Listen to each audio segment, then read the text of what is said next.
Hello, everyone, and welcome to another edition of Mormon Stories Podcast. I'm your host, John DeLynn. It's December 16th, 2025, and today we'll be answering the question again, but from a different angle with a different person. What was it like to grow up in Rulan Jeffs' fundamentalist Church of Jesus Christ of Latter-day Saints, or the FLDS Church, as a polygamist wife? And I think we can say teenage bride. Is that right? I was, yes. So today we are interviewing Ceci Hendrickson. Hi, Ceci. Hi. Thanks for joining us. Thank you so much for having me. It's a pleasure to have you. And Margie is co-host. Hey, Margie. Hi. And my wife. Some people want to know, wait, are you all married? Are we married, Margie? We are indeed. We're married. So Margie is my co-host and wife. For those who have been joining us on Mormon Stories for a long time, and even for those who haven't, we've covered polygamy several times on Mormon Stories. We started with Ann Wild, who was married to an early sort of independent Mormon polygamist in the 70s and 80s. She joined as an active, faithful Latter-day Saint. But since then, we've interviewed Lance and Vance Allred from the Allred group. We've interviewed Amanda Ray, who is with the Kingston group. And of course, we've interviewed Sam and Melissa Zeiting. Sam grew up in the FLDS Church. And then Elise Wall is probably the most popular interview we've ever done on Mormon Stories Podcast as well. But just because polygamy is continuously in the news, and because each one of these stories deserves to be told, but also because to me, it really does still tie to Joseph Smith and the legacy that we have regarding Joseph Smith and plural marriage that affects us all today. I think it's important to regularly cover this topic with a new set of eyes or a new set of hearts or experiences. And so, without any further ado, Ceci Hendrickson, thank you for being willing to come on the podcast. It's great to have you. Thank you so much for having me. I'm grateful to be able to come on and share my perspective and my story coming from the FLDS. It was, I feel a lot of times that I resonate with other Mormon stories. But with that said, there's also another part of it that is so different. Yeah. And it probably is worth mentioning at the outset that you were in the FLDS. You were living in, well, I guess you said that Rulan Jeffs was the principal of your school before he was a prophet. Is that right? Yes. So I don't remember which year it was. I want to say 2002 or somewhere around the Winter Olympics, right? Yes. Yeah. Then everyone came to Colorado City. They moved from Salt Lake, came to Colorado City. And from there, Warren became the principal of a new school. It was Alta Academy in Salt Lake, and then it became Jeffs Academy in Colorado City. And I was a student there, and he was the principal. So he would pop into the classrooms and ask you random questions like, are you keeping the faith? Are you saying your prayers? All of these things to kind of, as a young person, I remember feeling very honored because he was a big deal in the community. So if he was paying attention to you or asking you those questions, you were like, wait, I grabbed his attention, which is so crazy to think about now because it's the kind of attention that a teenager probably shouldn't be wanting. But it was so ingrained into us to want that it was important. Mm-hmm. Yeah. Mm-hmm. Yeah.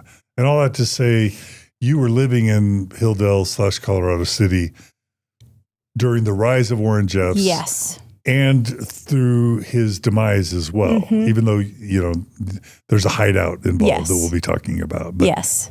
Anyway, it's good stuff. So without any further ado, I guess let's jump in to your, I guess I want to call it a Mormon story, but did y'all think of yourselves as Mormons? Not at all. Okay. In fact, they would tell us like we were not Mormons. We're different than Mormons because their whole like indoctrination was we were first fundamentalists. So we are carrying on the real beliefs of the Mormon church. So it's so weird to me because they didn't want to be Mormons, but they were like, we're carrying on the true Mormon church. So there's just so much I don't even know what you want to call it, but it's just, they wanted to be so different, and they were different. So I don't know. I guess it's just, we weren't Mormons. We were the FLDS and the true church. Yeah. And the idea like you were the original or the pure, the more pure form. Yep. It was, we carried on what God originally asked Joseph Smith to do. So we're the true church. We're the pure hearted, you were taught that you were better than everyone else. Yeah. Yeah. Unfortunately. Yeah. And for those also who want a deep history on the emergence of the FLDS Church, we did a really, really good episode with Brian Buchanan just in the past year where he talked about this new John Taylor revelation that came out and the history of the FLDS in the context of Mormon prophet John Taylor, but also his son, John Taylor Jr., and, the emergence of this secret hid revelation that just recently the LDS Church, the Church of Jesus Christ of Latter-day Saints, has acknowledged was authentic and was the founding. Your eyes just went big for a second. What? Yeah, I was like, they actually acknowledged that it was, oh, wow, okay. Just this year. I did not know that. The History Department released a version of the revelation and admitted that they had it in their possession for, 100 years, and that it was an authentic document. So does that mean that the Mormons also believe it was true? That's a different story. Okay, that's really interesting. I'm going to have to go look into that. Okay, well, we'll have Brooklyn or Julia include in the links that interview with Brian Buchanan, because it's definitely worth listening to. Okay. But that's fun that you didn't know. Yeah, I did not know that. Okay. Anyway, we're not going to be able to cover the whole history of the FLDS Church in this episode. That's why I'm letting people know about that episode first. But let's ask you, do you know, how much do you know about your ancestors and when and where they became Mormon fundamentalists? I don't know when they became Mormon fundamentalists, but I do know that John Y. Barlow was one of the prophets shortly after John Taylor, right? I don't know, is it the one right after? Somewhere down the line. Anyway, he's my great-grandfather. Okay. Yeah. So you're a descendant of one of the early FLDS prophets? Yes. A direct descendant? Yes. Okay. He's my great-grandfather on my mother's side, and obviously he was passed away and gone by the time I was born, but yeah, so that's where it all started for my bloodline in the FLDS. And just to give a 3-minute version of the history, maybe I'll tell my understanding and you can correct me. Is that okay? That's perfect. Yes. So polygamy was forbidden in the Mormon Church from 1830 to around 1840. Joseph Smith in the Doctrine and Covenants, the 1835 version of the Doctrine and Covenants in section 101, explicitly wrote that polygamy is forbidden. The Book of Mormon says it's forbidden unless God is to raise up a righteous seed. But for the first 10 years, it was generally publicly understood that polygamy was forbidden. Then Joseph Smith started practicing it secretly in 1840 and took about 30 to 40 wives between 1840 and 1844. You're shaking your head. No, I'm just saying it's crazy to me. Yeah, sorry. No, it's good. I want to hear your reaction. No, I whenever I hear this story about Joseph Smith taking on lots of wives, I can't help but compare Rulan Jeffs and Joseph Smith to each other. I am sorry if that offends people. No, we're here for that comparison because you knew Rulan Jeffs. Yeah, I always think that where I'm like, because I've had very, personal conversations with wives of Rulan Jeffs, and they're like, yeah, he took so many wives within these certain amount of years. And I'm just like, this is so crazy to me that it's like history repeating itself in its own way. Yeah. Well, we are here for that because honestly, there probably are meaningful differences between Joseph Smith and Rulan Jeffs. Sure. And so we don't want to say they're the same. No. But also, I think maybe many believing Orthodox Mormons don't know that there are similarities, but you knew Warren Jeffs. Mm-hmm. So I can represent what I know about Joseph Smith, and you can too, and then you can tell us where there are similarities and differences. So that's okay. So from 1840 to 1844, Joseph Smith takes about between 30 and 40 wives. Some of them were married to other men at the time he took them on. Others were teenagers. Some were as young as 14. And you can stop or comment at any point. Go ahead. I was going to say, that was kind of how Warren Jeffs did that as well. Like he started to take wives younger and younger and younger until he was taking 12-year-old wives by the time marriages stopped. So right before his arrest, he was taking on as young as 12-year-olds. Okay. Yeah. Yeah. And so in that sense, we don't know of Joseph going below 14, but that's pretty close. Yeah. 12 and 14. So Warren was kind of following after Joseph's example. Mm-hmm. And then in 1844,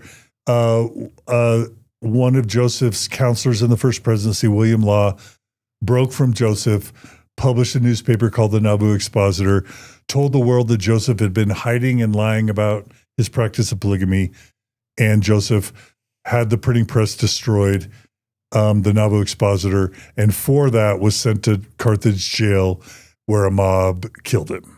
Yes. We all agree on that. Yes, okay. That's what we were taught as well. I mean, all the stories lead back to that exact thing. So, yeah. Okay.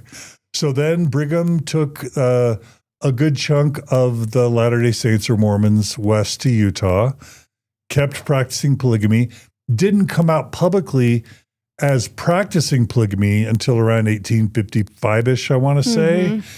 And that's when the Mormons just stood up and said, yep, we're doing it. It's true. And so then practiced it heavily from 1840 up until 1890, mm-hmm. when the U.S. government more and more in the late 1880s started really imprisoning Mormon leaders and seizing their property. And it was an existential threat to the church. Yes. So the church declared publicly in 1890 that it was going to stop practicing polygamy forever. Mm-hmm. And then it secretly kept practicing polygamy. Forever.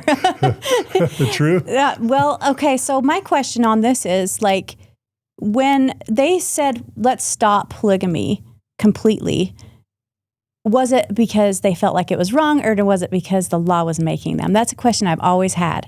Well, Brian talks about this in depth. That's why you'll need to check out the episode. But no, the church leaders still believed, it was taught all through Brigham Young afterwards that polygamy was required for exaltation mm-hmm. in the celestial kingdom, that a man could not reach the highest degree of the celestial kingdom without being in plural marriage. Yes. And that it would never be taken from the earth, that it was the new and everlasting covenant as described in what is now Doctrine and Covenants, section 132, everlasting meaning it's not going away. Mm-hmm. So yes, even though to get the government off their back in 1890, they issued Declaration 1, I think it was called, the official Declaration 1, which is Wilford Woodruff saying that we're going to stop practicing polygamy.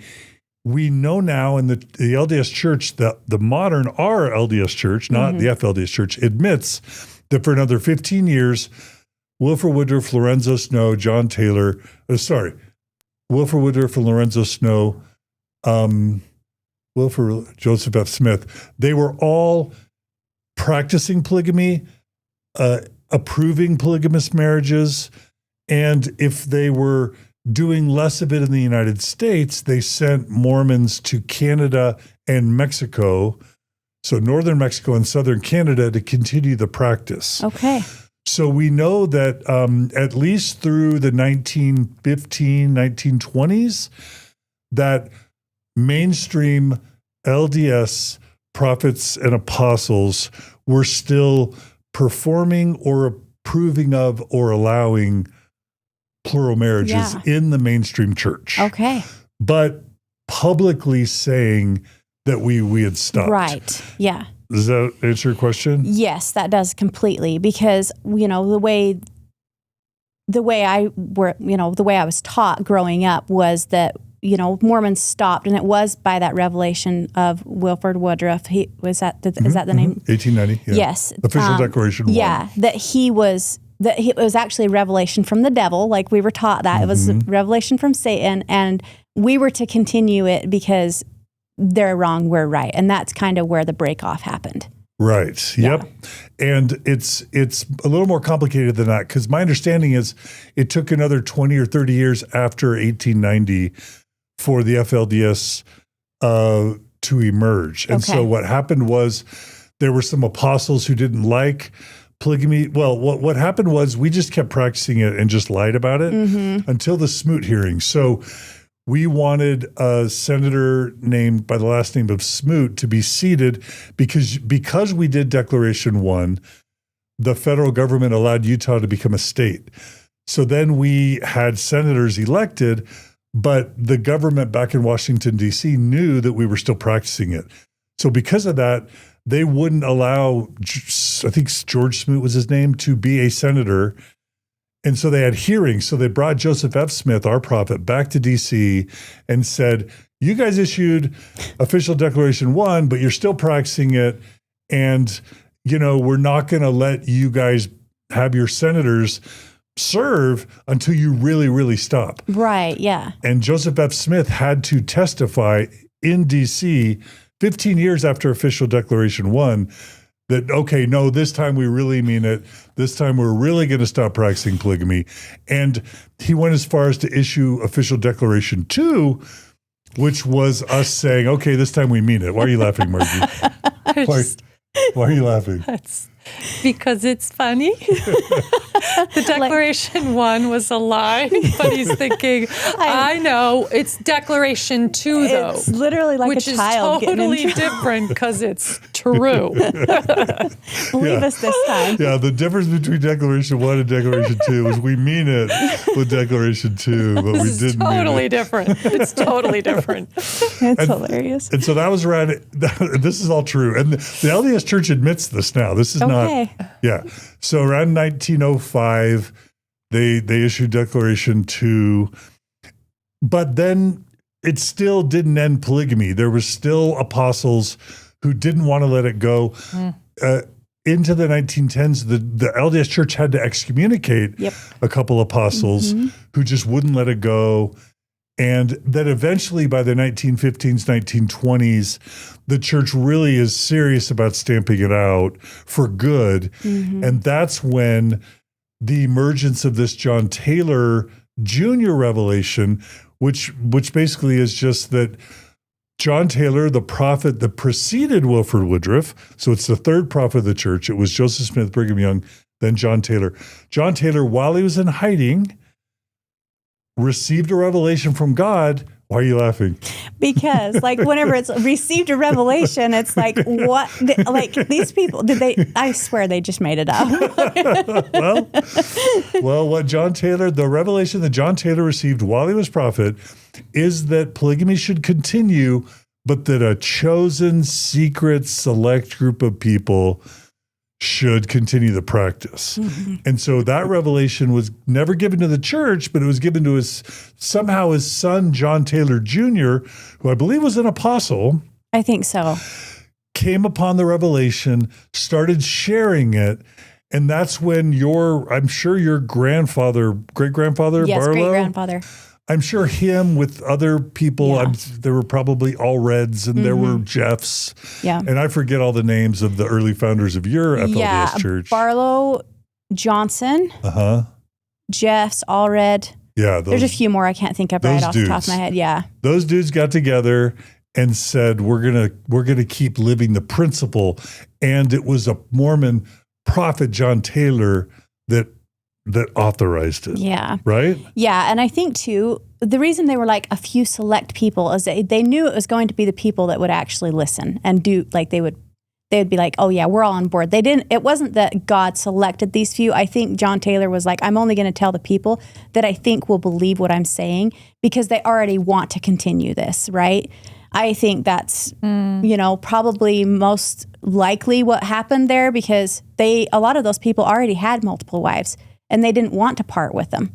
They were like, why tear up our family? We're already living this polygamy, and we don't want to break our family up. So it was like a workaround that they needed to come up with so that they could keep their families going as they were. Totally. Yeah. Yeah. And so that those men started talking, as I understand, in the 19-teens, 1920s, and then they started a break-off splinter secret church. And for a time, the LDS Church didn't know how to deal with it, but eventually they realized it was going to be a huge PR problem if the government started believing that we were secretly still practicing it. Right. So your ancestors started getting excommunicated by the mainstream Mormon church. Yeah. And then that's where, all the other prophets that a lot of the Mormon church don't know, like that carried on throughout the FLDS, and that went, my great-grandfather, and then there was a Johnson prophet, and then there was Rulan Jeffs, and then his son Warren, who turned the FLDS, polygamist church into something so completely different from where it started. Like do you want me to just take it from there? Yeah. So that's the history. And so what were you taught about how you fit into that history and your ancestors? Yeah. Yeah. So, pretty much everything that you talked about as far as the Mormon church is also what we believed, but where it changed for the FLDS versus the Mormon church is we did not believe that Wilford Woodruff was a prophet or anything like that. It went like Brigham Young, and then whoever John Taylor. So John Taylor was, okay. Yeah, John Taylor, and then I think it was Lauren C. Woolley? Or something like that. Okay. I'm trying to remember all the names, but... Y'all would hate Wilford Woodruff or not like Wilford Woodruff because he abandoned the principle. Yes. So it just started, like the line of prophets started after whoever believed in polygamy after Wilford Woodruff. Right. So like all the rest were cut off. They're like, we don't believe in those people. And so it went on down to Warren Jeffs, who, at first when I was born, Rulan Jeffs was the prophet at the time. And you were born where? In Hilldale, in Hilldale, Utah. So that's part of Colorado City. It's literally the same town. One's on the Utah side, one's on the Arizona side. And that was in 1987. So... And let's just say really quickly that do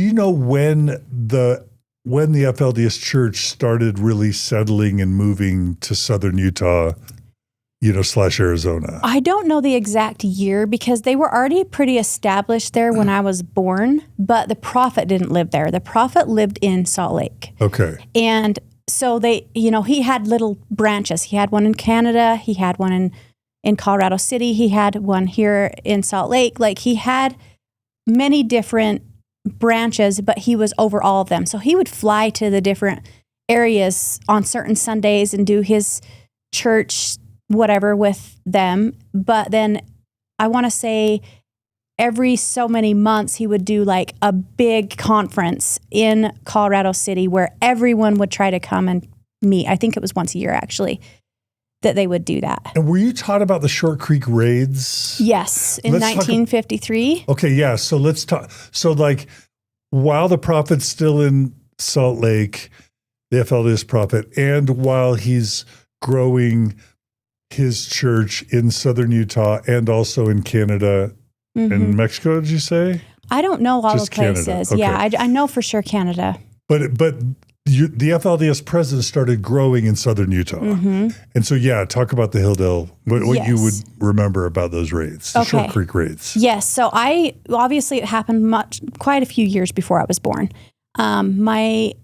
I don't think my dad was alive during the raids. It was a few years before that too, but there was definitely a raid on Colorado City, what they called Short Creek back then. And they came in, I don't know the entire story, but they were looking for polygamists, and there was a lot of, protecting their lifestyle. So I'm sure at that time they had to come up with stories to protect their families. And, it happened again later in the Texas raid. So this is like police, FBI, police whoever. coming in. The kids were hiding under the beds. Like, And they're arresting the dads, right? Arresting the dads. They had all the dads up in front of one of the little schools that they had there, and they're just like asking questions. They held them throughout the night. I don't know if at that point they let them go. I don't remember the entire story. If they let them go that night, like the next morning, or if they held them for a while and they had to like work out all the details and be like, look, we're not actually my understanding. Tell me if my understanding, and I'm sorry we don't know this more in detail, but my understanding is they didn't really think it through because they arrested as many polygamous fathers as they could because Utah didn't like the continued association. The LDS Church didn't like the continued association with polygamy. Right. So and it was illegal, so they wanted to stamp it out. And of course the federal government didn't like it, but they didn't think it through because by arresting all the dads, what that left were a bunch of women and children not being provided for, right? Yeah. And then what? They're supposed to rely on the state. Like there's no fallback for that. And I think that's when they did that and they realized they'd kind of messed up, which it's a repeated thing that they've done. They've done since then now, and they realized, wait, this actually didn't fix anything. It's not going to stop anyone from doing this, or it's not going to stop them from living their lifestyle.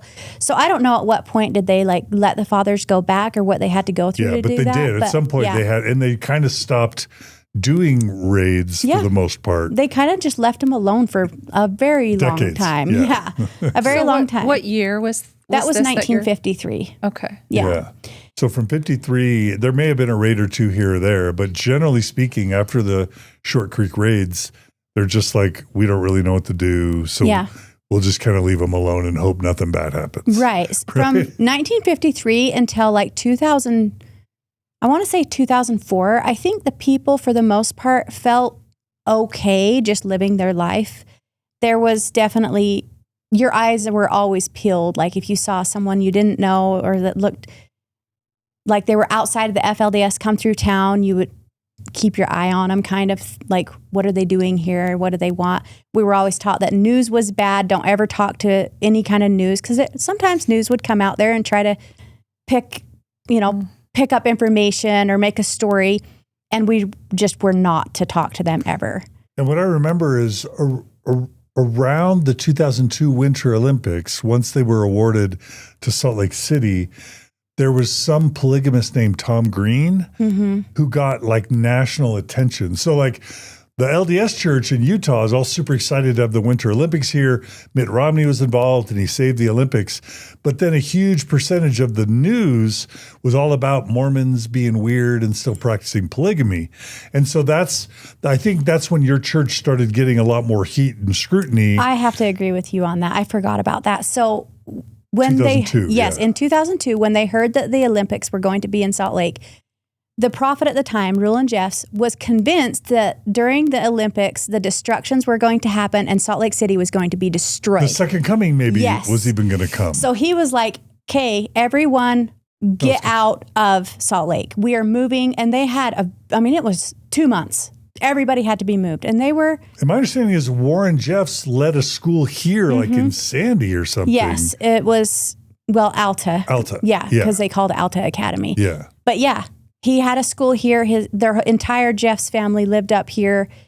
They were very established here. So when he said everyone out of Salt Lake within 2 months, or however long it was a very short amount of time, everyone in Colorado City started prepping their homes to take more families in, because there was nowhere for any of these people to go. You can't just build a house in 2 months like that, like not in that high of a number of homes that needed to be made. So people were moving their families into one side of the house and blocking it off and prepping the other side of their house for a family to come and stay from Salt Lake as they were all moving down. So like the whole Salt Lake branch of the FLDS moved to Colorado City at that time. Okay, so let's weave your story in here now, because if you're born in 87, that means that your early teen years would have been prior to the Winter Olympics. Yes. And prior to this mass relocation. So do you want to anything else you want to say about your parents, grandparents? Yes. And then let's talk about your life in Colorado City / Hilldale prior to the Winter Olympics. Okay, perfect. Yeah. So my entire grandparents, great-grandparents, everyone was born in the FLDS or joined it when it was still pretty new. So I never knew anything different. They were all married in it, had multiple wives, and my parents got married as high school sweethearts, actually. Do you know what age? Yes, they were 19. Both of them? Both of them were 19 when they got married. And 5 years after they were married, my dad took a second wife who happened to be my mom's younger sister. Wow. So he was married to two sisters. It's crazy to think about. But your mom was a first wife. Yes, my mom was a first wife. Okay. And I was 10 months old when my dad took a second wife, so I don't remember my dad ever just having my mom as his wife. Life was pretty normal, I want to say, even with the two wives, because they were sisters. They got along pretty great. Like, there was no drama, really. They just raised their babies together. Well, let me ask a couple of quick questions. What was your dad's last name? He's a Jessup. He's a Jessup. Yeah. Okay, so he was related to Warren and Rulan? No, that's Jeffs. Yeah. Jessup. Okay, sorry. Yeah, Jessup is also a very that's right. common name there too. So yeah, my biological father is a Jessup. Dad's a Jessup, and your mom was a Barlow. Okay. Yeah, so that's where the tie-in to John Y. Barlow, who was the prophet, comes in. Yeah. Okay, and then thank you for helping me get all this straight. No worries. So would your parents have been assigned to be married? Yes. So, and who would have done that? Yeah. So even though they were technically high school sweethearts, because they went to school together, they didn't really fall in love before they were assigned. They were assigned by Leroy Johnson, who was the prophet at the time. He was the prophet before Rulan. Okay. So they were assigned to be married.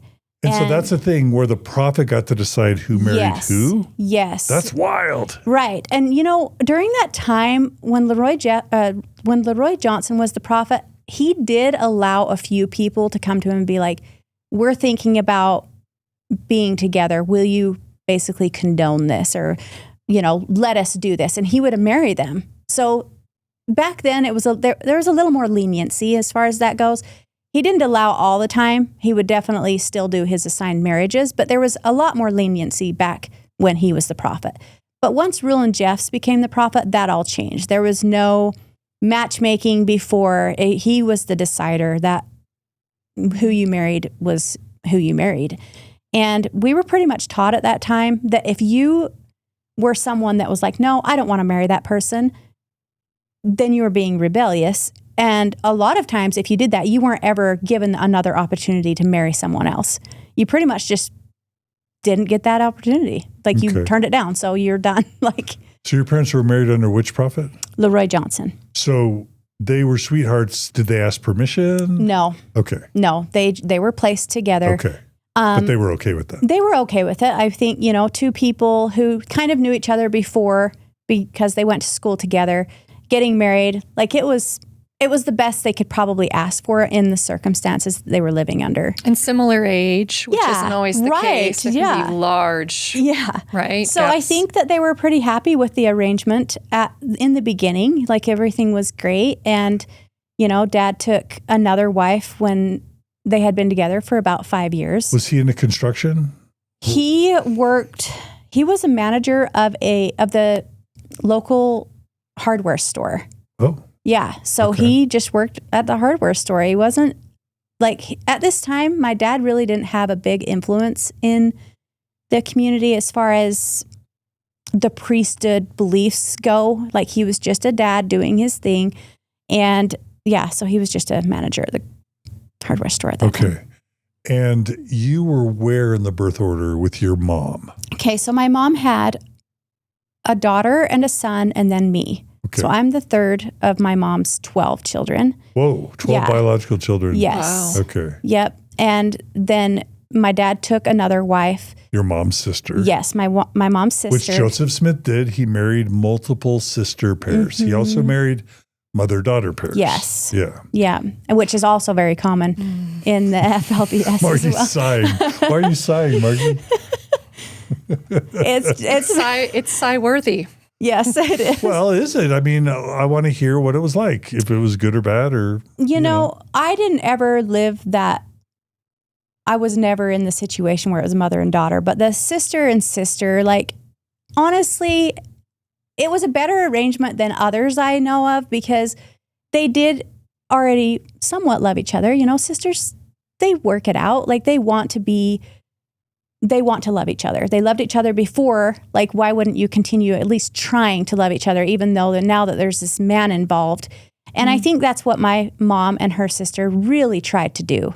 Like, I don't remember them really fighting or disagreeing. Maybe one time my mom was like, hey, should we take this conversation into the other room? Like, not in front of the kids. And I know there was tension as a child. You can pick that up. But for the most part, I think they really tried to just be peaceful up until my dad took a third wife. And I was 11 years old at this time. It changed the entire dynamic of our family. And I don't think it's necessarily her fault. Like, I'm sure she didn't really want to be there either, you know? And she was actually 17 years old. So. And your dad would have been how old at that point? I don't even know. He definitely was in his 30s, probably his later 30s. 39. And that, you know, Joseph Smith was in his late 30s when he was doing polygamy big time. Yeah. So when he was marrying 14, 15, 16-year-old girls, he was in his late 30s. Yeah. So I want to say my dad was around that age, maybe even into his 40s. I don't remember exactly, unfortunately, but he did take a third wife, and it really changed the dynamic of our family. At that point, I became a teenager shortly after, and less our voices mattered. Like, we had a pretty normal childhood up to about 11, and then it's like Dad took that third wife, and then everything about the church started to change.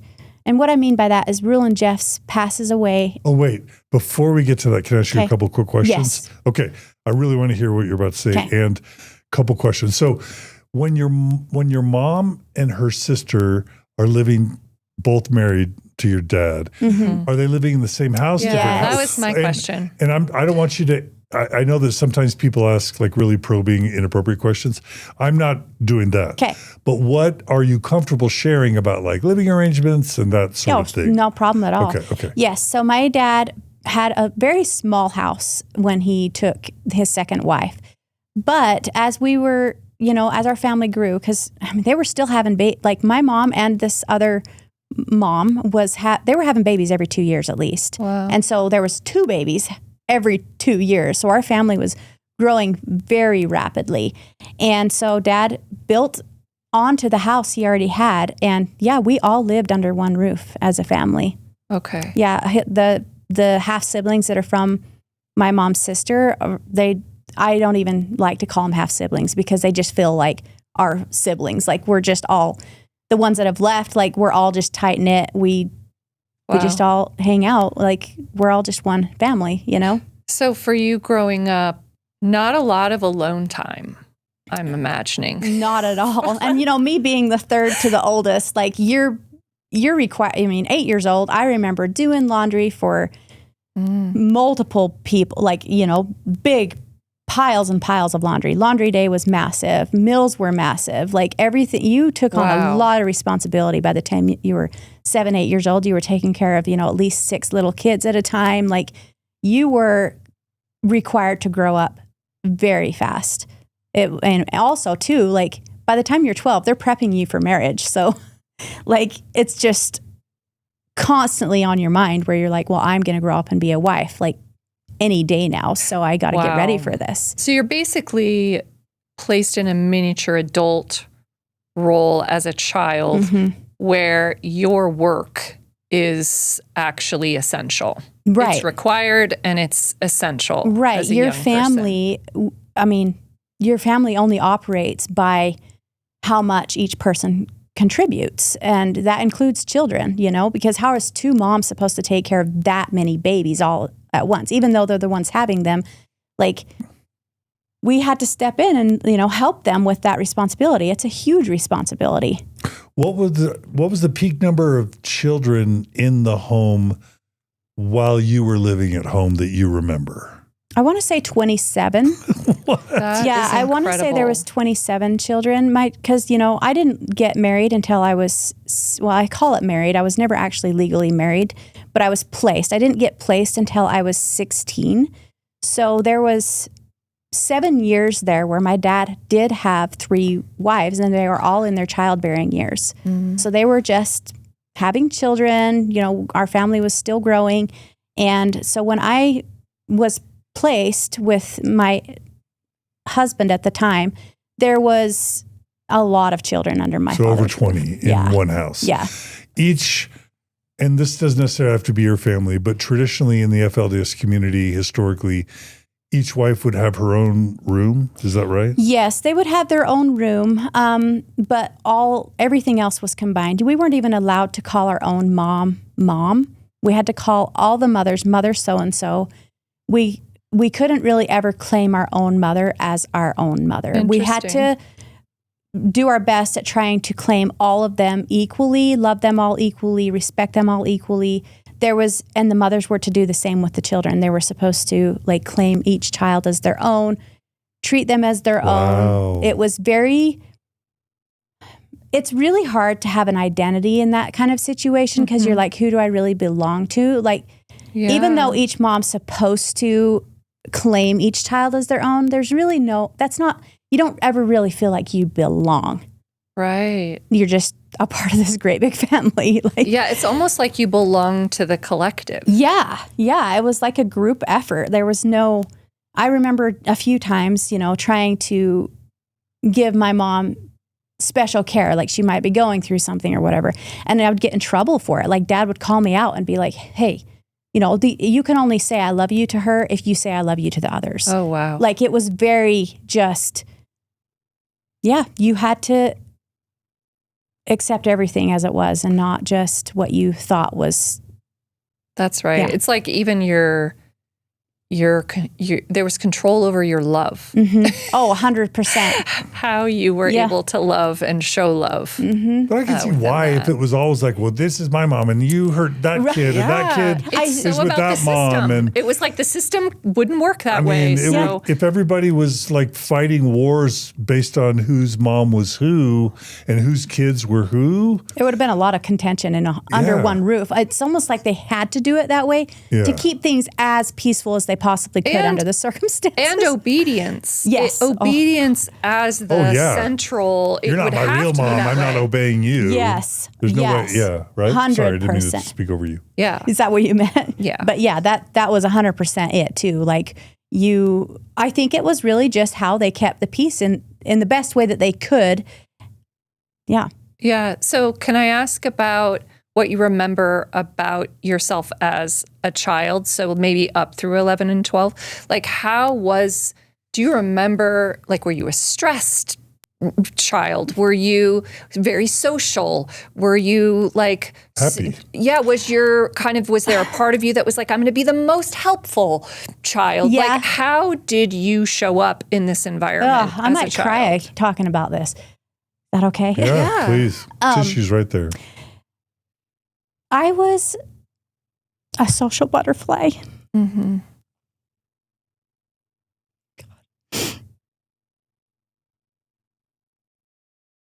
I was a very social kid growing up. And I had lots of siblings, so I had, influence over my younger siblings. I would get them together and do programs and do as much fun family things as I could under the circumstances.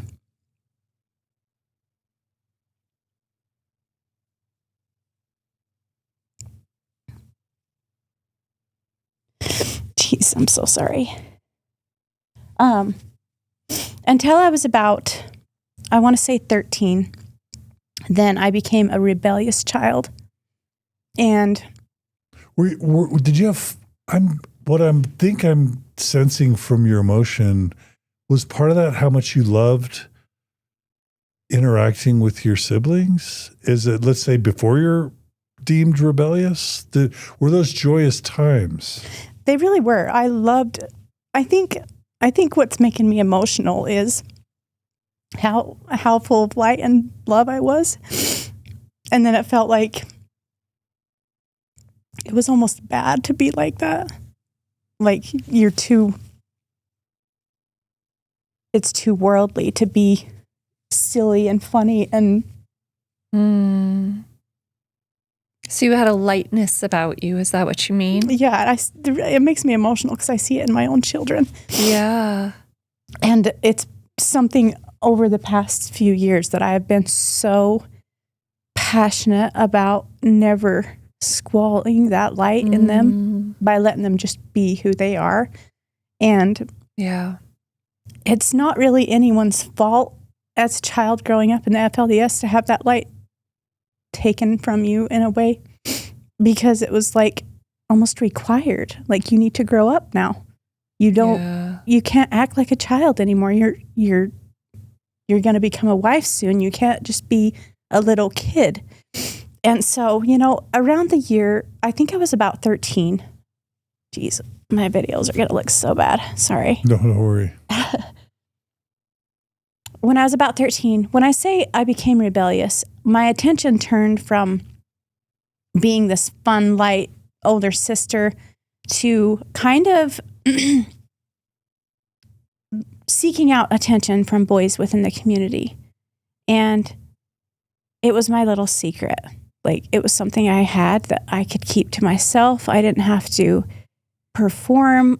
I could just do these little things without people picking me apart. And what I mean by that is I would sneak out at night. I would walk past this certain boy's workplace and he would whistle at me. It would make me feel, confident again, because it was like I had been so swallowed up into needing to grow up so fast that it made me feel young, like a little kid again. Like, I'm just being a kid, normal kid things. And my dad found out, I think I was about 14. My dad found out that I was doing these things. And he obviously put a stop to it. That was a big changing point for me, because he started to have me listen to Rulan Jeffs tapes, which were called home economics tapes. And what those are trainings on how to be a wife. And so my dad was basically like, if you have a choice here, you can continue down this path and you're going to end up having to be removed from my home at 14, 15 years old. Or you can listen to these and focus all your time and energy on just really learning how to become a wife. And at the time, I didn't want to leave my parents. I didn't want to leave my mom, because I knew if I left, I'd be cut off from my entire family. And then that would be even worse than being told I needed to grow up. So I took the other path. I listened to those trainings. I became so faithful in my journey. Like, I was, at that point, I had put every question, every just like rebelliousness to rest and just fell in line. What were some of the highlights and lowlights from Rulan Jeffs' home economics tapes on how to be a wife? If you remember, what were the types of things he would teach? A lot of it, the things that stand out to me, because I lived it, like, was to be submissive and, how to love your husband and his children, because most of the time you were getting married as a plural wife. And even if you weren't at first, at some point you were going to become a plural wife. So a lot of those trainings were based around that, like how to love your sister wives and how to, love your husband's children, all of them, not just your own, and, things like that. That's what stands out to me right now. I can't think of. No, that's good. I have a quick question about, you mentioned when your dad married his third wife, things changing. Yes. How old were you? I was 11 when he took his third wife. Okay. So if you were going to say before life was like this, then what changed when they got, like, how did it impact you? How did your world change? Yeah. So that, and I think it's hard because the changing point when I was 11 to, 13, when all that rebellious started to happen, when I was younger, before 11, it was just a lot more playful. The rules within the FLDS were more lenient than they were as I got older. So when I was 11 and younger, Dad took us fishing, camping.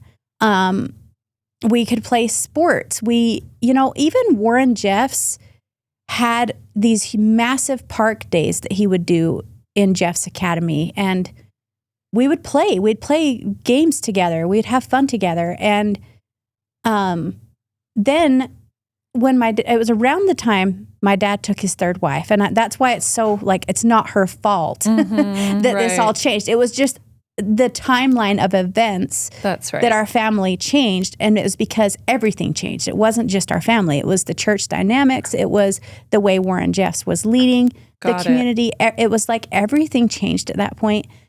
All of a sudden, there was no pleasure at all. Yeah, children. So it's serious. It's serious, yes. Children don't play. We work hard. They banned dolls, bikes, anything that was not building up Rulan Jeffs' kingdom was not allowed. So at that point, that's when pretty much all the kids started to get rid of anything that wasn't building up the kingdom. Right. And their biggest motto was work hard for the privilege of working harder. And whoa. Got it. For the privilege of working harder. Yeah, that was a huge phrase around that time that came out. And I think that was also around the time Rulan Jeffs was planning his big, building up an actual place of Zion with a huge temple and all. That was the planning of all of this. And to do that, you need people to fall in line. Yeah. You can't have children who are distracted with frivolous things of the world and parents who are 1 foot in, 1 foot out. He needed everyone to be all on board. Yes, they all needed to be on one side of this, and that was the side he wanted, which was focused on him.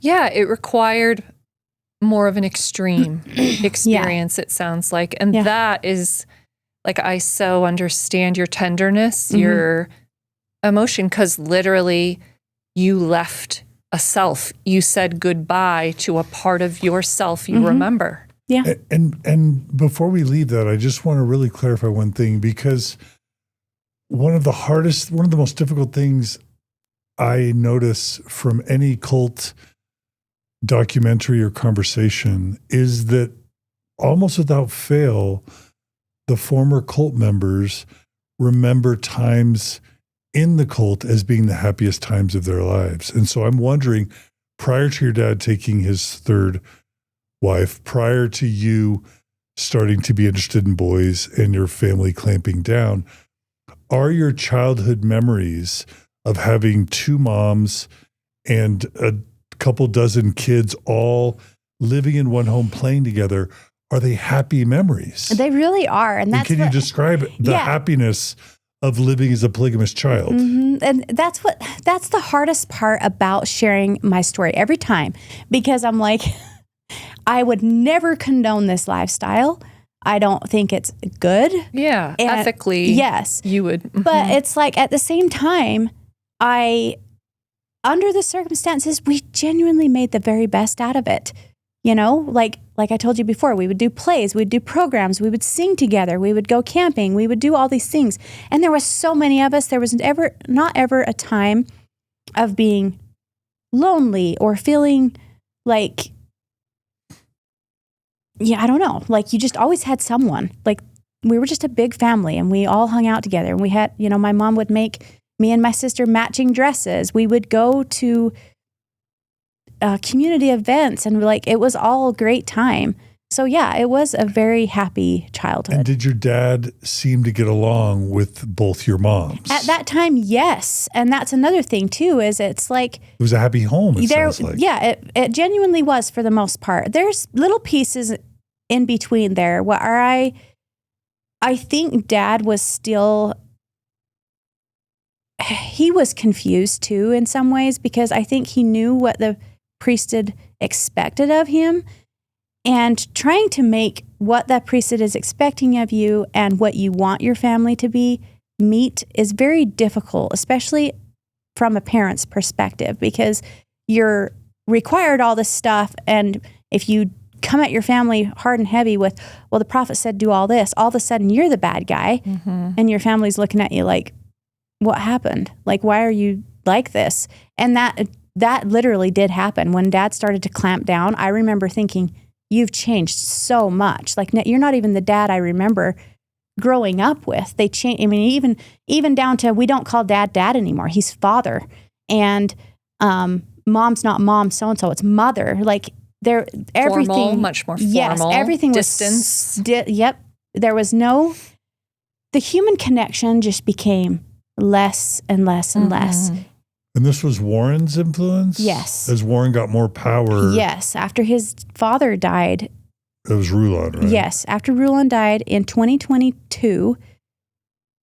2002. Right? That's what I meant. Yeah. Yeah, in 2002. Yeah. So when he died in 2002, Rulan Jeffs became the prophet. And that's when under his influence, it was like he already had a predestined plan for what he wanted the people to do.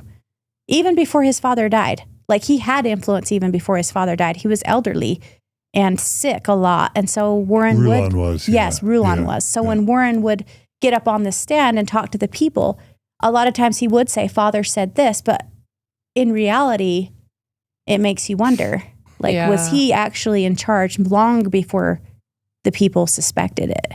And so that's why the transition was so seamless, almost like people just followed. Yeah. So you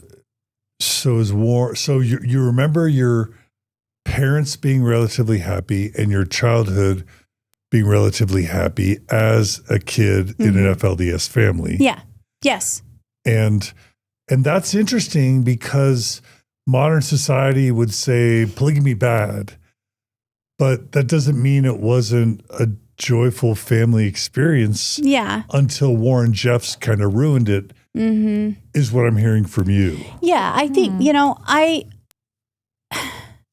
I think that my moms, the two that were making that childhood experience for us, I mean, it really is them doing it. Yep. Wanted to do the best they could. And I think they did a very good job at that. I think that's partly why my sisters and I are so close, was because of the workings of those two. Honestly, they're not, my mom is now out, but her sister is not. But that still hasn't changed, like, the dynamic of all of us as sisters, even not being from the same mom.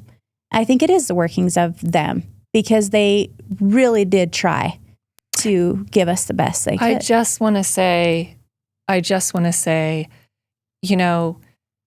creating beauty and love in a situation that's very difficult. I'm thinking about your moms right here. And then I just don't want to say it was joyful or assign things to it, the experience. This is incredibly complicated. A reality they didn't totally consciously choose. No. They're working within a system that is very labor intensive for them and their bodies, just taking how many children they had. And I don't feel comfortable the way you're talking about it with regard to happy or joyful. I think what is relevant here to your story as a child growing up, how it felt for you. Yeah. Right. I agree with that. Yeah, it was, we definitely had a peaceful, pretty okay, joyful, I guess, if you will, childhood. But like, from my, looking at my mom's, like, I just deeply respect them for just doing all that. Like, it's wild. They both of them had 12 children. Both of them ended up having that many children. So it's, yes, the labor part of it is just so incredibly intense. Yeah. Well, thank you for that, Margie. And I wasn't trying to speak for her moms, more just from a child perspective, whether a child in a polygamous family would or not reflect back on their childhood as being happy. Yeah. And you're saying you do reflect on your childhood pre-Warren Jeffs as being relatively happy. Yeah. And, you know, within the FLDS, during that time, most children will say that. Like, it was all right. Like, we had some good memories. And that's not to say that there wasn't things tucked in there where I'm like, why did that happen? You know, why did Dad react that way? He wasn't, even though he might have been kind to me, he wasn't always that kind to all of my siblings.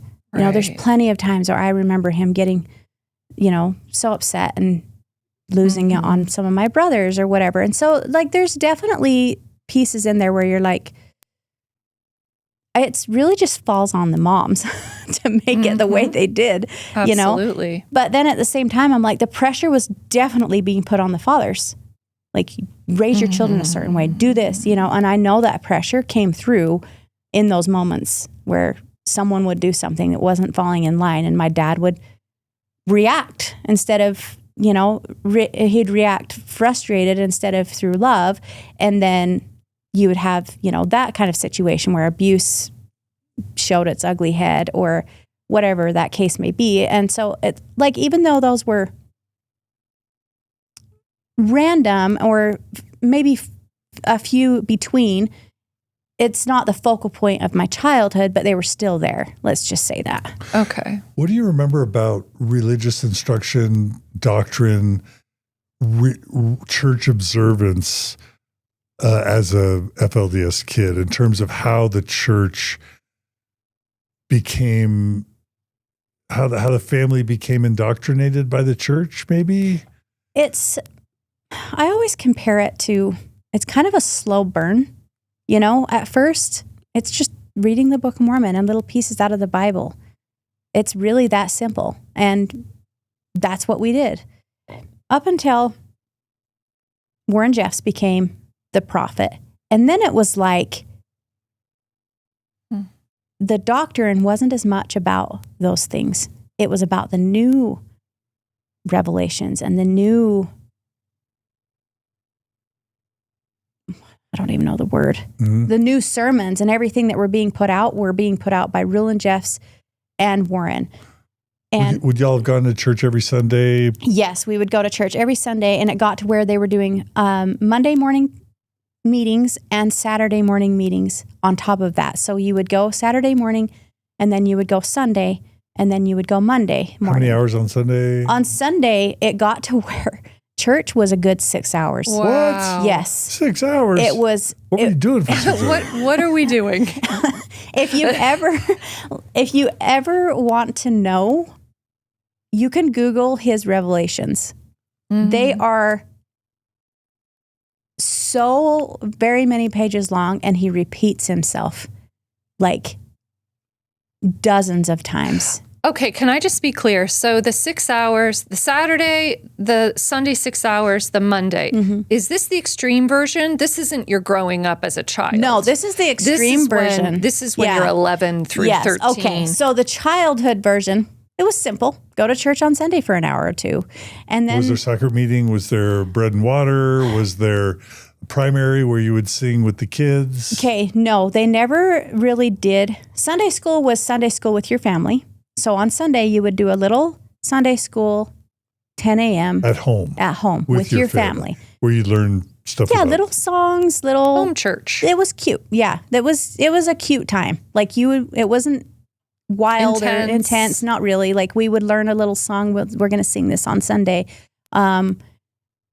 Certain people were assigned what they would call, you're going to do a part on Sunday. And so you would prep for it for the week coming, and you would practice with your little group, or if it was a solo thing, like whatever the case was, you prepped for it. And it was fun. Like, it was something we all looked forward to. But then we would go to church, I want to say around 2:00. And there's a chapel.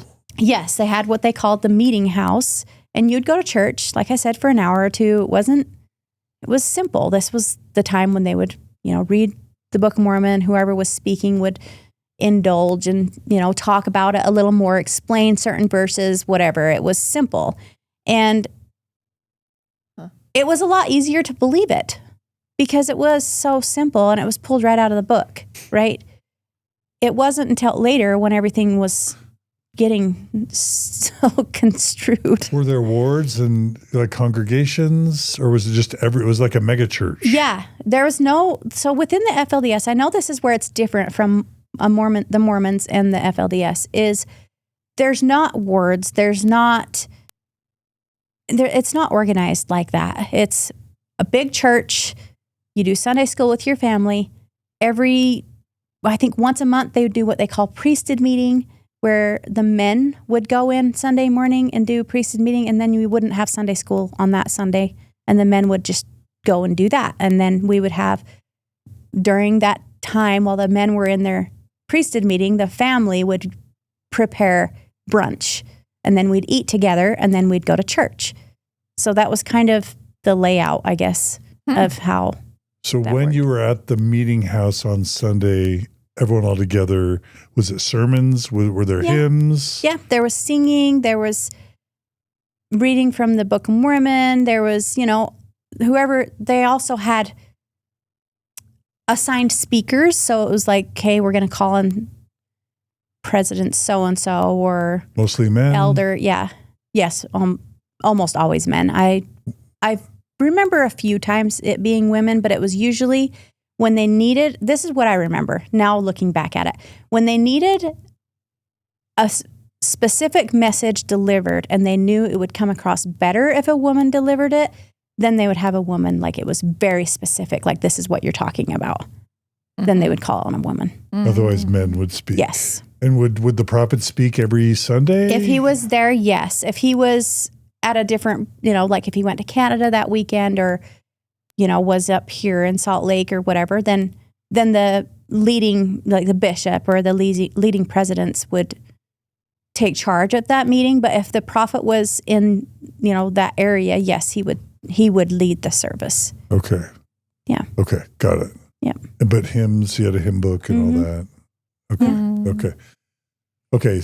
So did you grow up praying? And you probably didn't have family evening growing up or things like that. Yes, we did. We had prayer every evening with the family.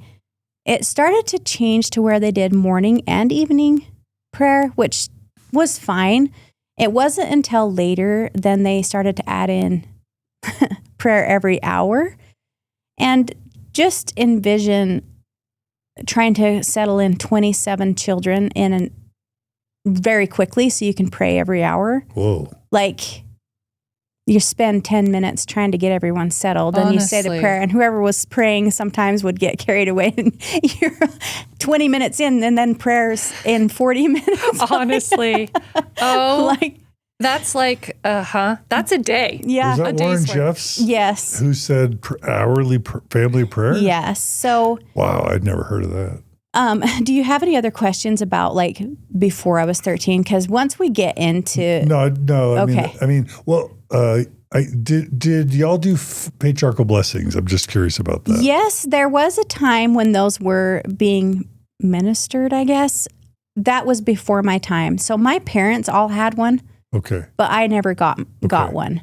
And then I guess the only other question I have about pre-Warren Jeffs is clearly you're cut off from the rest of society. Mm-hmm. So in terms of like TV, movies, media, video games, smartphones, but also just realizing that there's a whole big world. It's almost like you're in Pleasantville or the Truman Show. Yeah. Like you're living in this totally manufactured, contrived, controlled community, not really even having access to the outside world. Yes. What was that like? So even down to your homeschool curriculum was created within the FLDS.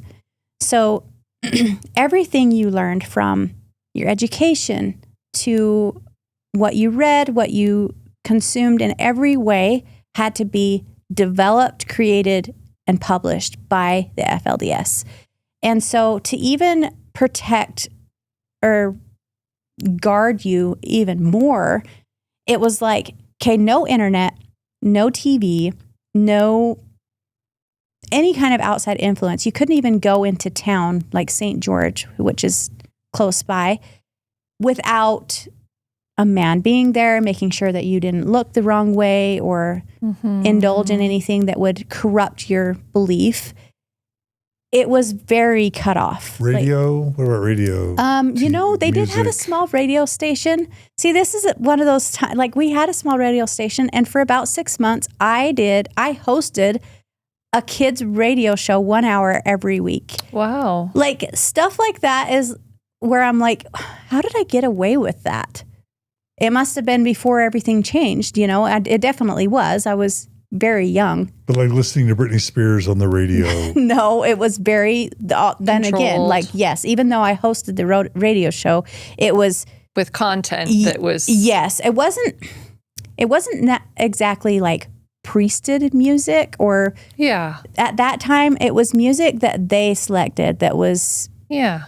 More on the mellow side. It was still fun and like for kids, but it was selected by them.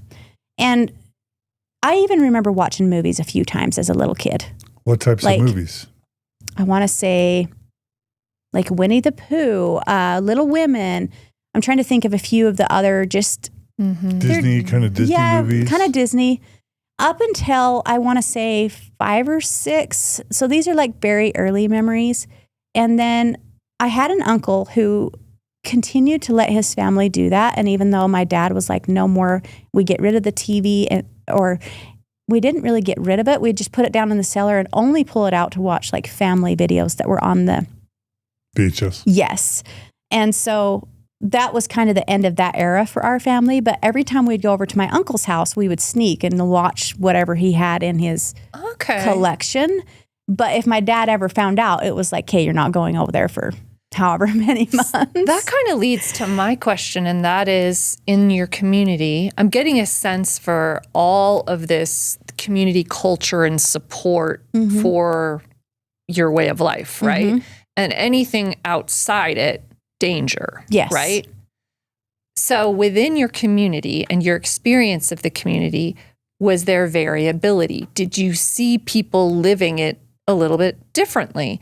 Was that something you noted in your kind of growing up of like, oh, wait, we're a stricter version than so that did exist? Yes, that did exist very much, because here's the thing. If the more strict a man was with his family and the more he made them follow the rules, do all the things that the priesthood required him, he could climb the ladder of his priesthood as well. Like they would favor him above others. So more strict, more good? Yes. So when there was other families who did allow certain things, like they would allow their children to dress a little more worldly, I guess you could say, that's what they called it there. Or they would let them watch movies longer, or they would go stay a night at a hotel somewhere and go into the swimming pools, just all the things that were like taboo.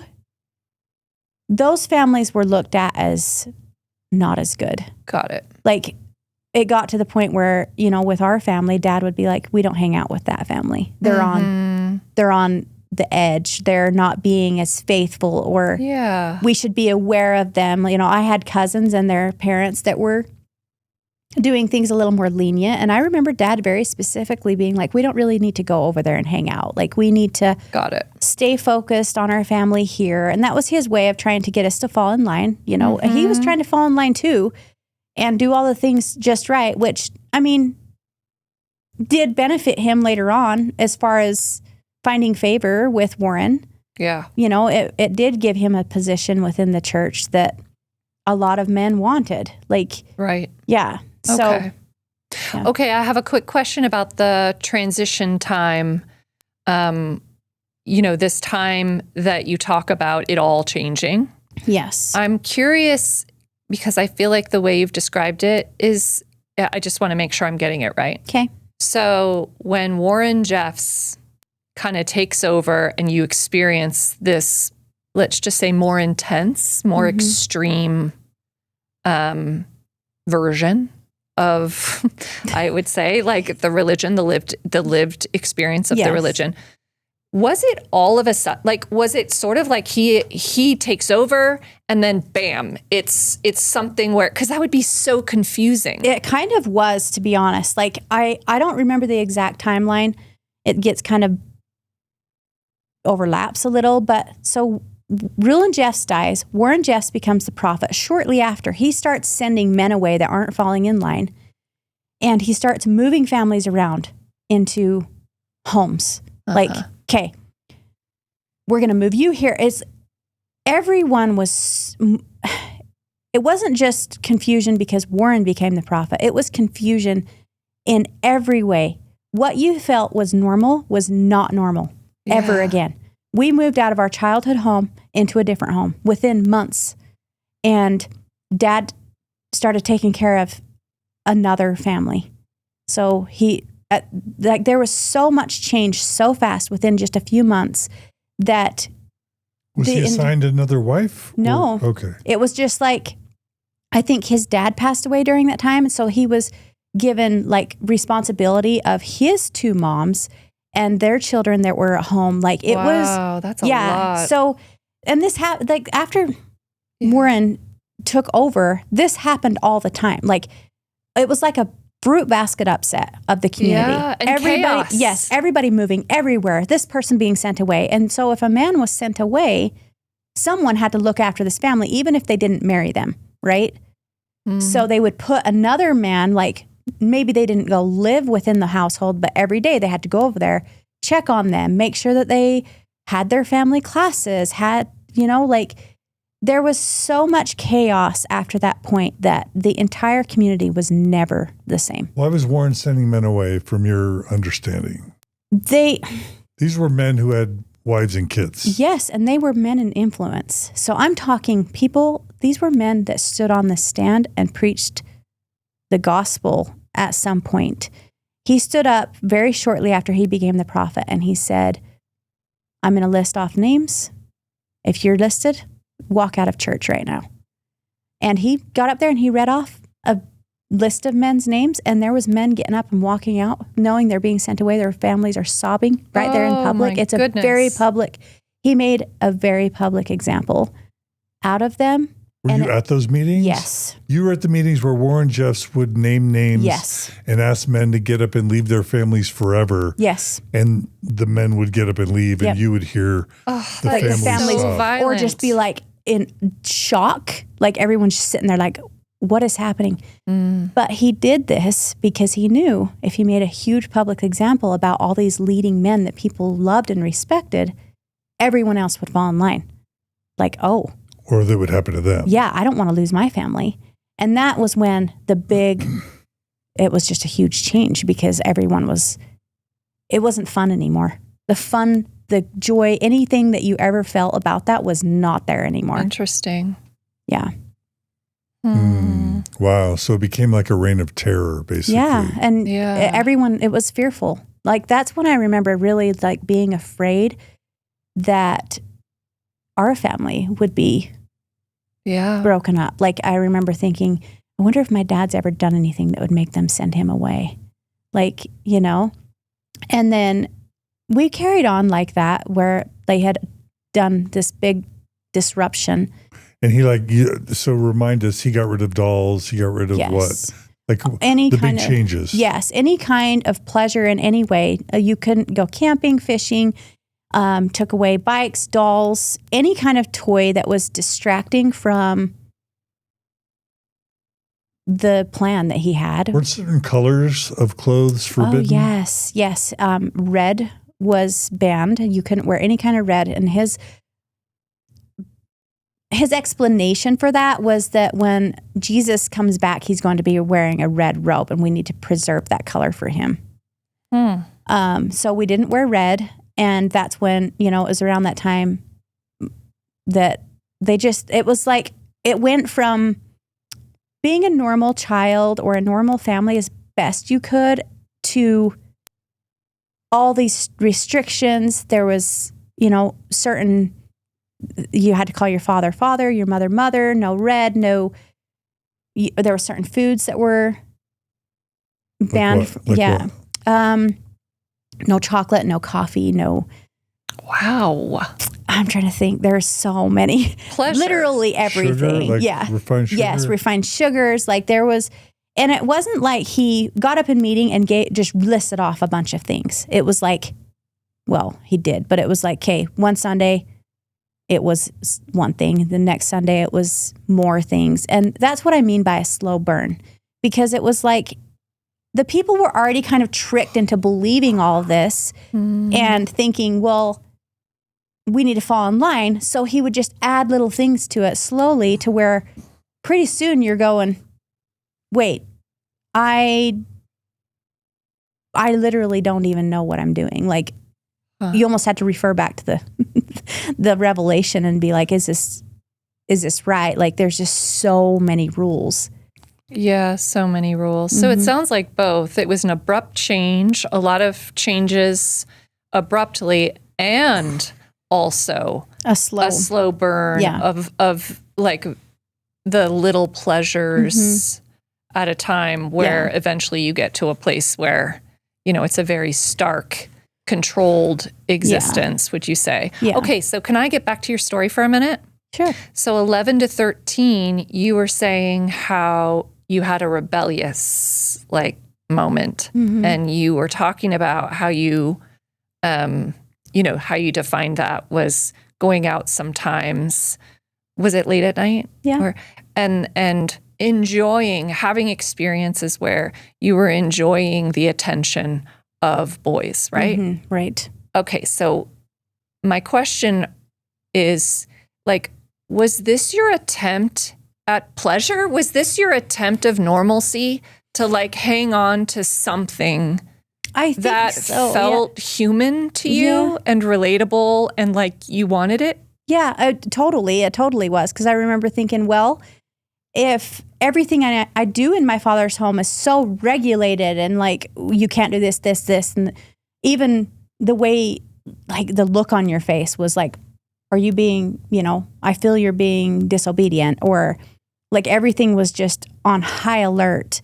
That was my way of trying to just experience life a little bit without losing everything. Yeah. And so I did carry it on as long as I could until, you know, my dad found out, and then it was an abrupt stop. But yes, to answer your question, that was definitely in my attempt in just holding on to some kind of like experience that wasn't. Right. That makes sense. Because at that point, your dad doesn't want you to be sent away or your family to be broken up. Yes. And also too, if he would like, if I was to continue in that and my dad knew I was continuing in that and the prophet found out my dad knew, he would be on the chopping block. That's right. Like, so the intensity was put on the fathers and then the fathers into their families and on and on you go. Like that's it would reflect on him. Yeah, a lot. I have this conversation with my sister pretty frequently, my older sister, and her and I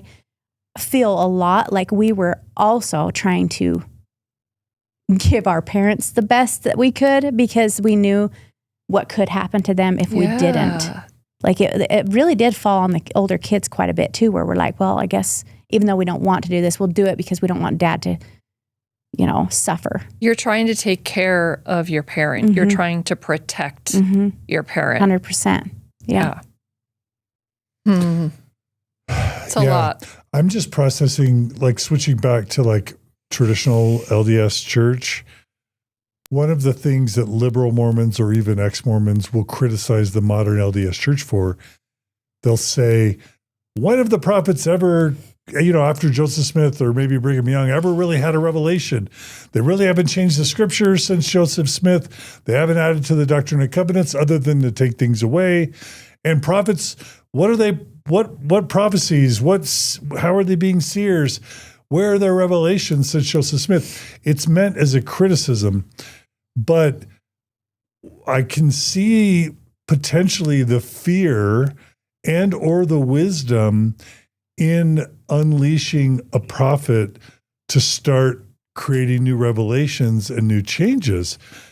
Because what your story and the Rulan Jeffs story represents, it sounds like, you know, it wasn't all gumdrops and lollipops prior to Rulan Jeffs. it sounds like polygamy was obviously very burdensome for women and a serious patriarchal problem, but it also sounds relatively benign compared to what it became under Warren Jeffs. But what Warren Jeffs represents to me is the risk of having prophets actually start prophesying and creating revelation. I agree with you 1,000%, because honestly, I would much rather believe in something that I know is not going to change. It's steadfast. You know what's expected of you. You know what I mean? And so when you have the Book of Mormon, which was what they based it off of in the beginning, and for many, many decades, like a very long time, that was what they followed. But then you have Warren Jeffs, who all of a sudden almost disregards that book entirely. Yeah, he goes rogue a little. Yeah, and then he starts to make up, or he says it's revelation, but he's making something up, and it starts to come out, and everyone's falling into line because they are like, this is the prophet of God. We have to believe what he says. We've believed in him this long, whatever. And all of a sudden, you're asking yourself, what do I actually believe in? What am I actually believing in right now? Yeah. It's not what I grew up believing in. Yeah. Yeah. Like, where does it all tie back? I remember even thinking at some point, like, where is God in all of this? He says it's from God, but he's made himself the focal point. Yeah. He's the one that's important here. He would use a phrase, God and the prophet always do right. So he would like categorize himself as a God, With God. Yeah. Mm-hmm. And so that's where people would be like, well, we can't question him then because he's doing God's work, even though he's changed the entire scriptures that we're following at this point. And that's a huge risk that comes from a modern revelation, especially if you're so hell-bent on following this person. Like, anything they say goes. Right. When do we start asking questions? Yeah, I often say that any person claiming that they speak to God and that they get to tell other people what God wants is just way too much. It's way too much power. Mm-hmm. And if you look at Joseph Smith's life and Brigham Young's, lots of problems came from that model. And so I can see why the mainstream LDS church settled into sticking with what was taught early and then making small changes just to keep the culture updated enough with society. Don't abandon the past because everyone will leave, but do make changes so that you don't get destroyed or made obsolete, but be very conservative in change. Because the alternative is havoc. Yeah, it's not. Yeah. It's not a long-term plan. Like, at some point, someone's going to see, like, this is not what I signed up for. Like, this is not what I grew up believing, And I think that's where the break off is coming from now from the FLDS, as people are starting to wake up to it. Yeah. Well, we'll get there. Okay. So your dad clamped down on you. By the time you're 14, you're getting back in line. Yep. I could have gotten married at 14. I was that like devout in my journey, my mission. I was like, hey, I'm going to be a wife. I don't want to lose connection with my family. I don't want to be cut off from my mom. Like, that was devastating to even that's a big think threat. of. Like, I was, fairly close with her and my sisters. And, I didn't want that to happen to me. So I fell in line, became just, I guess you could say, a good girl. I shut myself down. I didn't ever cause chaos. I didn't ask questions. I just So would you say subservient and obedient and just that part of yourself that had emerged earlier? You're like tucking her away. Hid her clear deep down. I did not even pay attention to that part of me for a very long time.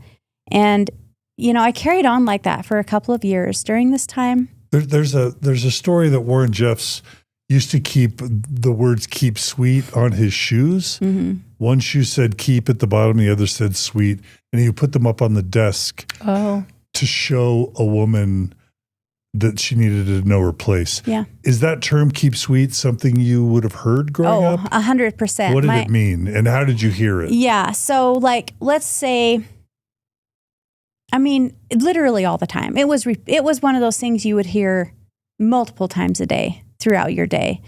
It was voiced during class time where they would, do the lesson and then end it with, "Okay, keep sweet. Let's keep sweet today." Would they say that to boys and men? I know. I'm like, is Everyone. it just women? No, it was to everyone. Keep sweet. Yeah, let's keep sweet today. When I say everyone, it was all of us kids. We were, there was boys, girls, everyone there. It was my father saying it. And, if there was a little squabble between children or whatever throughout the day, it'd be like, "Are we keeping sweet in here?" Like, it was very much used to just keep everybody going the same direction. Like, nobody upset, nobody sad, it was a very common phrase to really keep the peace, I want to say. And it started to become more and more almost like shut down. If you brought something to, your priesthood head's attention or whatever, it was like, well, are you coming from a place of keeping sweet, or are you, Meaning don't question authority. Yes. Do what we say, don't question. It became more and more like, your voice doesn't matter. Just keep sweet type. Yeah, kind of be quiet. Yes, yeah. Like you don't need to question this. Just keep sweet. Go say your prayers. Like that kind of all the same thing. It's sort of like, be palatable for us. Be as palatable as possible. Be as easy as, But fall in line. Do not That's what disrupt I mean. the system. Yeah. Yeah. 100%.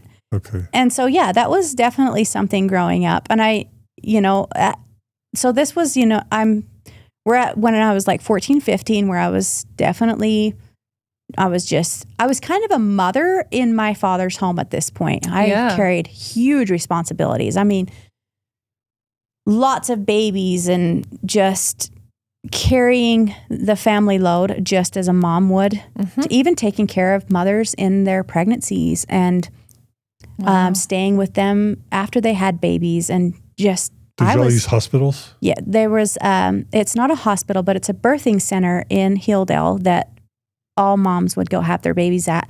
Unless there was complications and they had to go to the hospital, then they would transport them from the hospital to the birthing center to stay for a few days. And I remember going up there and helping my mothers a few times during that phase of their, postpartum journey. And so I was very much just involved as almost, I had adult responsibilities as a 15, 16-year-old. Caretaking, a lot of caretaking and a lot of responsibility. And the third wife was introduced before, during, or after this point when you're 14, 15? Definitely before. So she came along Let's when talk I was... about that. How did your dad find the third wife? Oh, yeah. And was it him or was it assigned? It was definitely assigned. What was that like? Okay, so we had the two wives, or my dad had the two wives. We were carrying on as, this family unit the way we were for many years. Like over a decade. Yeah, it was. I was 11, so it was a decade. And there was this girl that worked with my dad. At this time, my dad had transitioned jobs, so he wasn't working at the hardware store anymore. He was actually a manager at a production plant where do you know what Snugs USA is? Mm-mm. It's here in Salt Lake. They create like duffel bags and lanyards and things that help people advertise their business. Like swag. Yes. Swag for conferences. Yes. So that was what the business was down there in Colorado City. My dad was a big floor manager, so he knew everyone that worked on the floor. Snugs. Yes. Snugs was the name of it. And there was this probably girl. Put logos on merchandise. Yes, it was a big production. They had so many different products that they would push out. So they had little departments, and they would teenagers would usually work these departments and make it all run, but they would make the money and turn it into the priesthood. So this wasn't like, go get yourself a cute little job, keep the money. You're a teenager with some money to spend for whatever you want. Like, no, this was you going to work, making a paycheck and turning it in to the FLDS leaders so that they could disperse it and use it however they felt fit. Who owned Snugs? It wasn't Allred. Okay. Yeah. So someone high up in the church owned it, but it was really just an arm of the church. Yes. And they ran a lot of businesses there like that. This is reminding me a little of the Kingston group. Yeah, the construction would have been a big business, right? Oh my gosh, 100%. And all the men, young boys, 12-year-olds even, would go work on these great big, construction job sites, make tons of money. My brothers can attest to this, like where they're like, we made so much money. If we had kept that and turned it into real estate, we'd be millionaires by now. Like that's how much money was turning over. And they were just taking every paycheck, all of it, and just nothing giving it over. And this is, Joseph Smith taught the law of consecration, where for at least a time, all things would be held in common. So this is just the FLDS Church implementing the law of consecration that Joseph started. Yeah. Like Joseph tried it, it failed, he stopped it, but it was, by that point, it was in the Doctrine and Covenants. So that would be something the FLDS would resurrect. And it stayed as part of the temple ceremony as well, right? You would covenant the law of consecration, but we're not talking about. They didn't have a practice. It became the law of tithing. Yeah. Not where all the money you made you would give to the church. But it sounds they like kept the principle, but you actually lived the principle. Yeah, it sounds 100%. like consecration, where the men were just working and giving all their money back to the church, and the child labor was being exploited for the wealth of the church. 100%. Like, women and children. Yes, everyone was working overtime to turn in whatever their earnings, their job, like whatever the labor was turned back in to the church for them to disperse how they see fit. And unfortunately, like a lot of times it was the leaders' families that benefited the most from that, because they're just like, it's theirs. They can do whatever they want with it, And that's how it was in Kirtland, Ohio, in Missouri, and eventually Nauvoo, Illinois. Joseph was in charge, and he would collect the money and the real estate and the power, and he and his family would get the cream. Right. Did you see that? Was that something you witnessed? We all knew it because they would drive new vehicles while other families went without a vehicle, or they just always looked more, I don't know, if you can just tell when people are a little more well off than others, and there was definitely the families who seemed a little more in poverty, and then the others that were they just always were driving new vehicles, always had add-ons onto their homes. We're doing this project for this leader or whatever, and their homes were always updated and new and nice and all of these things. And so for sure it was noticeable. We knew what was happening, but it's not something, again, what can you do? Go throw a fit at them and be like, oh, I don't like how you're doing this. And then they're like, hey, you're good. Yeah. Either keep sweet or get out. Sweet moment. Yeah. Yeah. So were you saying that your dad worked with his Snugs? With his third? Yes, before they were placed. So it wasn't an arrangement. I don't think he went and like asked for this girl. And it's hard for me sometimes to think about this. She was 17 years old. Okay. There was definitely sightings of the two of them, like in his office, talking to each other, which was one of those things that's just so frowned upon. You don't go talk to the opposite sex ever. Like you just don't. And so when they would do that, people were like, what's going on? But it kind of carried on like this for, 6 months or so. And then the prophet at the time, which was Warren, I believe. Actually, it was Rulan. Yeah. So Rulan was the prophet at this time. He married them together. And so I don't think he asked for it, but there was definitely something there before. Yeah. So when he did place them, it was very easy for my dad to just accept this woman. He already knew her, you know? It was much harder for my mom and her sister to be as accepting, because they're like, we've already established our family this far without this. Yeah, makes sense.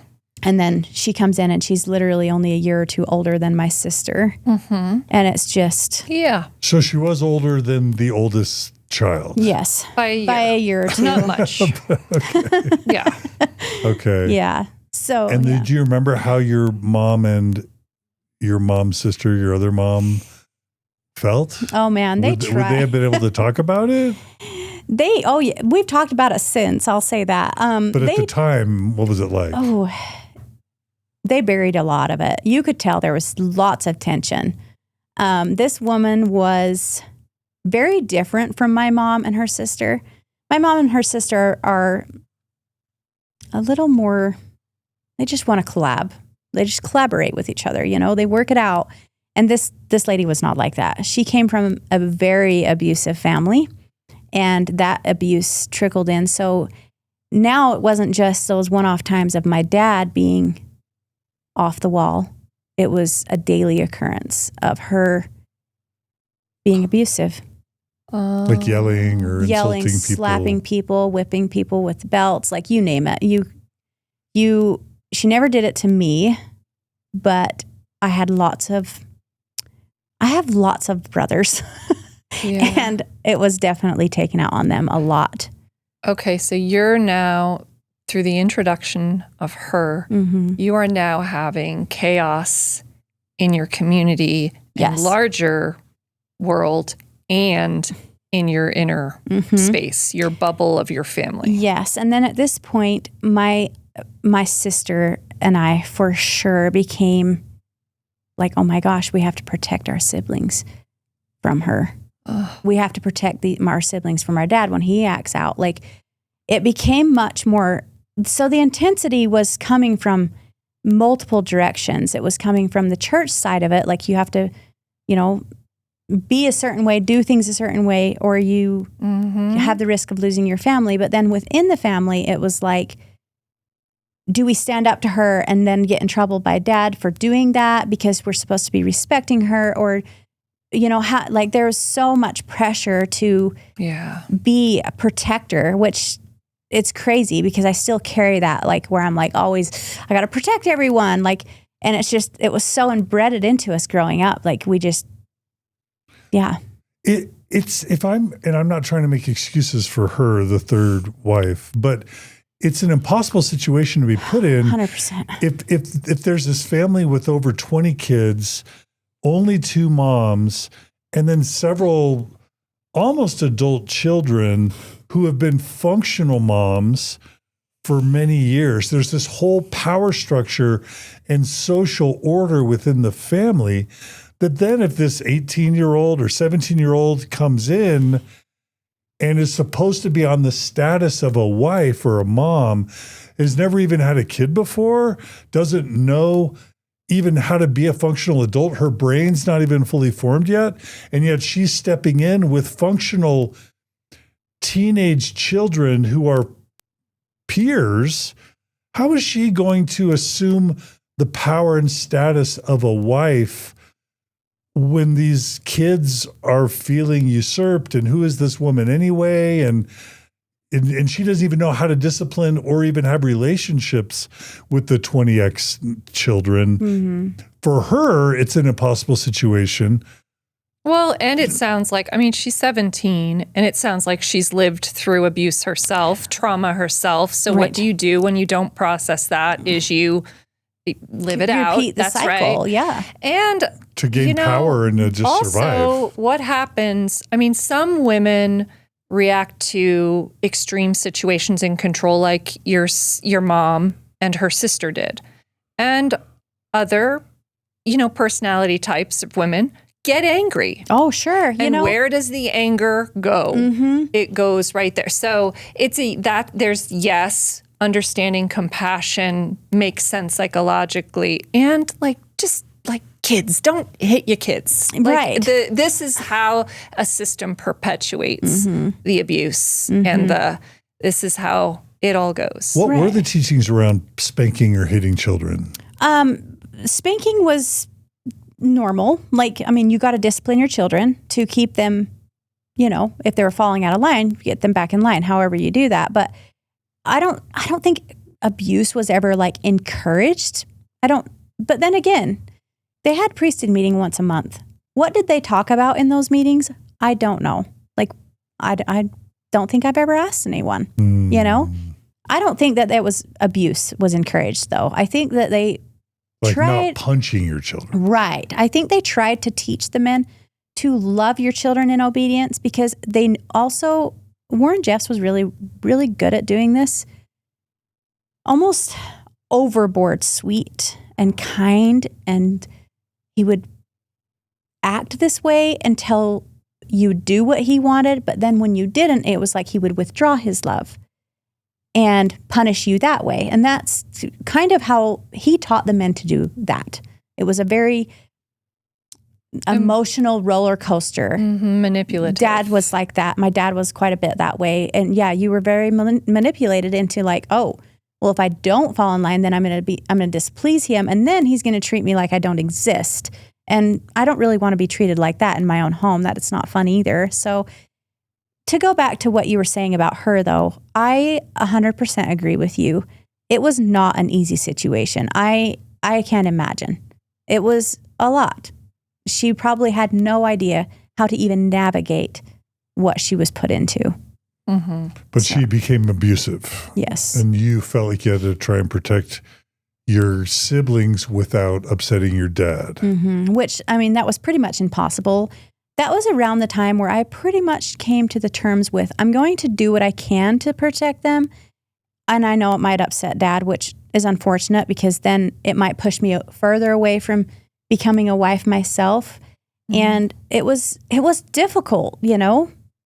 There was that fear of like, well, if I overstep my boundaries in this area, then I'll be unworthy of the blessings that I desire, which is to be someone's wife and move forward. Around this time was when I really wanted to just get married. I wanted to get married. I wanted to get out of my dad's home. Right? Yeah. Yeah. And that's about when it happened, really. When I was placed into someone's home was around that time. Okay. So talk about how that happened. Okay. For So you. yeah. You're a normal 14, 15, Yeah. 16-year-old kid. I was 16 at the time. Right around this same era within the FLDS, the YFZ ranch in Texas was being built, but we did not know about it. So the fathers would disappear in the night and be gone for sometimes weeks, months at a time. And Asked to go work on the Texas temple. Yes. But we did not know where they were going. We were just told, I've been called on a mission by the prophet. Sometimes they wouldn't even say that much. It was like we would see them packing their bags and putting them in a vehicle, and they would leave. And sometimes we were like, are they being sent away, or are they being called on a mission? Like, there was so much like unknown and uncertainty, and we would just have to accept it. And then a few weeks later, we'd get a phone call. I'm on a mission. And by the way, I just have to say that practice of sending fathers with multiple wives and children away on missions, that starts with Joseph Smith. Yeah. He did that all the time. My great-great-grandparents, grandfathers, went abroad to serve missions, leaving multiple wives with many, many, many children home to fend for themselves. Yeah. And that's pretty much what we did. Yeah. Like, we just made it work. He would be gone for months at a time, and then he'd come home, and he'd be home for sometimes a week, sometimes a month, and then he would go again for a long period of time. Well, he had done this, I want to say 3 or 4 times, where he had come and gone. And while he was gone, it was a Sunday morning, he calls on the phone, and he asks to talk to my mom. And she gets on the phone with him, talks to him for a minute, and then says he wants to talk to you, which that wasn't normal. My dad didn't really call on the phone to talk to me, really. So I picked up the phone, and he said, someone's going to be there in 10 minutes to take you to get married. Whoa. And I was like, okay. Like, and you're 16? Yeah. At the time, I had imagined getting married so much differently, because my sister had gotten married a few years before that. And she was able to plan a little bit. She made herself a wedding dress. Like, we went to the wedding. Did she know the guy? Did she date him? No, it was definitely a placement marriage. Mm-hmm. Yeah. She didn't know him, but it was more open. Like we knew it was happening. A little more time to prepare. Yes, she had a day or so, like, to prepare. We did all the things. A day? Did you just say a day? Yes. Okay. That's a long time. Made that wedding dress real quick. Yeah. Well, she already had it made. So, she had put together what they call a hope chest and like put items in it that would prepare you for your wedding day. And I did not do any of that. I had literally nothing. So 10 minutes, I'm like, what do I do? What do I do? Go put my shoes on? And were you excited? Was there a part of you that's like, oh, this is what I wanted? Yes, I was. But then again, I was like, my mom can't come with me, and a guy is going to pick me up. And it's not my husband, he said. This guy that's picking you up is not the person you're going to marry. Oh. So I'm very confused. Like, that was kind of a culture shock in a way, because I'd never ridden in a vehicle with a man other than my father, just me and a man. So I was like, okay, but this isn't my husband. So why am I riding in this vehicle with this man? Like, it was a culture shock for me. I go out there and I climb in and I realized that the guy was actually one of my old school teachers in high school. And he remembered. So he was like asking me about my summer, trying to probably make it a little bit less awkward. I don't know.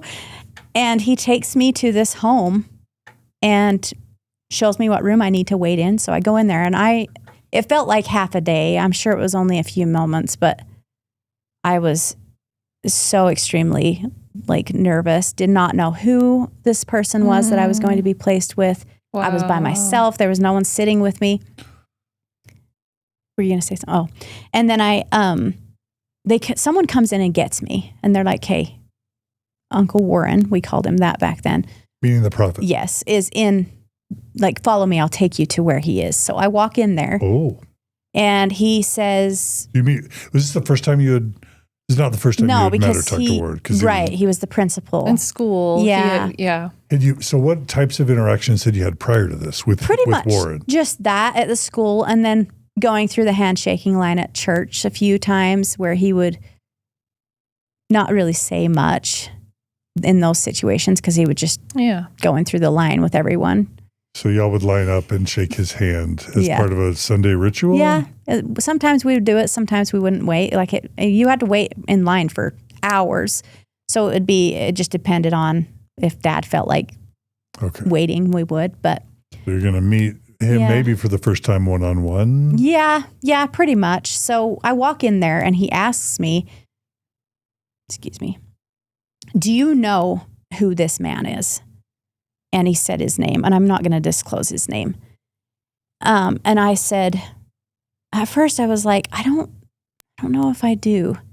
And then it was like, oh my gosh, yes, I know who he is. And I pictured him and his first wife with their cute little family. They had a few little girls at the time. And I felt excited, but I also felt kind of sad at the same time because all I could think about was his wife. Because in my eyes, they were a perfect, cute little family. Mm-hmm. But I was like, well, all feelings aside, this is what I'm being asked to do, so I have to do it. And then he told the man to come in. And he had us get married right there. Like, it's a spiritual marriage. You're not signing any legal documents or anything like that. You're saying, like, he says a few words and then it's done. Do you kneel in front of him? Are you in temple clothes? Nope. In this situation, we were in just everyday wear. Wow. We both had only had a few minutes to get ready before. And your parents weren't there. There's no community around you. Nope. And do you remember the words? Some of the words Warren Jeffs would have said? I really don't. And I was actually thinking of this on my way over here. I was like, I think I blurred that day out. Like, it's just a blur. Yeah. It happened so fast. It was almost like an out-of-body experience because then again, that's where life abruptly changes. Like, oh, I'm not a little child or kid anymore in my father's home. I am now a wife to a man who also already has one and he has children. Yeah. And there's no wedding dress. There's nothing. There's no food. There's no music. Nope. It's just Warren saying, okay, y'all are together. Yep, you're married now. So sudden. And again, it's like you have no say in it. It's like you have no control, no choice. Mm-hmm. And unceremonious. Yes. Right. Huh. And after we left, like, he's like, "Okay, you know, thanks, bye," basically. And we start to walk. Thanks, bye. Yeah. Like we start to walk. And unknown. Yeah. So unknown. Like, I think both of us were just like, where do we go from here? yeah. You know, because he had his little family for so many years. I think they were together for 12 years. Do you know if he was asking for a new wife? No, I don't think so. And a lot of times if men asked for a new wife, they were not given one. Like it was, especially during this time, like you had to wait till it was your turn to have one. The prophet decided when that was.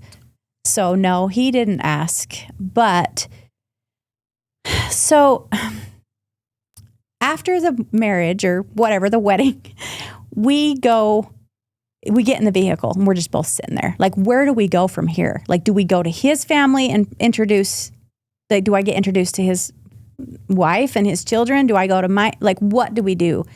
So I think we did end up going to his house first, and he introduced me to his wife, who I feel so bad for her now looking back. Like, can you imagine the flood of emotions, like feeling like, wow, I've been replaced.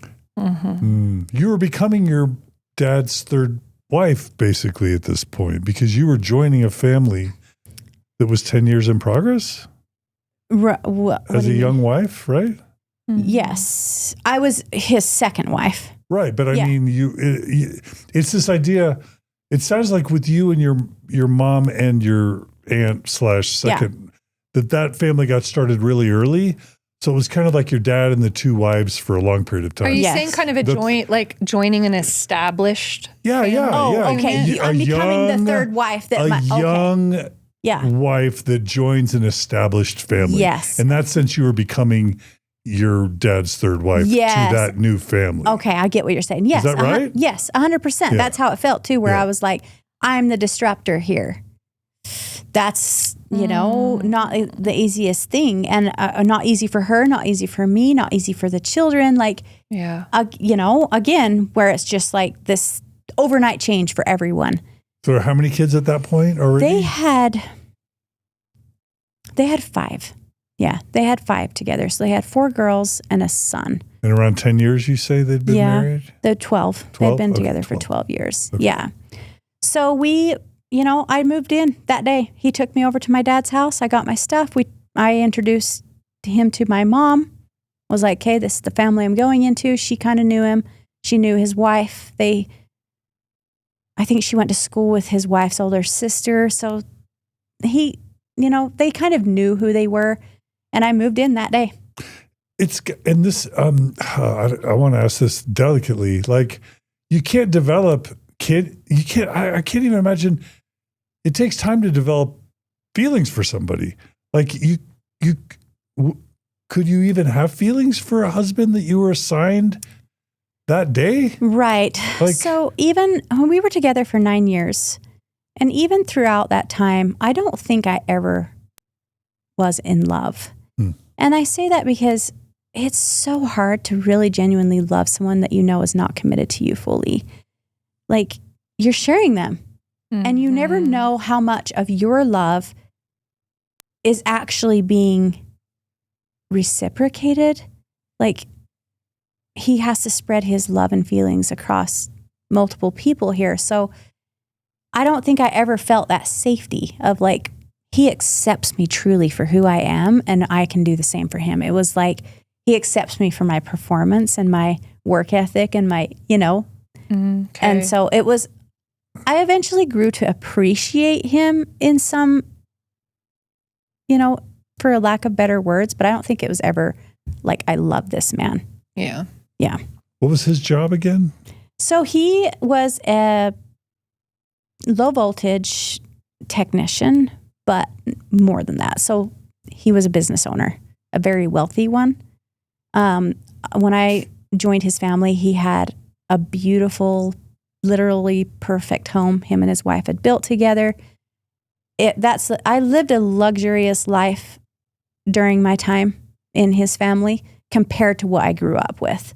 Like he was constantly like new vehicles, kind of like the prophet's family in a sense. I've heard now after being out, like a lot of people looked up to his family. Like you guys were just that perfect family, even though there was multiple wives and everything. It was just, however he did his business, he was able to turn a lot of money into the priesthood while still somehow providing without getting in trouble for it. I don't know how that works exactly because there were so many other men that were never allowed to do that. So I don't know if he had some kind of, I don't know. I just don't know. Well, like it's just status. Yeah, you know what I mean? status. People, like if you turn in so much money, then yeah, go ahead and do whatever you need to do, you know? And for the purpose of etiquette, tell us why you don't want to share like his last name, for example, just so people understand why. Okay. Because I have children who are minors, that's the biggest reason. And even though I'm in the public eye, I've tried to kind of keep my children out of the public eye unless they want to be. So it's kind of, it's for my children mostly. That's right. Yeah. A little protection. Yes. It sounds like. And also where there, like lack of choice, agency is so key in your story that it seems to me you're taking a lot of care to allow them to have some choice in their lives. When I first started telling my story a few years back, I wasn't as conscientious of this. And I remember when it just hit me like a ton of bricks. And I was like, wait, they didn't ask for this. I'm choosing to go public. I'm choosing to be known for this. I want them to be able to make that same choice at some point in their life. So in, an effort to do that, I just haven't really ever said his name. Like I'm in the process of writing a book and I'll probably have a different name fully in the book. That makes sense to me. So, okay. I have a question. So what was the integration process like for you in this new home and new environment? How would you describe it? How did the first wife treat you? Yeah. Like, how would you describe that process? She was not fond of me. Does she just tell you that, or do you just feel it? Oh, it was, she didn't need the words. She would tell him how she felt.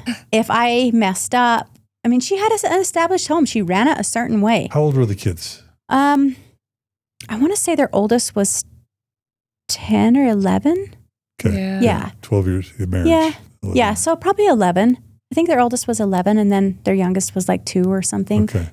And so she had an established way of how she liked her home run, which I totally understand that now. I mean, if someone came into my house and started telling me how to run my home, I'd be a little bit upset too. Well, probably quite a bit upset. But she wasn't fond of me. She would let him know that she wasn't fond of me. Like, I was very soft. I'm a very soft-hearted person, and she was raised in a very like, just handle it kind of family. So we kind of clashed in that sense. She called me overly emotional, and I would be like, well, you're ruthless. So like, we just did not ever really see eye to eye in that way. And I mean, we could have, if the circumstances were different. Like if we had met and were friends, maybe we could have, like, you don't have to be exactly like the people you hang out with. But with the circumstances, I had taken her husband. Like, that's not going to feel good to anyone. Okay, now I have to ask a question. So in Doctrine and Covenants 132, which is the polygamy revelation, there's this part called the Law of Sarah, which states, and this is according to the revelation Joseph received from God around 1843-ish, after he had been 2 or 3 years into polygamy. Emma was not liking polygamy. Joseph had been hiding it, lying about it. And Emma was not, once she found out Joseph had a bunch of wives, she was basically asking him to stop. And so Hiram, Joseph's brother, said, Joseph, maybe if you get a revelation, because somehow he had started and implemented secret polygamy without ever receiving a formal revelation, which is kind of weird. But eventually Emma, to her credit, spoke up, said, I'm not down with this. So Hiram says to Joseph, maybe if you come up with a revelation, Emma will fall in line. So Joseph comes up with Was it like D&C this? 132. I was going to make a joke. Was it like this? Maybe if you come up with a revelation, Joseph. Yeah. Like that? I mean, that's how he's yes. literally. Yeah. But I mean, what's dark is what the revelation basically says. Yeah, Have you ever read D&C 132? Oh. I have, but it's been a very long time. It basically says, Emma, if you don't let Joseph do this, you, Emma, will be destroyed. And it says the word destroyed like 5 times, something crazy. Yeah, it's basically terrible. a threat. Yeah. No, God, Overt it's basically in Jesus's voice saying, Emma, let Joseph do this or I will destroy you. Yeah. But aside from that, it also has this thing called the law of Sarah, which I think was Joseph trying to give Emma a concession, which was the first wife gets to accept or reject future proposed wives. Yes. And so that's what is supposed to happen according to the revelation. Yeah. So with both your mom and your aunt / second mom, with the third wife and with your husband / first wife / sister wife, was the law of Sarah in play or not? And if not, why not? You're saying, saying no. No, it definitely was not. Have you heard of it? Have you heard of it in the community? Or? Yes, I remember this actually, the law of Sarah. But the way the way they taught it was more of like, yeah, you have the option to reject, but like, why would you? Don't you want your husband to be exalted? Like, don't you want your husband? So it would be selfish. Yeah, like your husband has to have more than one wife to get to the celestial kingdom. So why would you hold your husband back? Like it was presented more like that. Well, see, the second part, and this is all still in modern Mormon scripture. You can go to D&C 132, and I recommend you do and read it. We've done several episodes on D&C 132. What Jesus allegedly also tells Emma is, yes, the law of Sarah, but if you say no, the man gets to do it anyway. So the revelation says, yes, you can choose, but if you say no, it happens anyway. Then you're at the loss, not him. Like he's still going to go forward with it. He can do it anyway. Yeah. And now you're just disobedient. That's literally how it's looked at too. Like, and so even though she wasn't fond of me, we really did try. We honestly tried. But she didn't consent, it sounds like. No, I don't. She didn't want it. She didn't consent. No, I think it was forced on her. Yeah. And in fact, one time it came up in a random conversation between the two of us, and she said, I wanted him to take a second wife, but I wanted it to be someone that I already knew so that I could just naturally love them. Like your mom. Exactly. Yeah. I'm like, it makes sense to me, but I mean, here I was, this new person. I was a child. Yeah. I was a child, and she You were was 16. thinking, yes. So she's thinking, this girl's literally still a child, and I have to respect her like she's an adult, when really she needs a mom still. Yeah. And we haven't even, and this is really dark, and I'm ashamed I haven't even stopped to think about this. This is illegal. This is, Yes. You're a child, and your husband was how old when you? He was 34. So that's illegal. That's rape, statutory rape, or what? Child abuse? Like, I don't know what I don't know either, but law it was would be. definitely illegal. It is illegal. But child abuse. Yeah. It's not marriage. It's child abuse. 100%. You know, and I, as someone who was like, oh, I wanted it. I did. I wanted the next step within the FLDS. I did. But I didn't really understand the weight of what that was until I was in it. And I was like, wow, I expected this to be so much different than it is. I expected to be accepted. I was naive. You know, I had no idea the feelings and everything that you would experience. You expected to be loved by the first wife. Yes. And him even, like, not picked apart, like, well, she's saying you're doing this, or she's saying that this upsets her, you know, and there was always like tension in some way for a very long time. I had a child pretty fast after I was in the family, like within a year. So I was 17 when I had my first child. And it just kept progressing like that, where it was just tension. There was never, like, I didn't really find peace for, beyond, it was several years. But during that first year, he actually took a third wife. Oh. Yeah. Was given? Was given. Okay. He actually was given a third wife. I was pregnant. I was probably 5 months pregnant around this time. He took another wife who was my same age. So there was two. Still 16. Yes. Well, she was probably 17 now. Okay. So yeah, same age, meaning like within the same year. She was 17. And so he had two very young wives with this already established family. And the two of us, at first, I was all arms. I'm like, yes, like, please be my friend.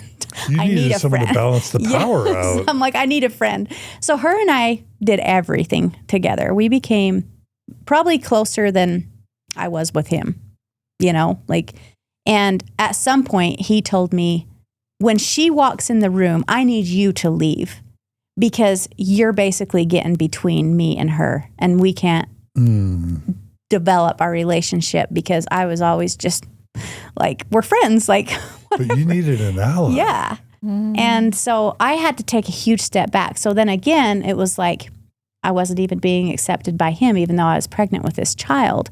So I took a huge step back. I remember during this time, I went to my mom and I was like, has this ever happened to you? Has dad ever told you, like, you need to take a step back and not be so involved when a new woman came into your life? And she was like, not that I can think of, but you really need to go back to him and talk about it. Like, I can't help you. So at that point, I just was like, I'm not going to bring it up to him. I just don't want to deal with it. It's not that, my relationship with him wasn't that important. It was more about being friends with her. Yeah. So she didn't have a child for a very long time. And so she just helped me with mine. And she just wasn't able to conceive? Yeah, she just wasn't able to conceive. It was about a year after she was married, he took a fourth. Whoa. Yes. So after I came into the family, it was like... Yeah, this is happening quickly. Yes. So about a year after, okay, well, let's backtrack a little bit. Right after I had my baby, she was 3 or 4 months old. My ex disappeared in the night on a mission. He took his oldest daughter, who was the daughter of his first wife, with him, and she was 12 years old. And he came back 2 weeks later without her. Oh. She married Warren. Oh. Oh. She was one of his 12-year-old. Yes. Oh. Your effective polygamous daughter was given to Warren Jeffs as a 12-year-old bride. That is interesting. Yes. We did not hear from her or about her, where she went, anything for 3 years. Yeah. Were you saying that this is conjecture? My brain just does this, makes connections. Okay. So I'm just going to say this is conjecture. You were saying that he was allowed to have nicer things than other people. I know what you're going to say, yeah. I'm just like connecting those dots a little bit, not saying it's true, but it would be interesting if some deal was made or something there. Meaning your husband. We think that happens a lot. What? The deals. Like, where it's like, if you, like, I want your daughter. If you give me your daughter when she's of age, I will give you another wife, or I'll allow you to keep a certain amount of money from your business. Like, this has been a conversation we've had within, like, a few of us who have left the FLDS, where we're like, it only makes sense, because then we're like, wait, he took a wife after he gave his daughter, or he gave his daughter away and then had another wife. Like, different. Quid pro quo. Yeah. See, I the reason why I was stopping for a second, again, I'm thinking about Joseph Smith now and tying this to Joseph Smith. One of the 14-year-old brides of Joseph Smith was Helen Mar Kimball. Okay. She was the daughter of Heber C. Kimball, who was in the Quorum of the 12 Apostles, and one of Joseph's right-hand men at the time. And one of the modern, in 2025, one of the apologetics that the LDS Church uses to help people allegedly feel better about Joseph marrying a 14-year-old is they'll say Heber C. Kimball gave his daughter to Joseph, as if that's not as bad because it wasn't Joseph taking a 14-year-old. It was a father willingly giving his 14-year-old to the prophet. Yeah. Do you have reactions or thoughts about that, whether that makes it better or worse? I think, and they do word it that way. And I know with my ex, he did take her. I mean, he left in the night with her to go take her to the prophet, okay?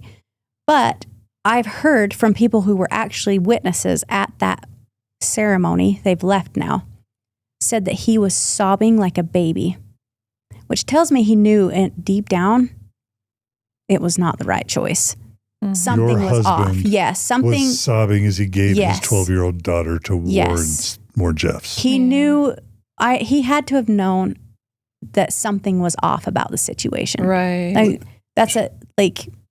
She would have been. Would she have been prepubescent at that point? Or yeah, I guess. I don't know. 12. 12 is just like right there. Like you're still little. Like 12. Yeah. That's just insane. I can't even imagine. You know.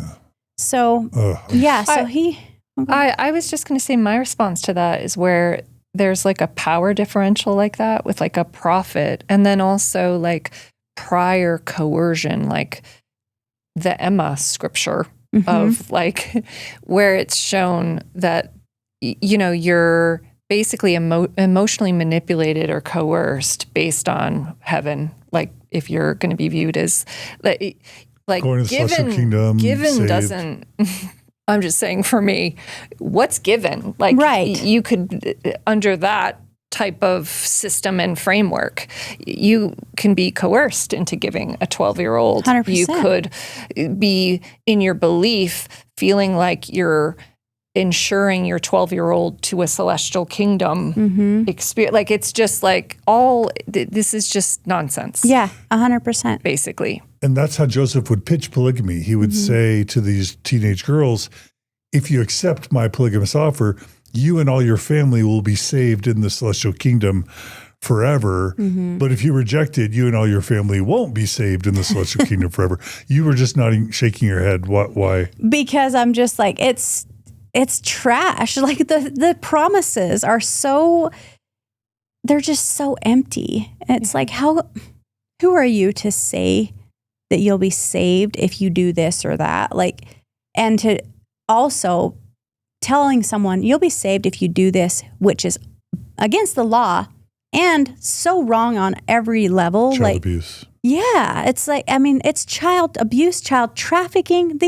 She was taking way over state lines to do this. Like, that is trafficking. That is trafficking. It's trafficking, and this is one incident. This was happening weekly with this guy. Didn't he have over 40 wives? Yeah, like, I mean, I don't even know the number. Yeah. So many. I think he had 80 by the time he was arrested. Wow. Yeah, like he was younger and younger and younger. Oh, right? Yeah, 100%. And so he left in the night, takes his daughter with him. We don't hear anything from him for a couple of weeks. Then he comes back, and he's only back for a couple of days. And during this time, he tells us that we are relocating to Las Vegas to go into hiding. At the time, it didn't really make sense, but I understand it now. We had to go into hiding because something very illegal just happened. And during this time was when Warren Jeffs was on the 10 most wanted FBI's list. So, because your husband's giving his 12-year-old daughter to the prophet, to a fugitive, and getting wives in return? I mean, it did happen that way. Like he had gave his daughter away, and then he started to take more after. Because like 3 wives within a year? Well, he had his first one, and then the 2. And then we moved to Las Vegas, and then he takes what I mean. Yeah. Got 3 wives within a 2-year period? Yeah. Assigned by the prophet. Yes. Who just got his 12-year-old daughter. I mean, that's horrible. It's really It is. insidious. Yeah. It is. It's crazy to think about it, And so we relocated to Las Vegas in hiding. We were not allowed to go out into the public. We stayed home. We had a pretty big house, but we couldn't even go into the backyard. Wow. We lived like this for 5 years. What? Wow. In like Clark County, Vegas, or Las Vegas, in different areas of the city. you would move around? We moved around every year. We moved to a new house. A fundamentalist polygamist family living in suburban Vegas in the 2000s or 2010s? Yes. So from 2005, it was the summer of 2005 to the spring of 2010. Wow. Y'all are just hanging out in Vegas. Yeah. And inside. Inside, homeschooling our children. If we went out, we had to do it quickly, go straight to the grocery store, get food, but we couldn't ever go to the grocery stores near our house. We had to drive to the other side of Vegas to do it. Like we were in hiding for that long. And it started affecting our children's development. So a vitamin D deficiency in children causes bow-leggedness, barreled chest. There's a few other things. And we started to see this in our children. Why were they vitamin D deficient? No sunlight. They don't go outside. Even though you're in Vegas. Yes. And it's 120 degrees. Staying inside. You're not getting the sunlight. That's crazy. We had a doctor who we trusted who was also a part of the FLDS. She was in hiding in Las Vegas too. And somehow we found out we were both there. So she started to come over to our house occasionally. And she told us straight up, like, your children are vitamin D deficient. Like, that's dangerous. And so we started to go up onto what they call Mount Charleston that's there in Vegas. And we would drive clear out into the sticks where no one was. And we would take our kids to hang out outside up there. So they get sunlight. Okay, I have to ask you a couple questions. So the first one is another apologetic the modern LDS Church uses to justify Joseph Smith's polygamy is to say that the teenage girls wrote in their journals either that the Holy Ghost or an angel appeared to them. You're already laughing. Sorry, it's just the story is fun. I mean, it's not funny, but it's like... No, it's dark and terrible. Yeah. But what else do you do if you don't, I don't know, laugh or cry? But they'll say, we have the journal entries of these young teenage girls who entered into polygamy, and they write that an angel came to them and said that they were to get married to Joseph, or they wrote that they reflected fondly and that it was the happiest time of their lives to be sealed to the prophet. In other words, they either loved it or they got divine confirmation that it was good, or that they felt spiritually like it was the right thing to do. As someone who was a child bride, what would you say to the Mormon Church when they say that these young teenage polygamous brides either got spiritual confirmation or reflected positively on being Joseph Smith's child brides? What would you say to that?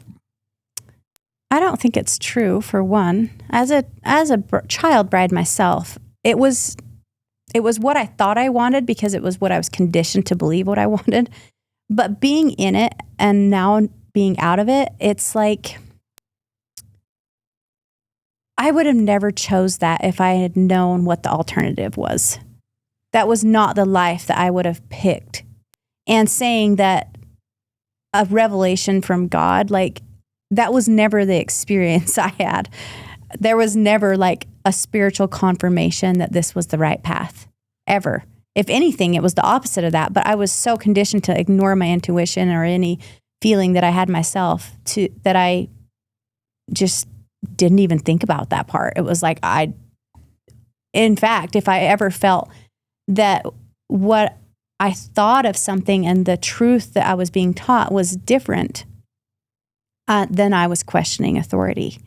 So then I would check myself. I wouldn't check the facts. I would check myself. So you weren't allowed to have thoughts or even feelings that went outside what you were taught was right. Yes. And, even there was several times I had gone to my husband at the time and was like, hey, I'm feeling that like this is off or something's wrong here. He would be like, you need to go pray about this and get the Holy Spirit. You need to, get on the same track. Like, keep sweet, right? you need to get yourself under control and figure out what you're feeling and ask God to forgive you of that. And so women are very much taught not to listen to their intuition, the Holy Spirit, whatever it is guiding them. Like, you just shut that part of yourself off to where you're like, every time it comes up, you're like, nope, that's wrong. I shouldn't listen. And it takes a long time to get back to that. Mm-hmm. Yeah. So just like there's no consent for a child, sexually, there's no spiritual consent. No. Because you just don't have the freedom to have free thoughts and free feelings. Not Is at that all. what you're saying? Yes, because I said this before. It was a culture shock. That's how it was even going into a marriage. It was like a culture shock. You're taught your whole life, don't look at boys. Don't give boys your attention. Don't anything about men or boys ever. And then within 30 minutes, you're told, this is your husband. Go make a baby. Go build a family, go do all these things. And you're just like, a deer in headlights. It's scary. It's not familiar at all. You don't know what you're getting yourself into. It's just so different from you're taught so strictly growing up how to keep on this path. And then it's like overnight you're on a completely different one. Okay. Thank you for answering these questions. I think this really sheds light on both Joseph Smith's polygamy, but also in the church's apologetics for Joseph Smith's polygamy. Yeah. So I think this is really important. Yeah, I do too. The next, another apologetic the church often likes to say is that polygamy was never about sex, that these men were trying to be righteous. These men were trying to do what God wanted. There's lots of other ways to have sex than to try and have it be religious polygamy based. Mm-hmm. And so just for Joseph and for all these other men, it was about obeying God, not about sex. Knowing that your husband in his 30s married 4 teenage girls, is that right? No, only 2 of us were teenagers. The 4th wife was in her... She was already a mother. She already had children. She was reassigned? Mm-hmm. Okay. So how old was she? I want to say she was 26 at the time. So knowing that maybe your husband had 4 wives, 2 of them teenage wives when assigned to him, what are you able to say about whether for him he was enjoying the sexual aspect or whether it was a burden to him? Like, there are these quotes that they make about Brigham Young that he wanted to die when he was told he had to practice polygamy. And the church wants to often say that these Mormon men saw polygamy as a burden and it was a horror that they just did because God dragged and kicked them screaming. Yeah. What can you say about that apologetic versus the reality that you experienced of having a husband with 4 wives, 2 of them were teenagers? And again, you don't have to say anything about this if you're uncomfortable. Right. I'm talking about whether the men were probably enjoying the sexual aspect. And one thing we could also do is just make it more general, like what you observed in general. That's what I was thinking. That way you're not, it's a little less pointed. Specifically. Yes. So I think it was different for everyone. I will say that because I think for some people, it was all about that. Like, oh, I got this new shiny thing to look at, to touch, to, do all these things with. And especially if they waited a really long time to have another wife placed with them. So I think it could be taken that way. Or it could be someone where they're like, well, my life was pretty great before.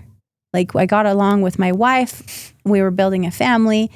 This is just extra. Like, in my personal experience, I don't really want to say that I was singled out because I was younger. It always felt like he kind of treated us all pretty much the same in most situations. I don't know. It never felt like I was singled out that way, which I'm grateful for because, it could have been way different. He did end up actually taking a 5th wife. So there was actually 5 of us by the time we, all said and done. And it was also another woman with children. So he took on basically 2 other families with their children. Yeah. That's a lot. Yeah. So, yeah, all said and done, we had, I want to say 21 children in that family dynamic. But to answer the question about like the sexual side of it, I think it really just came down to who the man was deep down. Like, I think that they could use that to their benefit, you know, being like, well, it's a teenager. I got a teenage wife, and use it to their benefit. I also had a friend who got married right around the same time I did. And she's like, my husband won't have anything to do with me till I'm 18. And I was like, wow, okay.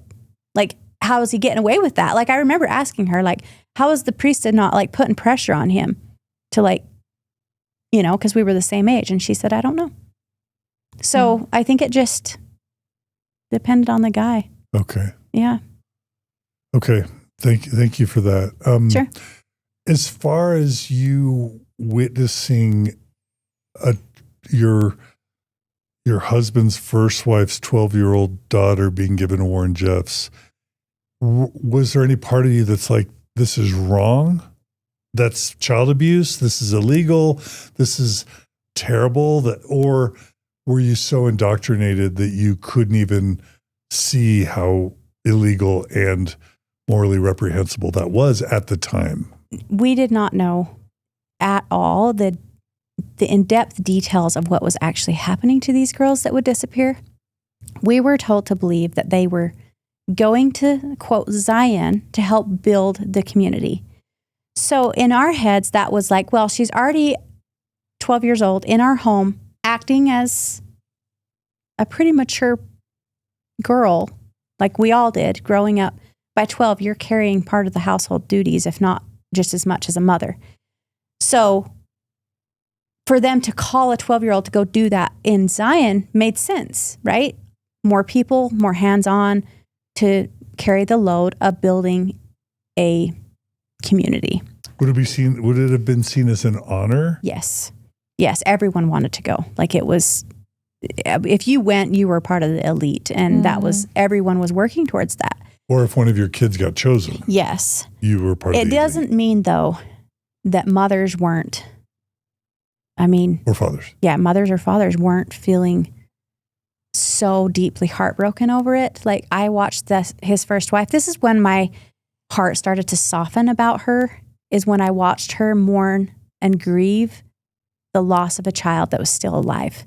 I remember just like watching this one, like she was never the same after this. Yeah. It broke her? Yeah, it broke her. Like she was a strong woman. Like, she'd never showed emotion ever. And I remember walking up and seeing her just sobbing. And there's literally nothing you can say or do to console this brokenness. Like, it's just out of this world to wake up and see that your child is not there. So terrible. Did she ever tell you why she was sobbing? Would she ever put words to it? It was one of those things that it was just a silent understanding, I think, where you just knew. And you're hiding in Vegas for 5 years, never seen the light of day, because this 12-year-old girl was given to Rulan Jeffs to be a wife. And he was taking more. So it was like, because we were a family who had, we didn't know what happened, but he did. The husband did. And so he had to protect his family from the law, because what if the law found out he had done that and came after his family to try to get information, especially with the FBI going, where is this man?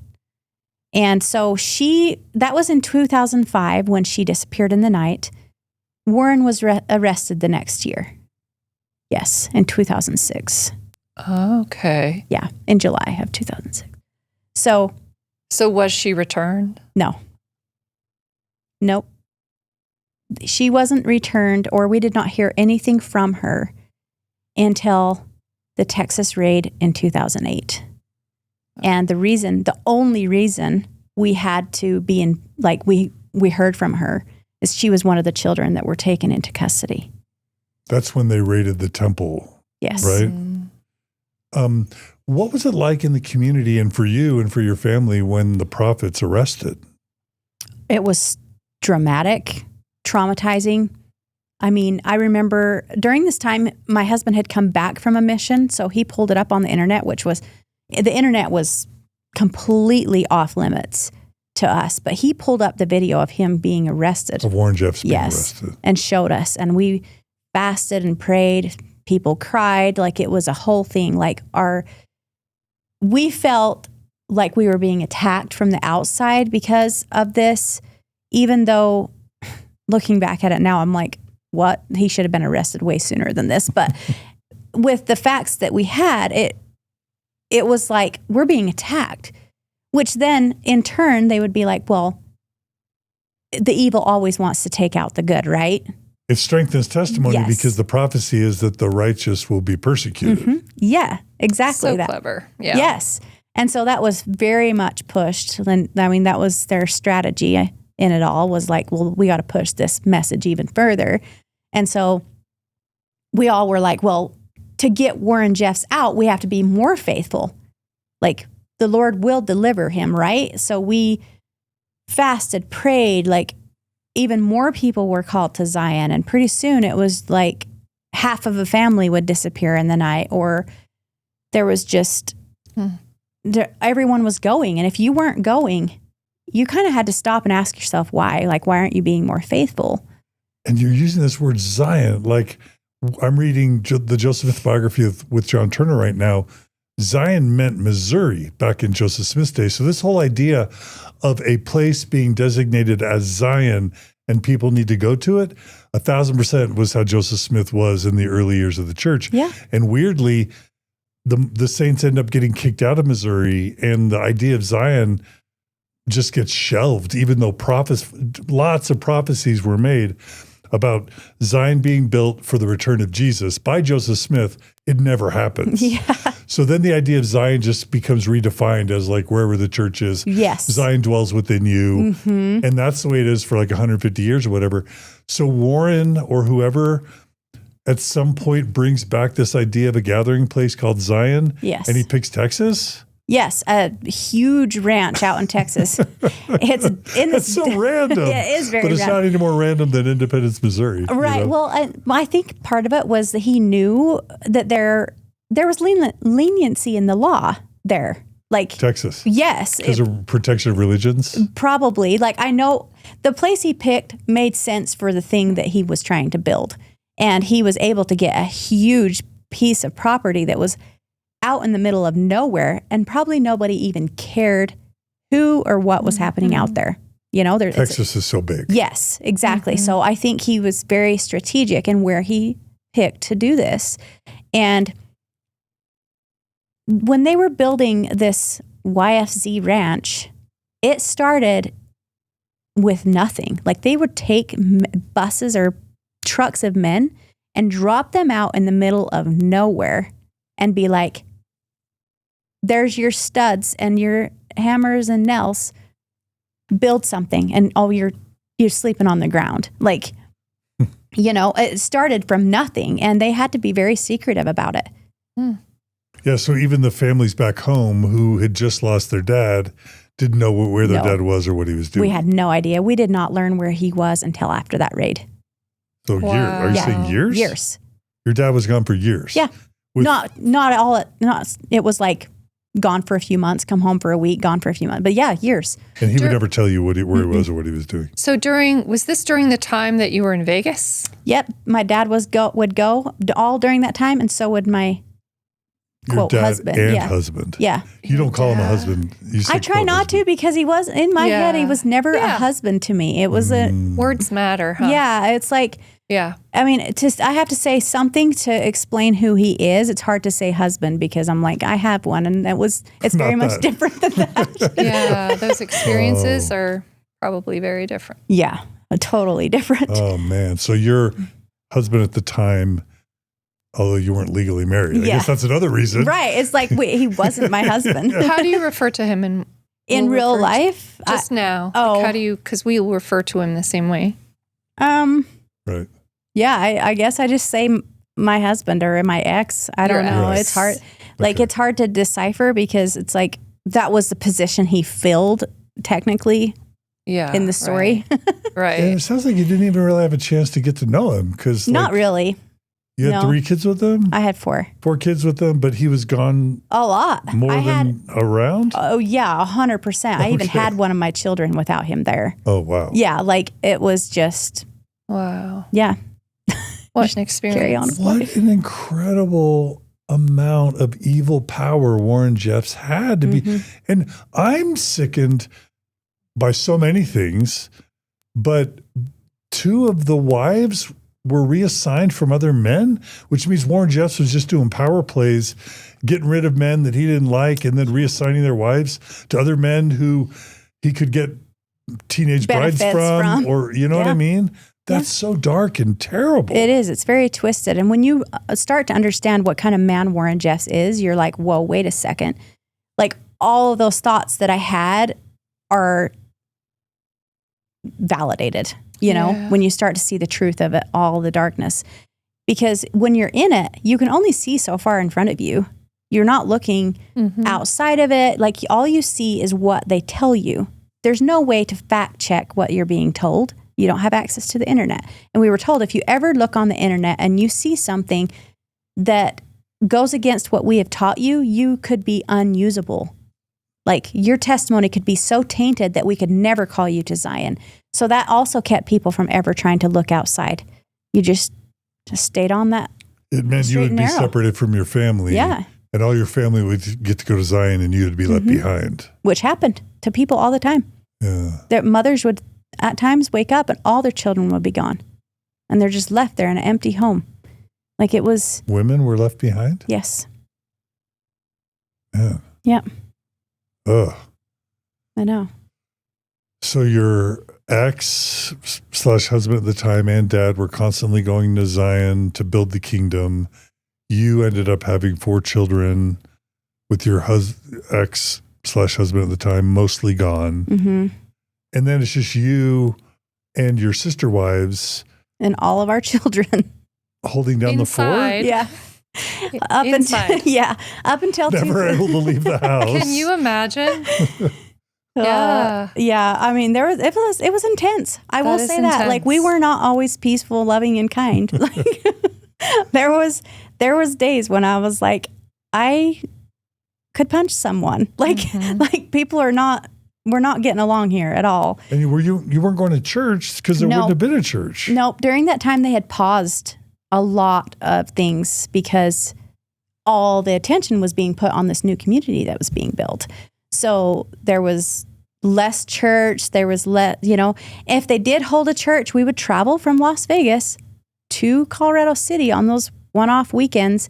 And we had no stops in between because we were in hiding. We had to just go straight from point A to point B, go to church, go back to Vegas. Because they did, they had paused a lot of things, but there still was those random, like the prophet has a message this Sunday. Wow. Okay. So, how did you process the prophet being in jail relative to God? Like, wouldn't God protect the prophet? Wouldn't God keep the prophet out of jail? Yes. That was a huge thing because we always thought that too, where we were like, well, the prophet, if he's so led by God or he's God's mouthpiece or, he's being so like he basically is God at this point, then why wouldn't he be protected? The only thing that we came to a conclusion of all this is that it was a test on the people to see if we would continue to do the will of him and if we would stand the test of time, I guess. Like, would we keep our faith alive? Would we keep following all of his teachings, even though he wasn't presently there with all of us? And so, I mean, because he started getting weird revelations in prison, right? Yes. So this is when everything started getting really weird. Tell us about that, because people don't know. Yes. So he was once he got arrested, it was like all of the revelations he would put out were very vague, while also being, it's almost like, okay, I can't have this, so neither can you. Yeah, tell us about that. Yes. So he banned any kind of marital relations. So he told all his people they couldn't have sex anymore. Yes. So no the children. married people. Mm-hmm. No children. Yes. When he told everyone this, I was actually pregnant with my 4th child already. And so I thought that was going to be my last child. I was like, hey, I have 4 babies. That's all I'm ever going to have because of his revelation. So he basically was telling the people, you can't have marital relations. You can't have, it was a lot of comfort things that he was taking away. Like, no hugging your spouse. You can shake their hand. I don't remember if he specifically said you can't say I love you to your children, but there was something like that to where we stopped saying I love you. What about hugs? Frowned on? They were, because this is what he said in one of them was, if you show affection to your child, you're doing it for selfish reasons. So pretty much any kind of physical contact other than a handshake was forbidden or frowned upon. He also changed the way that's when he really started to change the way everyone ate, the way everyone dressed, like you had to wear a certain uniform. Like some of the revelations were as crazy as moms have to get up in the morning or get up every hour throughout the night and check on their children. And if you don't, something bad will happen to your children while they sleep. Wow. And we weren't allowed to walk around the house in nighttime wear, so no pajamas or anything. We had to get dressed to go check on our children every hour. That's very much like fight or flight. Yes. Like it put everyone in, this is how I always think about it. You're so exhausted from the requirements that you have. Yeah. Plus taking care of these huge families, cooking for them. Class time was at 5:30 a.m. and then bedtime was at like 9 p.m., I want to say. And it's like everything was so structured and planned out for you to the point of... Were you still praying hourly at that point? Oh, yes. That continued. Oh, yes. Wow. So every hour, at every day, night, everything, there was a requirement, especially of the women. Like what? Prayer time during the day, and then every hour during the night was to get up and check on your children. So every hour you had to be somewhere. And it kept women tired, Yep. overworked, to the point of, honestly, you kind of just become, what's the word? Like a shell? Yeah, and where you're just... A robot? It's like trying to make you machines, it is sounds like. apathetic? Is that the word? Yeah. Where you're just like, I don't really care what happens anymore. Yeah. You're just tired. You're just so tired. You're like, I don't care anymore. Sleep deprivation is listed as one of the cult techniques. Yeah, where you're just like, hey, whatever he says goes. I don't have energy Like your spirit's broken. to fight anymore. I'm just tired. Yeah, and that's how it was. Like Is that similar to psychology speak here? Is that similar at all to being in a dissociative state? Sure. I think so. If you're exhausted. Yeah, I think so. That's one of the biggest things I think that every woman that I've talked to who has come out of the FLDS, who was a mother in there during this time, tells me, I just became really good at disassociating. Yeah, that's right. You're completely disconnected from yourself. From your life, from everything. Yeah. This is so important. I can't thank you enough for talking about this. When Warren Jeffs got arrested, okay, really quickly, and then I have a second question. I remember there being a point where Warren Jeffs admits he wasn't really a prophet. He does. And do you remember that happening when it happened, or was that kept from you? They tried to keep it from the people, and instead they got him to admit that okay, fine, I actually am. His brother or whoever was there, when he said, I'm actually tell the people I was wrong, I'm not the prophet, he said, that's not right. You're just stressed or whatever. Like, you are the prophet. But he did admit at one point he wasn't the prophet. I've seen the recording of it since. And at the time you knew that he had... Yeah, so they tried to keep from the people that he had said that, and instead put out the message that he was going through like a difficult time and we needed to increase our prayers for him because all of these things. And his brothers at that point kind of took control and were like, say you are the prophet. Don't say you're not. Like, it's too, I think at that point they were like, it's too much. That's too big of a, like, if we go tell everyone that you said that, everything's going to crumble. They were in denial. Like, don't say that. Yeah. Say that you are. And so the message that was given to the people was that he was going through a difficult time. And later on, it kind of got out that he had said that, and everyone was like, that's not true. They AI generated that video and put it on the internet. Like, yeah, they made it up. And I'm just like, I mean, come on. There's that scene in the Wizard of Oz Part 2, the For Good, where Elphaba's You mean Wicked. What did I say? Wizard of Oz, yeah. Yeah, and Wicked for Good, where Elphaba is telling the wizard to just admit to the people that he was lying. And the wizard says, I would, but they won't believe me. Literally. Yeah. I think that's, I always think about that too. I'm like, if he really had released that message, I think all the people would have been like, they're doing something to him in prison. They're putting him on, like they would have psychologically gaslit themselves into believing that he was. See, yeah. Yeah. Like, because that goes to my bigger question. Like, when all this is happening, and I'm by this point, I'm really paying attention to Mormonism. This is what year about, where he's in prison and he's starting to, he tells people they can't have sex, and he admits that he's not a prophet. 2010. Okay. Yeah. So 2010, this is 15 years ago. I'm watching all this happening. I'm in grad school, and I'm thinking, okay, well, this is the end of the FLDS Church. Like, their leader's in prison. He can't lead them anymore. The leadership's going to get fractured. Plus, he's telling everyone they can't have sex. There's no way they'll just that alone, they won't be able to do it, and they'll say that's ridiculous, and so they'll leave. And then he admits that he's not really a prophet.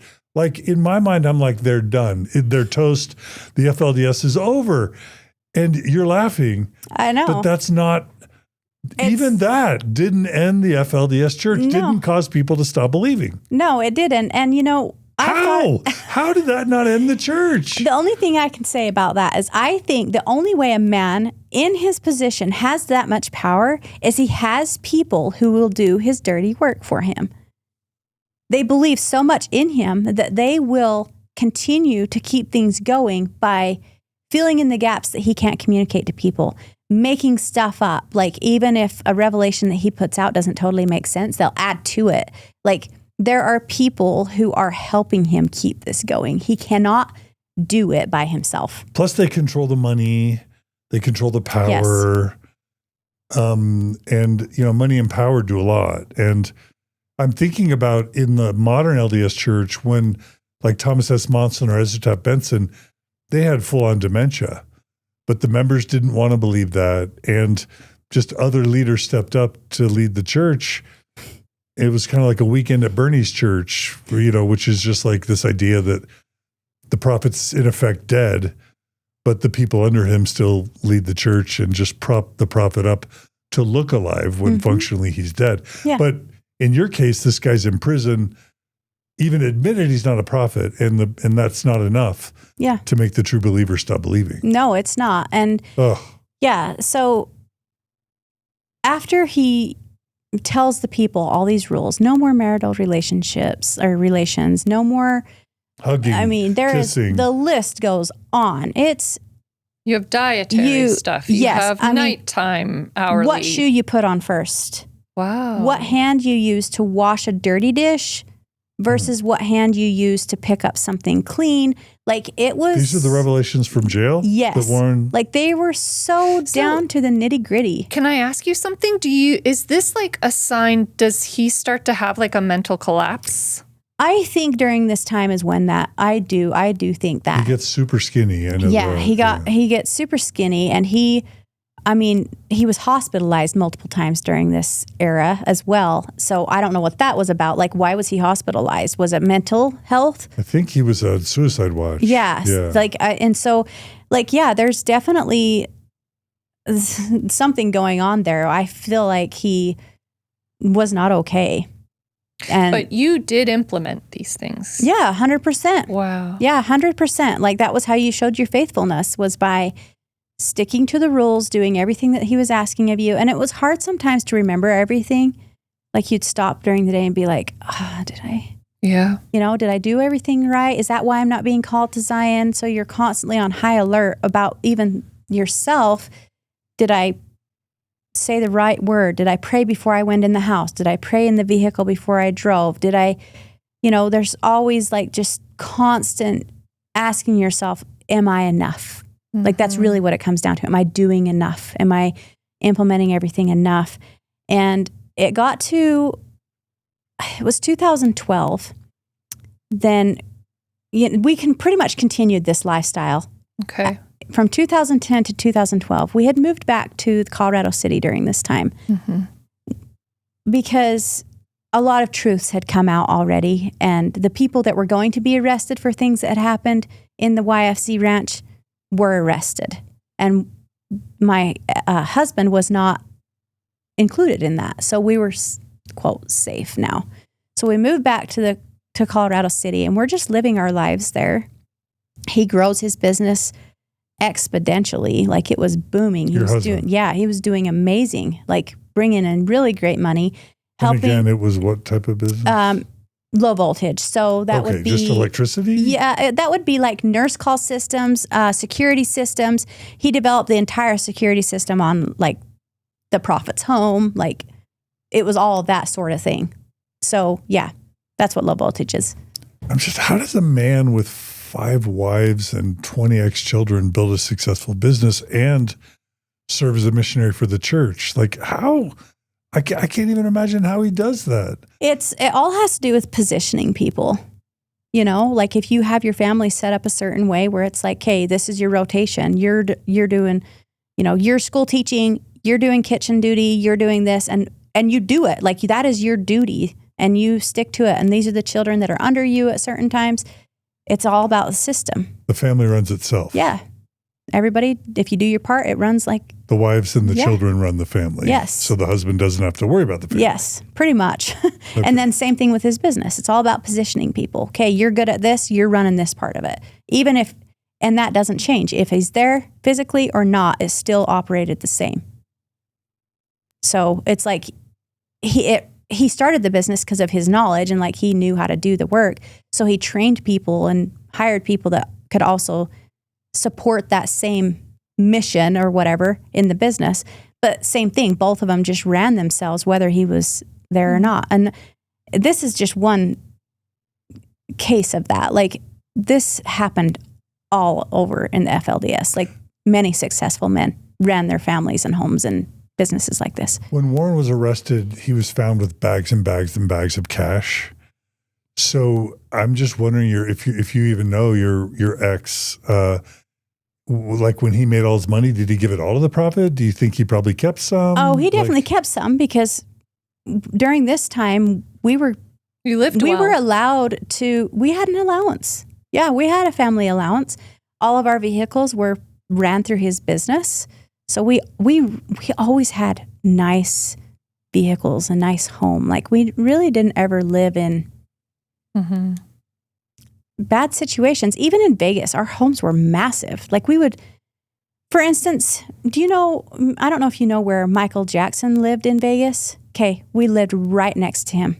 Oh, so mansions basically. Yes, we lived right next to him. Like there was a fence line between us. Whoa. For a year. Yeah. So you're not living in poverty. You're living in a mansion. No, we lived... Yeah, we did not live in poverty. That just shows how much money religions make. Like the Mormon Church today is worth $500 billion probably, but the FLDS Church with all its dysfunction is probably worth hundreds of millions. Oh, 100%. Right? Yeah, and I mean they had the faithfulness of all of the men that went to work to get them to turn in their money. Like, I mean, imagine full salaries from people just. For decades, yeah. Like there's so much money being run through that. Like, but also all the revenue, not just the salaries, but all the revenue of the businesses. Yeah. Right. Yeah, and they would back into the church. They would figure out how to get it out legally to where it wasn't like a red flag to the IRS or whatever. Like they would do it legally. And like as a church, they're tax exempt, so there's no taxes. Yeah, they would do it legally to the point where like a withdrawal of a certain amount would be coded in a way that made sense. Like, yeah. They have really good accountants out here. They would have to. Yeah. Wow. So at this point, you've moved back. Are you still, like, how long does this last, this hyper vigilant state of just like doing all the things? Yeah, it did not last long. I'll say that. So we moved in 2010 back to Colorado City. And then in 2012. What was the state of Colorado City when you moved back versus when you had left? It was still functioning because everyone was starting to move back. There was no like grocery stores and stuff there, but there was a huge storehouse where you could go get your food. Like they were a functioning community. Again, systems were put in place. Everything ran pretty smoothly. Everyone had their duty, whether it was to help run the storehouse, help run the meeting house, family life, like whatever. Everyone had a job. And so it ran decent, And during this time, we spent 2 years in Colorado City, just living life that way, relying on the storehouse. We didn't go to outside stores for groceries or anything. We would just get everything from the church. And wow. Yeah. So that's kind of when things started to change a little bit with how our lives had been. Like we were pretty well off. And now all of a sudden we're living off the storehouse.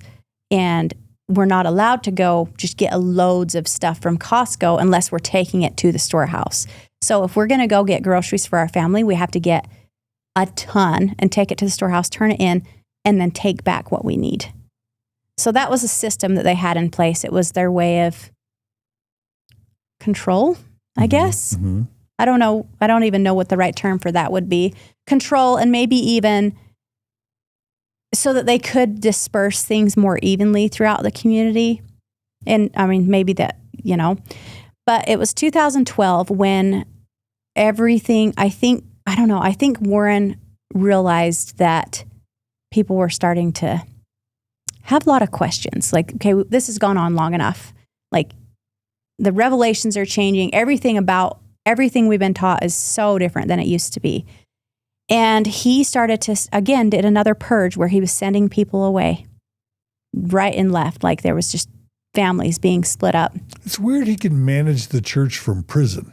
That's where I'm like, he has to have people who are just okay with this. Like taking the messages that he gives and taking them to the people that they're kind of like enforcers. Yeah. But if the church, if like he's imprisoned for felonies related to how he managed the church, it's weird that they would let him still have relationships with his underlings to still run the church that he was imprisoned for running. Yeah. It's wild. I know. And sometimes I'm like, what did they see in all of this? And maybe part of it too, we just didn't know a lot of stuff. Like I didn't know half of what was even going on until after I left. But in 2012 is when pretty much was the downfall of my ex's family. They sent him away with all of his wives except me. Whoa, why were you singled out? Why were you left behind? I still to this day do not know. Really? The revelation. No idea. Yeah, the revelation was very point blank, and it said, you and all of your former wives except me, and the only name listed in the revelation was my name. Whoa. You and all your former wives except Ceci are to leave and never come back. Go where? Just away. They didn't care. They were kicked out of the community. Yes. After all the money he gave to the church, after all he had given, he must have, do you know why he fell out of favor? I do not know. Like they tried to give him a reason in the revelation, which was the killing of unborn babies, which he's like, well, I've never done that before. So how did the men and women go that long without sex? Do you think that they were going without sex? I mean, I was. So, I mean, I think so. I think they were. I think they were trying their best to honor the. It's so funny. That's the thing you bring out, because for me, I'm like, are they still getting up on the hour during the night, during the things that feel like the horror? Well, Yeah, like it's all horror. I know. It would be so hard. I'm trying to think. Well, here's why. It's because I see, there are certain things. If you look at Maslow's hierarchy of needs, right? Like water and food and sleep, and I'm going to put sex, are viewed as like at the very base of the triangle. Okay. So it's that. It's Yeah. that, like, once you're, well, yes to all the things you're saying, Margie, but like when you're depriving people of like basic fundamental human needs, Yeah. how does that persist over years? So again, it's not me saying that sex is the only Right. thing No, I think get about, yeah. all And those the other. hugging too. Like basic affection Yes. is part of that. Yeah, or Right. saying I love you. Like that's Yeah. core stuff. I feel like it's cumulative. Right. And I Yeah. think I think we all just got so good at just shutting off to our own needs. It was about everyone else. What does everyone else need? Not myself. That's selfish. Yeah. Like that's what's going to keep you from going to Zion, because you're being too selfish. So you're focusing on yourself too much. So that was like, you shut that part of yourself off. I don't need sleep. I probably don't even need to eat. I don't need to process this feeling. Like, it was all just like, nope. It's not what we're required to do. So why should I even give that time or attention? And do you have any idea if your husband was in conflict with the leadership? Not at this time. It was so out of the blue. Like, we were carrying on. It was a normal, everyday, whatever. And they all got in a vehicle and left. And I'm just sitting there. So you didn't get, you were like sitting with your husband when the letter came, and then he read it, and no, you they were there. actually called to go into an office the revelation was read to them in person. Oh. So they all left. You weren't there. You No. were not invited. I was not invited. So when they all left to go get this revelation read to them, I was like thinking, they're going to Zion and I'm not. So I was thinking, I'm getting left behind for other reasons. That's why I wasn't invited. But you had no idea what you had done. No. And I was like, well, actually, I do. The reason I thought maybe I wasn't going is 2 Sundays before that, I had walked out of church. They said, if you feel like you've done something that is not like perfectly in alignment with what we're teaching you or whatever, what the prophet is requiring of you, then get up and walk out of church, and you can't come back till you're invited. And I had a lot of just animosity, and the rebellious side of me was starting to come up again, where I was like, there's so much wrong here. I remember walking up to Warren's picture, and literally I was just like, I hate you. And then I was like, oh my gosh, I got to repent.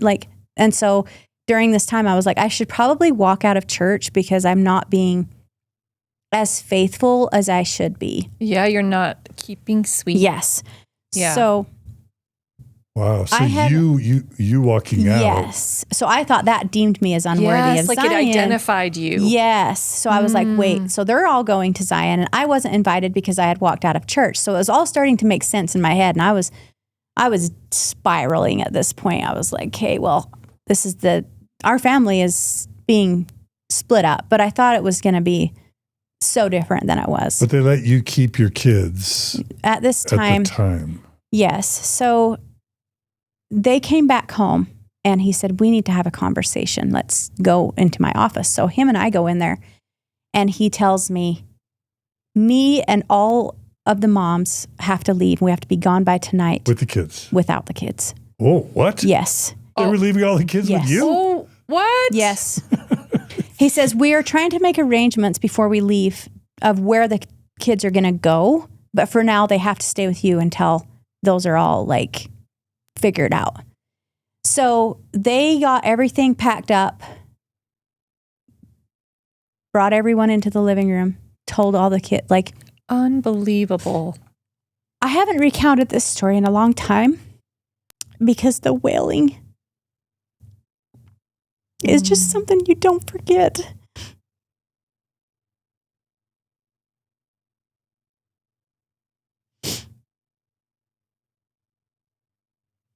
It's 40 people.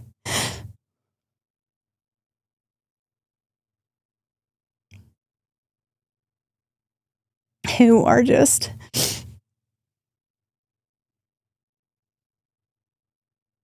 all the kids don't think they're ever going to see their parents again or hear from them or anything.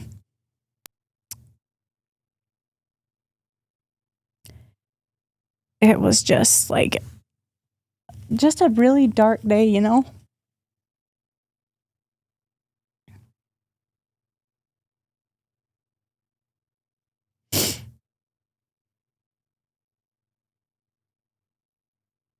We all just, I think that's probably the first time we all hugged each other in years.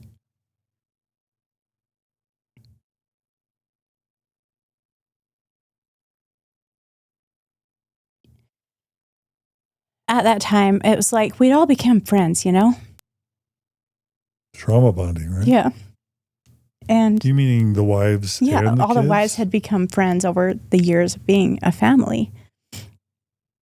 And so when you're told our family is basically being disintegrated, like we're not a family anymore, within hours, and they leave, and the people that they had assigned their children to, you know, over the next few days come and get their children. So the kids were reassigned. Yeah. All the kids were reassigned to different families, except obviously mine stayed with me, and I moved into my dad's home. Just so abusive. Yeah. That's kind of when FLDS started to have its downfall too. Like that's when people really started to be like, what is happening? Like, why are they sending these good people? Like they were good in the sense of what we knew was good, like decent people away for what we thought was the worst crimes you could commit. Like abortion in FLDS is like, I mean, you know, it's just so, that's like the darkest thing you can do. And there were false accusations. Yes. And I'm going to just say that's another thing Joseph Smith did is when somebody crossed him, like Oliver Cowdery or John Whitmer, David Whitmer, pretty much all the founding leaders, they would be accused with false accusations and demonized. Mm-hmm. And our family wasn't the only one that went through it that day. There was hundreds of families Wow. that were torn apart, and they were removing adults, which looking back at it now, I'm like, the kids became the target. He had his eye on the children for forever. To remove adults that can protect children exposes them.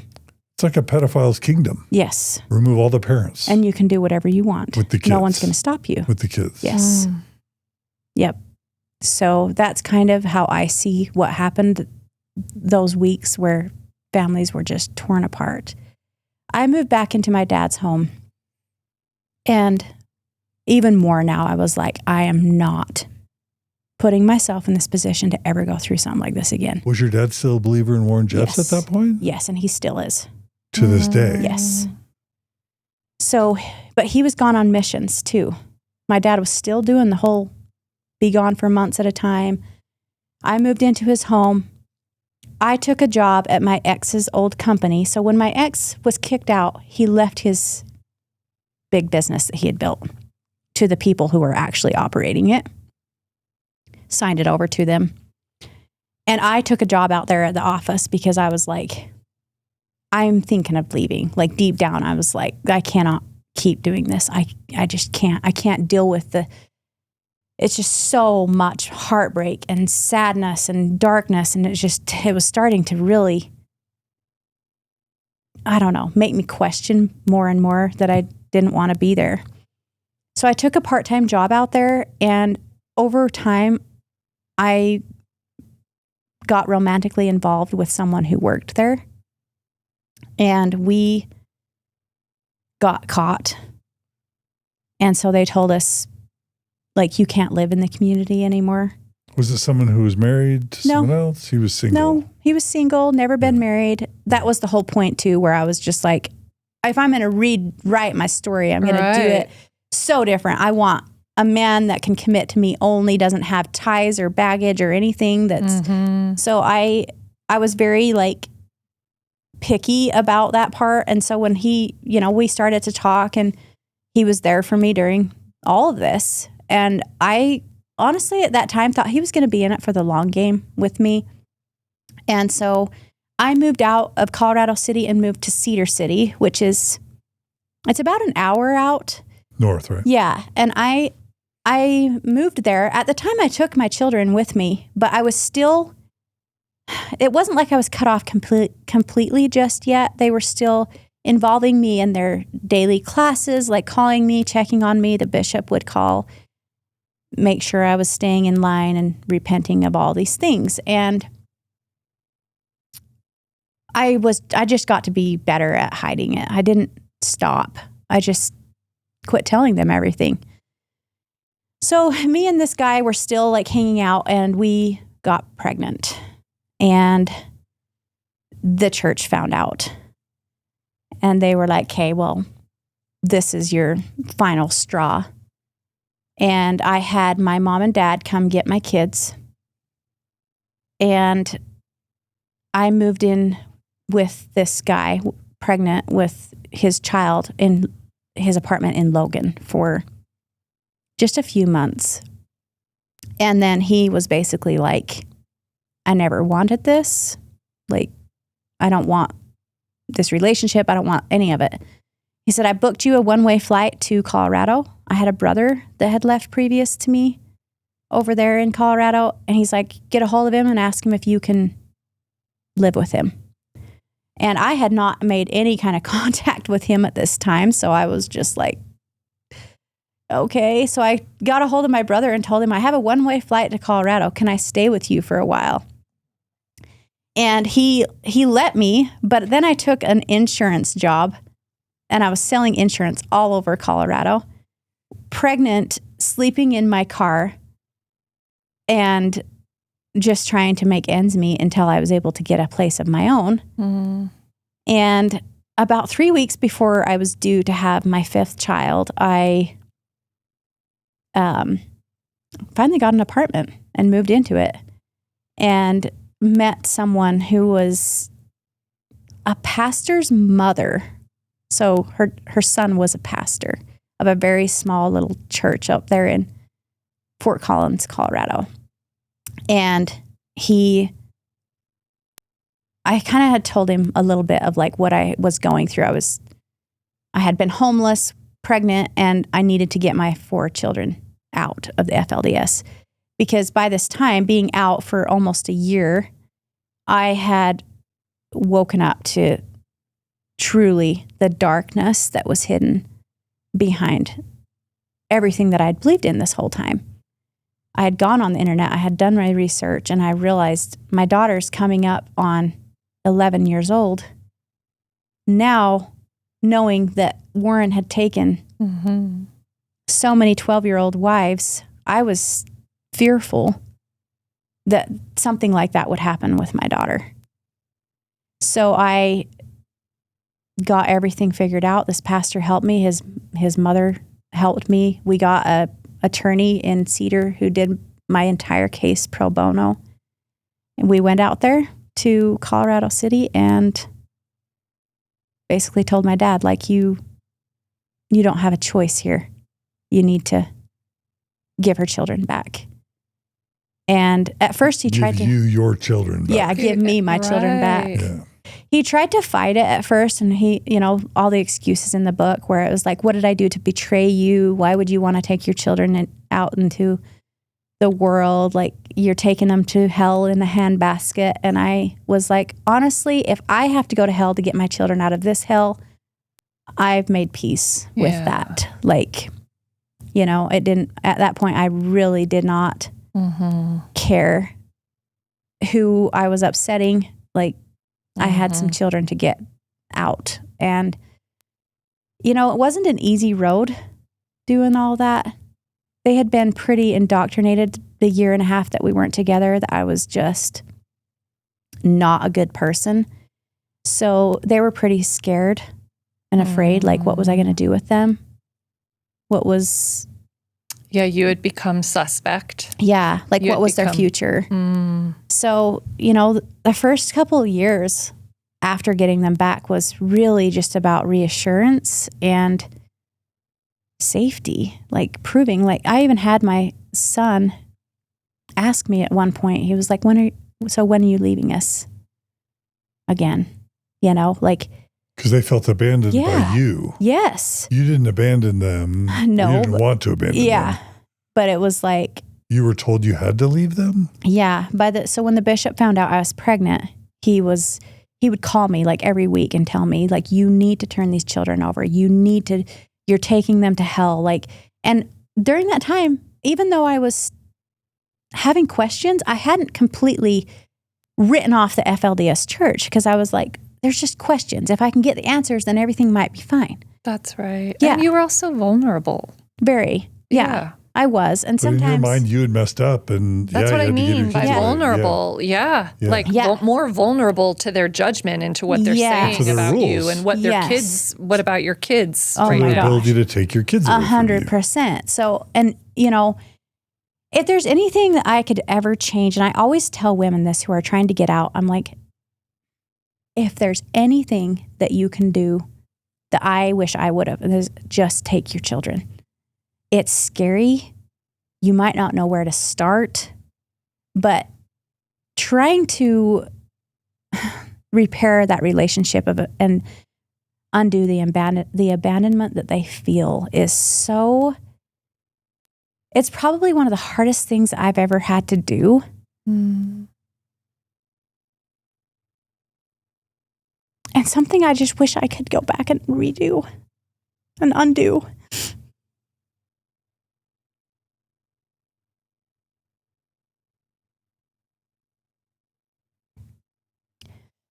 You let the church force you to abandon your kids. Yeah, and it's like sometimes I think... Not let. You were under undue influence, right? Yeah, well... Totally. And sometimes I sit there and I think, I could have just done that so much differently, but I really didn't know. But that's you now connected to yourself. Yeah, that's what cults do. They have undue influence. Right? But back then... You were obeying God. You're describing yourself as just like a shell, dissociated, in pain. I definitely was. I had no idea, like, who I was or what I wanted in life. I just knew I didn't want to be there. And I definitely didn't want my kids to be there either. Yeah. But it was like, in my head, it was the safest place for them while I figured out this world that makes sense. I had no clue about. That's right. Do you know where your ex went with his wives? Yeah, hold on. Because they abandoned you. Yeah. That's the thing. That you were abandoned by your family. True. But I guess the only thing I'm like, I was the adult in the situation when I left my children, He went to Idaho for a while and... With 4 of his wives? Yeah, they all lived together, actually, for some time. They don't now. Well, yeah, only one of them does. And the rest have moved on with their lives. So, yeah, I mean, he went to Idaho for a while. He now lives in Colorado. And he's basically rebuilt his business from square one and is a successful guy again. Do you know if he believes in the prophet? It's very complicated because from what I hear, because, my older kids have somewhat of a relationship with him, but it's very guarded because they don't want to be convinced to ever believe that way again. But yeah, he does. He still a believer believes. Yeah. in Mormon fundamentalism. He's still somewhat of a believer. Yeah. But he lost 4 of his wives? Four of them. Okay. Yeah. Well, if you're including me, yeah. So do you know if he took new ones? No. Did he keep his first wife? Is that the one who stayed with him? They divorced. Oh. Yeah. It's just one of them. Wild. Okay. Yeah. I don't know. Part of me feels like she stayed because she has nowhere else to go. She doesn't really have family out here or anything. I think it's more of just familiar place. Do you know why the other wives left him? Probably for the sake of freedom, wanting to have their own relationships and their own life experience. Another thing too is the other wives that have left him have children out here. They grew up, left, and they're like, wait, if I want to have a relationship with my children, I can't keep. Oh, yeah. Yeah. So even though they all left their children, a lot of them are growing up and leaving on their own.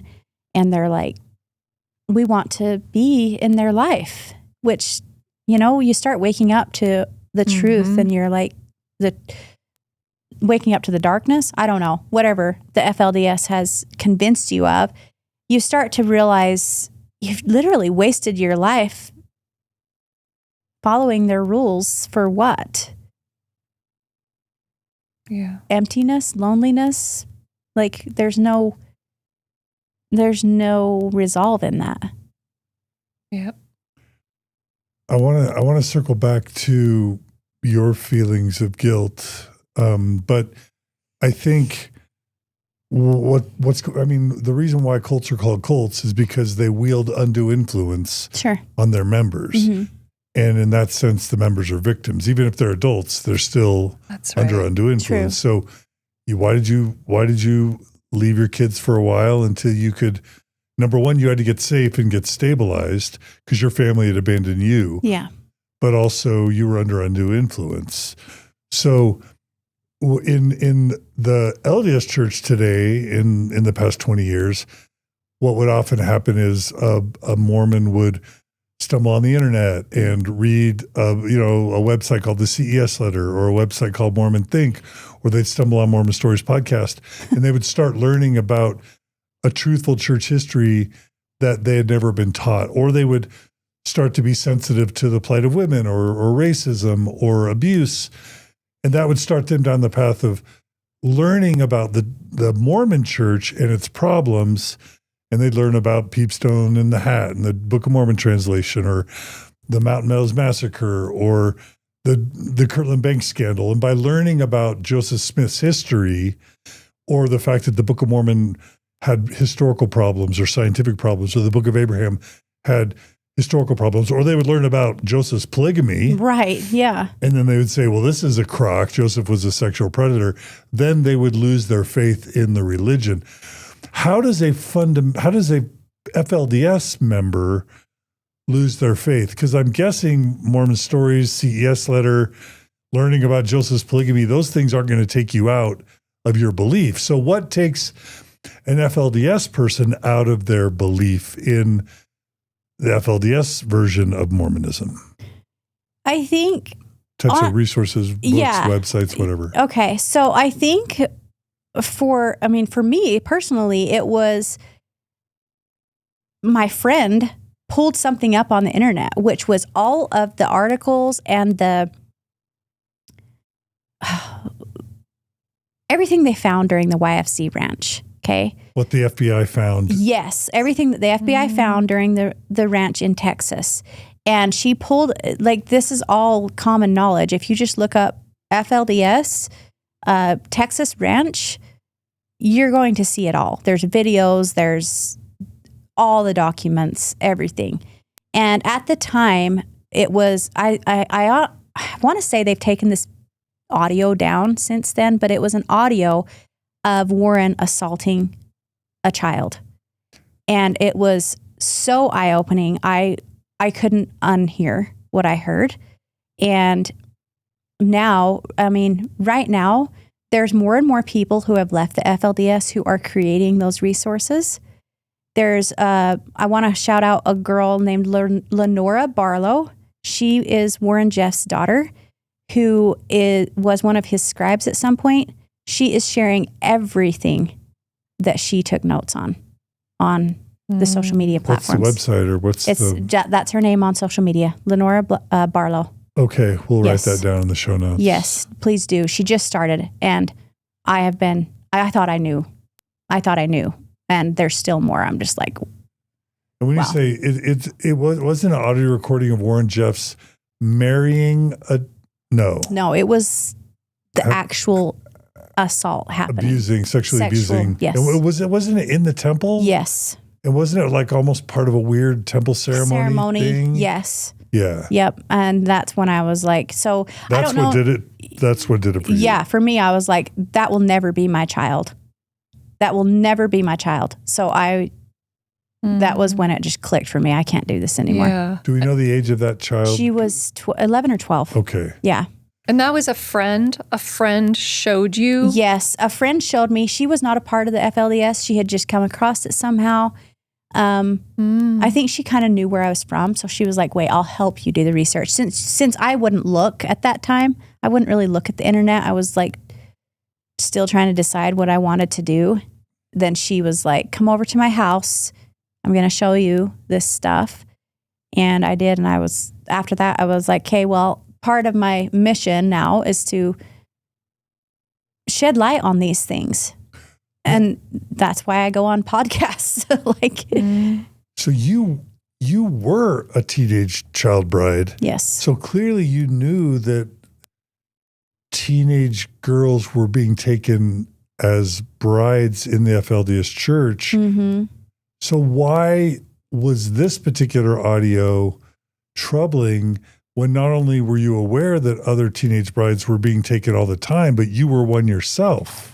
I think. I don't mean to be coarse. No, I know. I honestly, I think it was the fact that I realized how young this girl was. So it was the 11 or 12-year-old age. I was a teenage bride, but I was 16. So in my head, I was like, oh, I was older.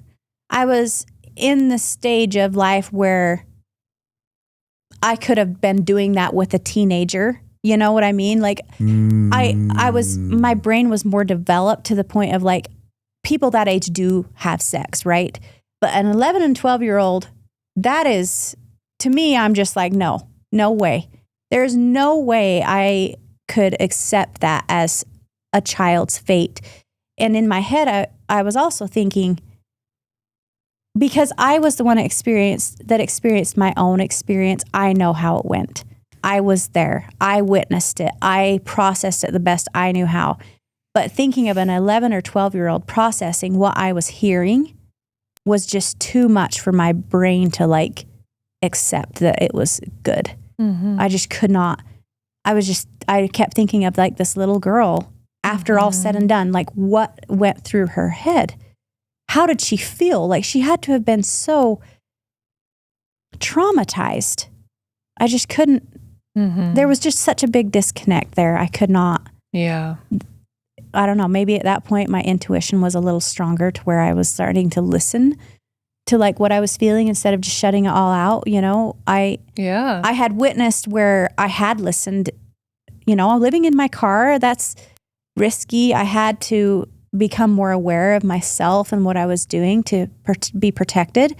And so around that time, like I had definitely gotten better at listening to my gut, when I felt something was off, like it's off.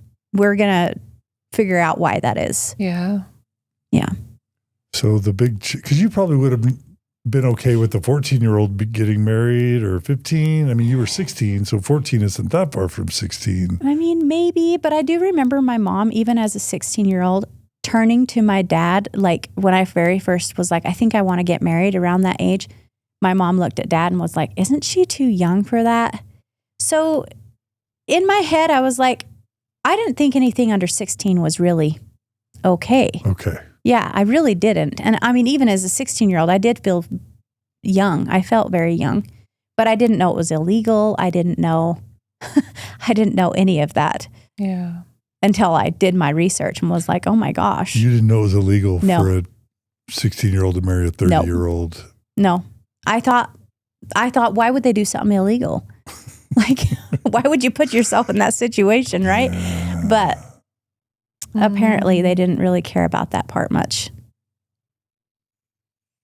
Oh my gosh. That's what did it. The audio recording of the 11 or 12-year-old. Yeah. That's why the internet's so important. Like, right. I talk about this with one of my friends all the time. I'm like, Google. Yeah. Everything I know, I've learned from Google as far as like, the FLDS and all of that. And it's all out there. You just have to look for it. But even, I'm making all these ties to Joseph Smith. In the modern LDS Church in 2025, they're still telling their members, don't go to the internet to unapproved sources. Mm-hmm. So it's very similar. There's most Mormons in 2025 have never heard of Alyssa Grenfell. They've never heard of Word Radio. They've never heard of Mormon Stories. They've never heard of the CES letter. Most Mormons today have never heard of any of this stuff because, like you, in the FLDS Church, they've all been warned to never look at, quote, anti-Mormons, never look at unapproved sources. So in that way, the Mormon bubble is in many ways just as strong as the FLDS bubble in terms of keeping its members from learning things on the internet. Right. It keeps them, when you don't know, what you don't know, you won't know. You don't know what you don't know. Like you're going to continue down the path or believe what you think is true until you're presented with something to compare it to, or maybe that is actually true. And you're like, wait, so all this was just made up stuff? Like you're not ever going to really know until you have something to compare it to. And I think that's what's so scary for people. Like, I don't dare look on the internet, because they know that if they do see something that makes them question the faith that they're following right now, is it going to unravel their entire life? Probably, but it's actually so okay if that happens. Like, you're going to be okay. It probably will unravel your life, though. You're going to realize that you've been following something that maybe you don't really want to. And it really just shows also the power of the tactic. Mm-hmm. The power of control of information. It's real. It is a tool. It is used. And your experience of like, and I had a friend and then I had outside information, and what it did is case in point. Yeah. It was very eye-opening. And from there, I kind of, it was shortly after that I met my husband, who I'm married to now. Actual husband. Yes, my actual husband. And when I met him, I did not tell him where I was from. I was just like, we're just friends. Like, we can just hang out. I don't want to get deep into my background, whatever. And he ended up finding a picture of me in my long FLDS dress holding my newborn on my chest. And it was a huge blown up picture. And it was behind my couch. And he pulls it out and he was like, what is this? Would you have the hair, the typical and I was FLDS like, hair? Oh gosh, no, I'm not ready to do this with you. I thought, okay, well, this is the end. Like, he is going to run for the hills. I'll tell him about it. I don't want to keep secrets. I just didn't want to open Pandora's box. You're like, why start? Yeah, we've been just fine without this part. And so I sat down and I was like, okay, I have to tell you, I'm actually from a cult. Like, how do you even start telling someone you're interested in dating this story? Like, what? But once I told him, he was like, let's learn about it. And I was actually like surprised at how much knowledge he was able to like share with me from doing that. Like we did such a deep dive into all of it. And because he just wanted to understand, like, okay, so it's a break off of the LDS, like all these things. And even more so, I was like, wow, okay, there's so much more I didn't know, but I had already gotten my children out of it. So I didn't feel as like personally threatened by the past as I was, but it was more of just opening your eyes to the knowledge that's out there that in other scenarios you had kind of avoided even looking at. Yeah. Yeah. It almost, that moment where your chosen husband, saw the photo of you, it's almost like, okay, I'd like to introduce you to a past self. I'm like, it's been so long. I promise I don't even know her anymore. I was it was definitely a lot like that where I just was like, hey, how do you feel? How do you feel about everything I just shared with you? And he was like, I just can't get over the hair. I was like, okay. So ever since then, anytime we're like watching a movie or anything, he'll be like, babe, that looks like, and I'm like, just stop. Just stop. Don't you miss it though? Like you could do your hair like that. It's proof. Yeah. I was in a conditioned state. I did not know what I was would doing. Never choose that. Okay. Oh. I mean, that's funny, but it touches on something like what is enough abuse or dysfunction to have you like realize it's a problem. Like, for you, it wasn't being married off at 16, of having your prophet imprisoned for child abuse, of having him admit that he was never a prophet to begin with, to having him tell all the people no more sex, but not only no more sex, no more hugging, no more I love yous. Living for years in isolation in Vegas, can't go outside. Reassigning men or wives to other families. None of that was it, right? Yeah. Having your own kids taken from you. I think that was kind of my breaking point, though. But I mean, even then, it wasn't. That's true. That wasn't your break. It was it helped contribute to it. But it wasn't until like you had a friend play the audio clip. Like until then, you're kind of just like, well, I don't know. Like, am I going to go back? Like, yeah. And like you even said, your ex, after all that, is still kind of a believer. Yeah. So like, it's just so much power and control and abuse. Yeah. So much suffering. Yeah. And it's being on the other side of it as someone that's fully awake, where you're like, wow, that was a trip. Like, what happened? And sometimes I'm like, it's almost hard for me to understand how I let myself go on that long, where I'm just like, did I ask for that? Like, did I contribute to my own suffering? Because I just, you know what I mean? Like, you start asking yourself these questions. You're like, did I actually notice something was off much sooner and I didn't like do something about it? Could I have done something about it and I just didn't? Like, you ask yourself all these questions and try to make sense of it. But at the end of the day, I feel like sometimes there isn't making sense of it. Yeah, that's right. It's just letting it be for what it is. Letting it be for what it is, and just, accepting that once you know better, you do better. And I don't know. I mean, from an LDS point of view, we just see all FLDS people as victims. And like, of course, it's not your fault. You were raised in this extreme cult that was, horrific and abusive and insular. Yeah.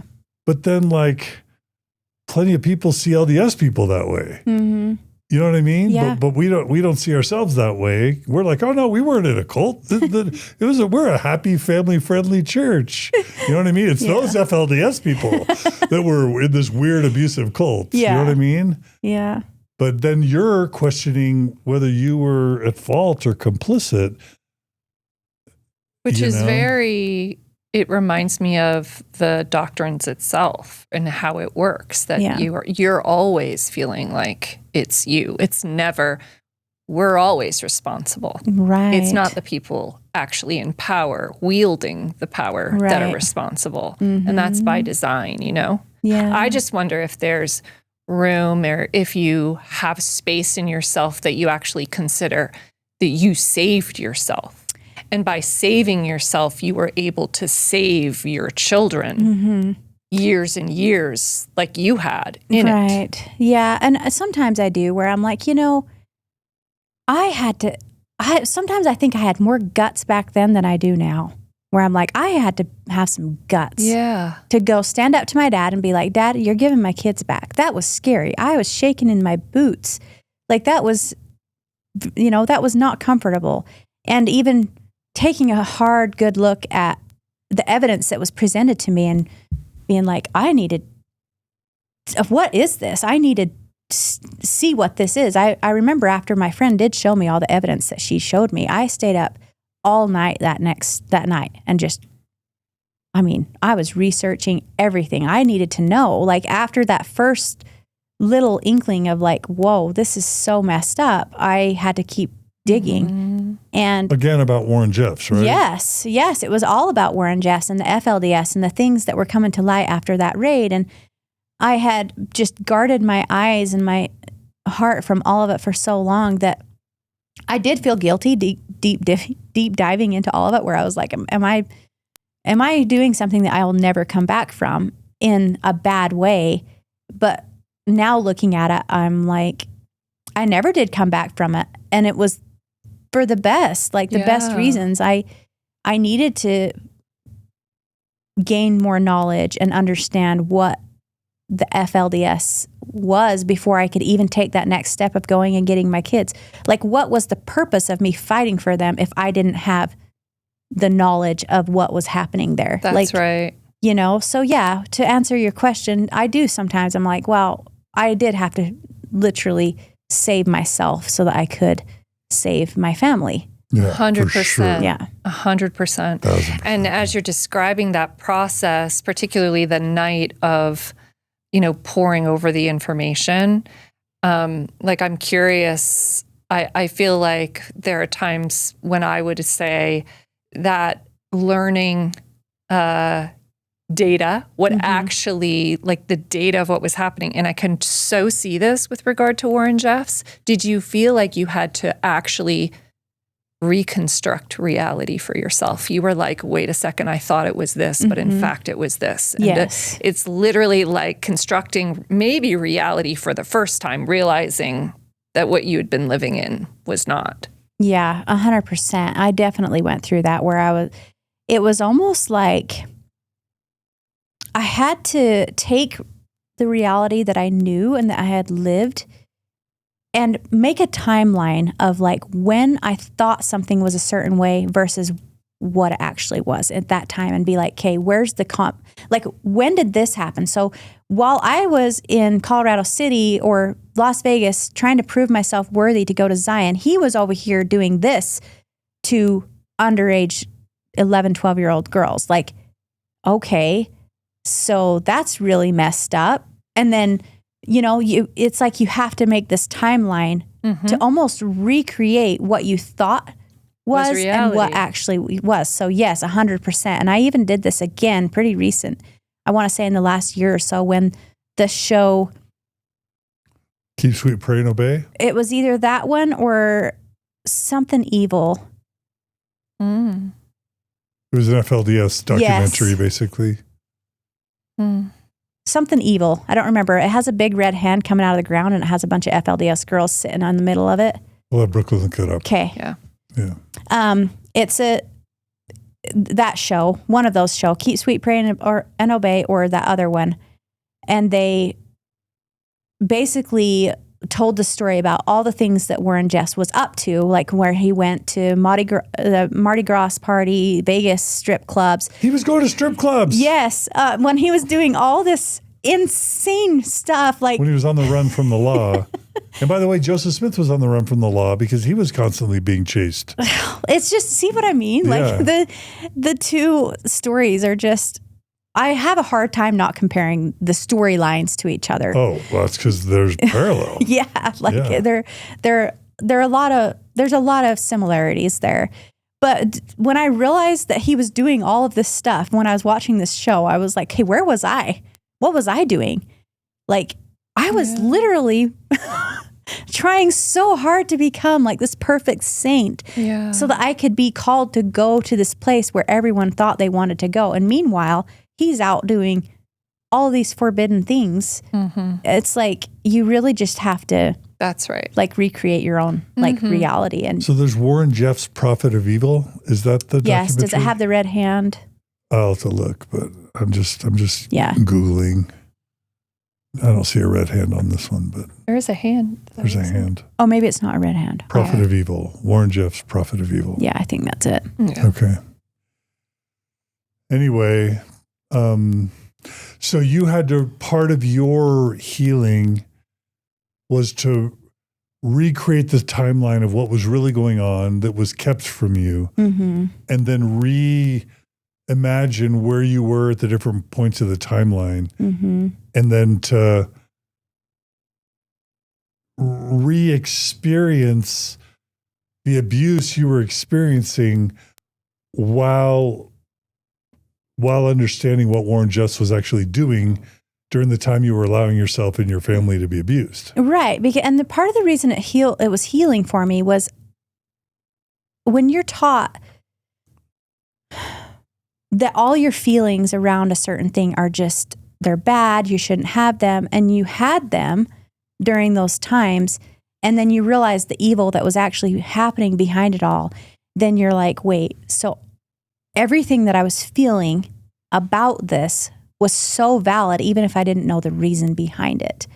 And that's kind of what I used to help me like understand the feelings that I had about a certain thing or time. Yeah. So, Yeah. Just there's several. There's Keep Sweet, Pray, and Obey. There's Preaching Evil, A Wife on the Run with Warren Jeffs. There's Prophets Pray. Preaching Evil. Preaching Evil is the one? I think it's Preaching Evil, the one that I was referring to. Okay. Yeah, there's so many. Yeah. There's a lot of Pray, them. Prisoner of the Prophet, Warren Jeffs, Prophet of Evil.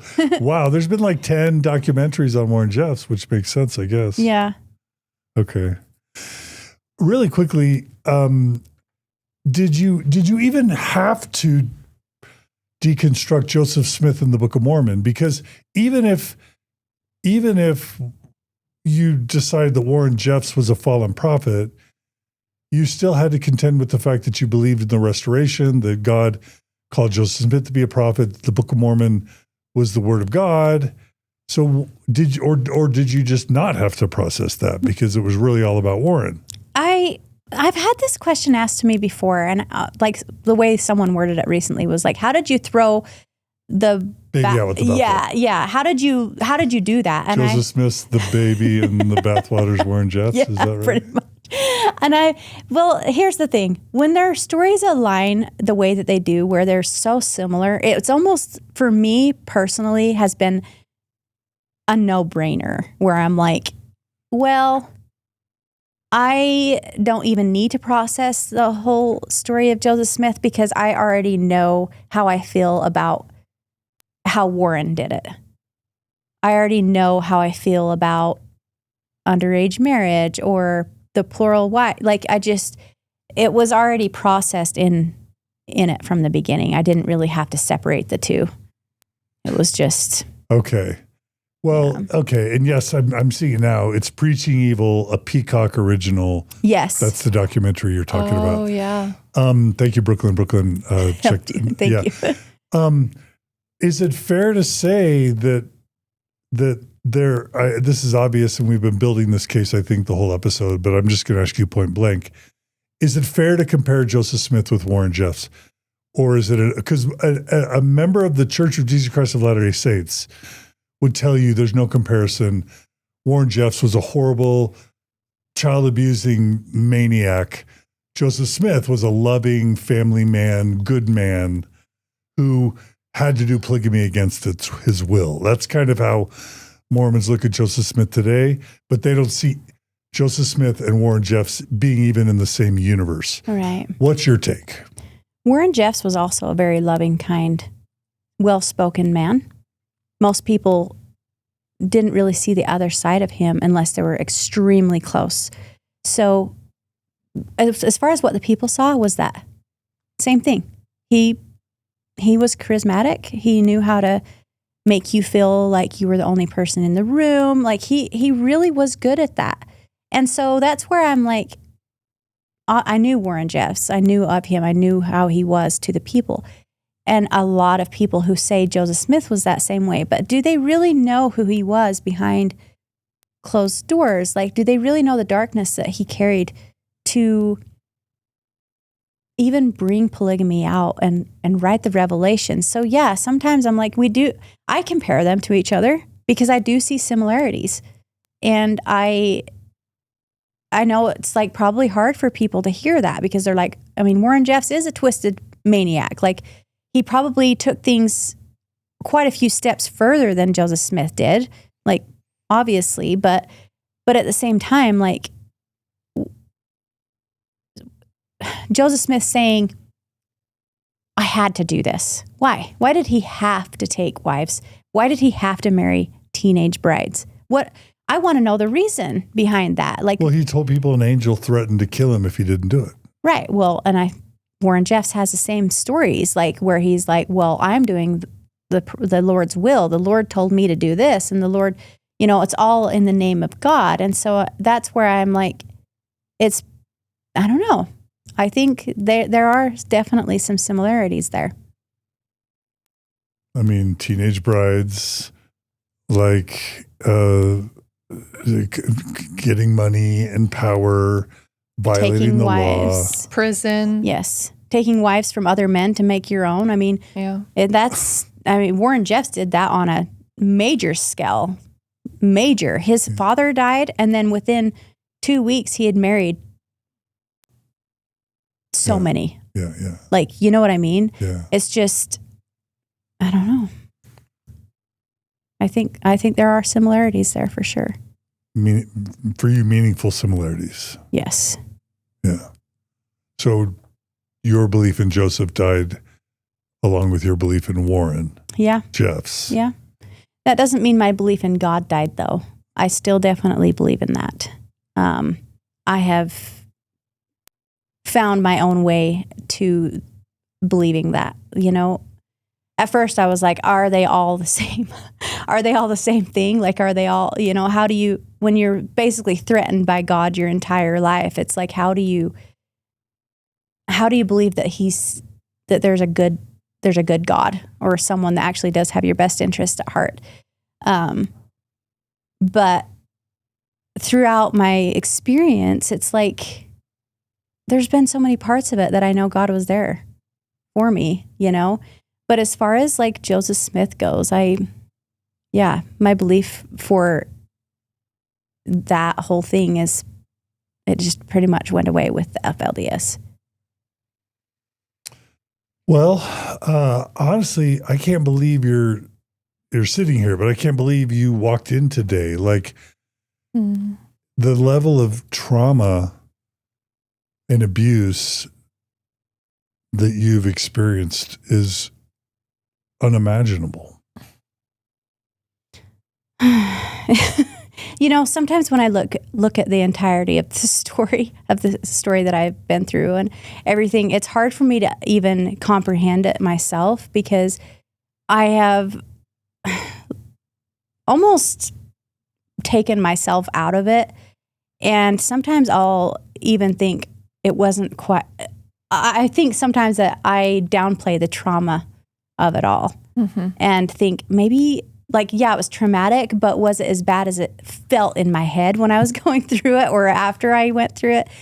But when I think of someone else going through this, like if I was listening to someone else's story and I, do on occasion, then I'm like, oh my gosh, like you went through that? That's crazy. But because it was me experiencing it, I sometimes have a hard time believing that it was that much, I don't know. Yeah, if that makes I sense. wonder if it's almost like a psychological buffer where you're like yourself. Trying to make it not as bad so you feel better about it or can make peace with it maybe. Yeah. Yeah. Yeah, I mean, that's a lot of heaviness to sort of walk around with day to day when you have children you're still raising and moving around. Yeah, and you don't want to reflect any of that onto your children. You want them to be able to walk through life with, the simple things, the beauty of life, and just experiencing it for what it is and not some indoctrination that you've put on them. Yeah. That reminds me of something you mentioned in your outline about the present moment. Mm-hmm.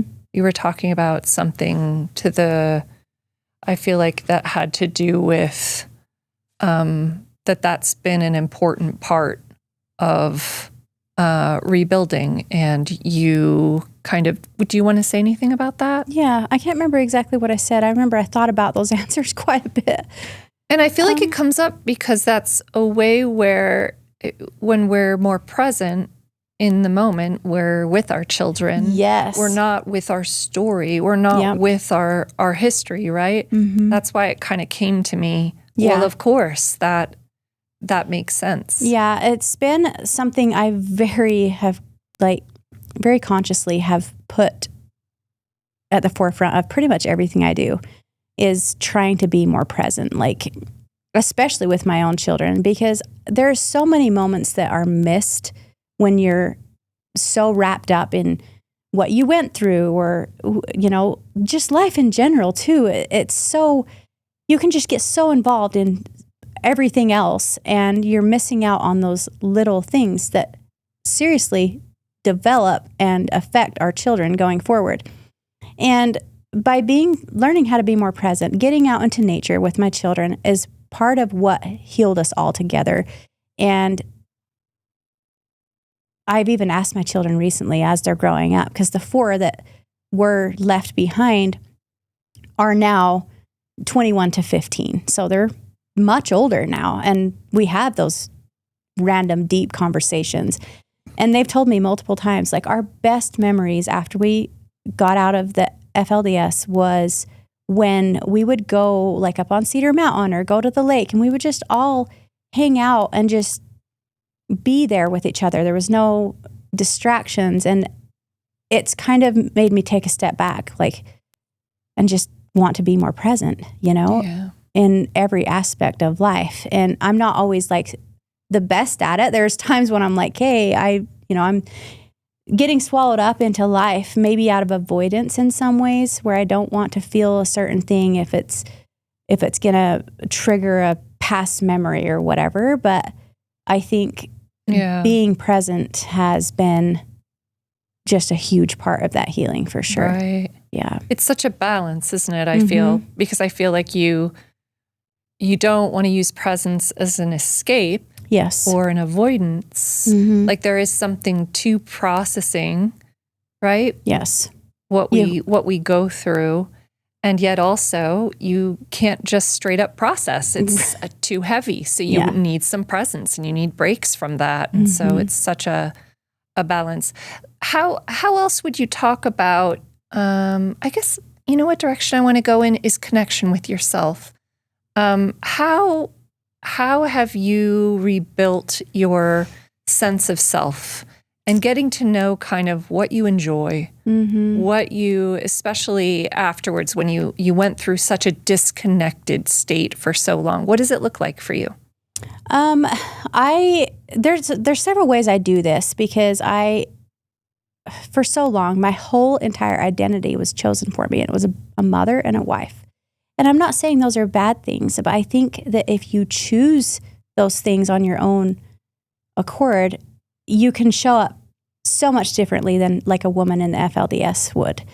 And so, you know, those little things where I'm like, okay, who am I? What do I want? What is even, you know, a lot of it has been like getting up a little earlier than my family and just really just sitting with myself. And then that's where that coffee comment came in, like having a warm drink and just sitting with myself and being like, you know, where am I at in life? What does life feel like right now? Am I happy? Do I feel, is there, you know, a missing piece? Do I need more fulfillment here? Or do I need to start over here? And in the process of all of that, I've also found like other things that light me up. Like I own a creative studio where I do creative work for brands and people. And that's your main day job? Yes. I love that. Well, like tell us more about that. It's a creative studio. So I work with lifestyle, like luxury brands. So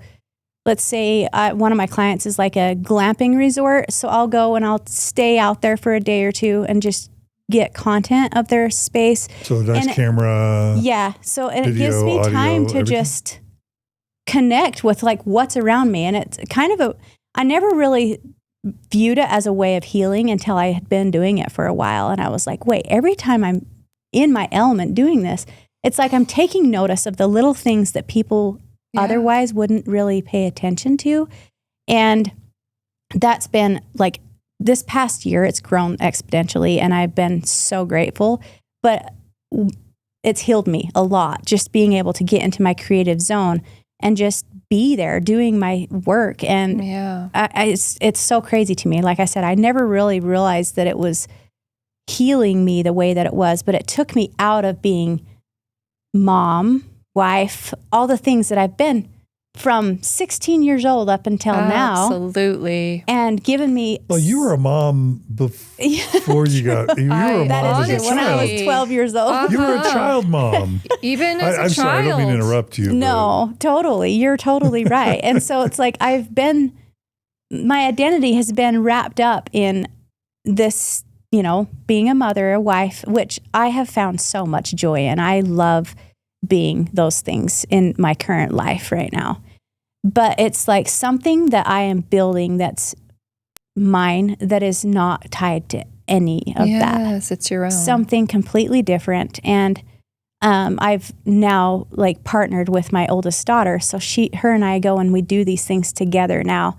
And it's had the same like effect on her where we're just able to be present and create together. And that's probably one of the biggest things I think that has helped me get in touch with other parts of me that I in the past have just like abandoned and not even thought of because you just didn't. In the FLDS, who has time to take notice of those little things? You're so busy and wrapped up in like what you're doing that you don't even notice. Mm-hmm. So yeah, it's beautiful. Thank you. So, what's the name of your business? Do you want it, or do you want to even say? We can say it. It's called Pink Valor. Okay, Valor, VALOR. Yes. Pink Valor. Yep. And you do social media. Yeah, do social video, media, multimedia, lifestyle content brands? creation, YouTube editing, just all of it. Okay. Yeah. How long have you been doing that? For a year. Oh, wow. Yeah. Yeah, it started, Pink Valor's been developed for a year. I started a long time ago, just doing it on my own, my own page. I would just do content and stuff. But I got to where I was like, wait, this could be so much bigger and I can do it from anywhere with, with or without my children there. Like it doesn't. Yeah. So it just made sense to build something out of it. Okay. And then you also talk about one of the ways people heal from trauma is to turn their difficult experiences into the service of others, to help inspire or inform or support other people going through hard things. Do you want to talk about how you've done that? Yes. How that's helped you? Yes. I want to say 3 or 4 years ago, I opened up about my story on social media and started to it was mostly just small clips, little pieces here and there.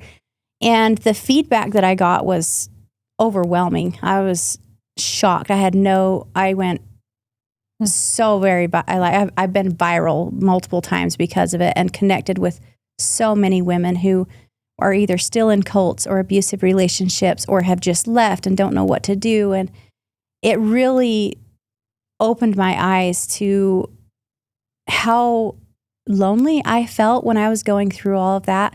And honestly, at the time, I thought I was the only one in the world who had ever left something so messed up. There's no way anyone else in the world has ever experienced this or is dumb enough to have stayed as long. I was kind of beating myself up. I'm alone in this. There's no way anyone else would have put up with it that long. And when I opened up about I'm it, the dumbest person in the world. kind of. You know what I mean?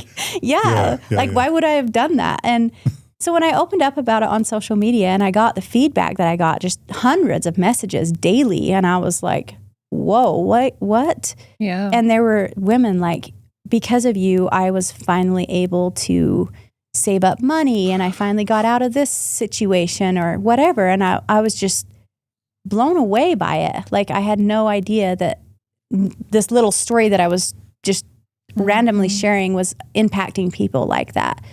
So I kind of just kept at doing that for a while. And then it got to where I was getting threatened by, you name it. There's a number of people. Like there was a group that supposedly protects children from trafficking and stuff. And I would get threatened by members of these kinds of groups because I was complicit in leaving my children in the FLDS, even though I'd already gotten them out. Like the messages and stuff I would get were about that, like how I needed to be reported to authorities. And it got to be a bit much at the time. So I just stopped it all for a while. But I'm coming back now quite a bit more where I guess I've grown a thicker skin over the years where I'm just like, it doesn't matter. Like there's going to be people that have opinions and none of it is going to matter. And we've launched a podcast. I launched it with another girl from the FLDS. It's called Her Audacity. And we've been doing it, I want to say for 5 months now at most.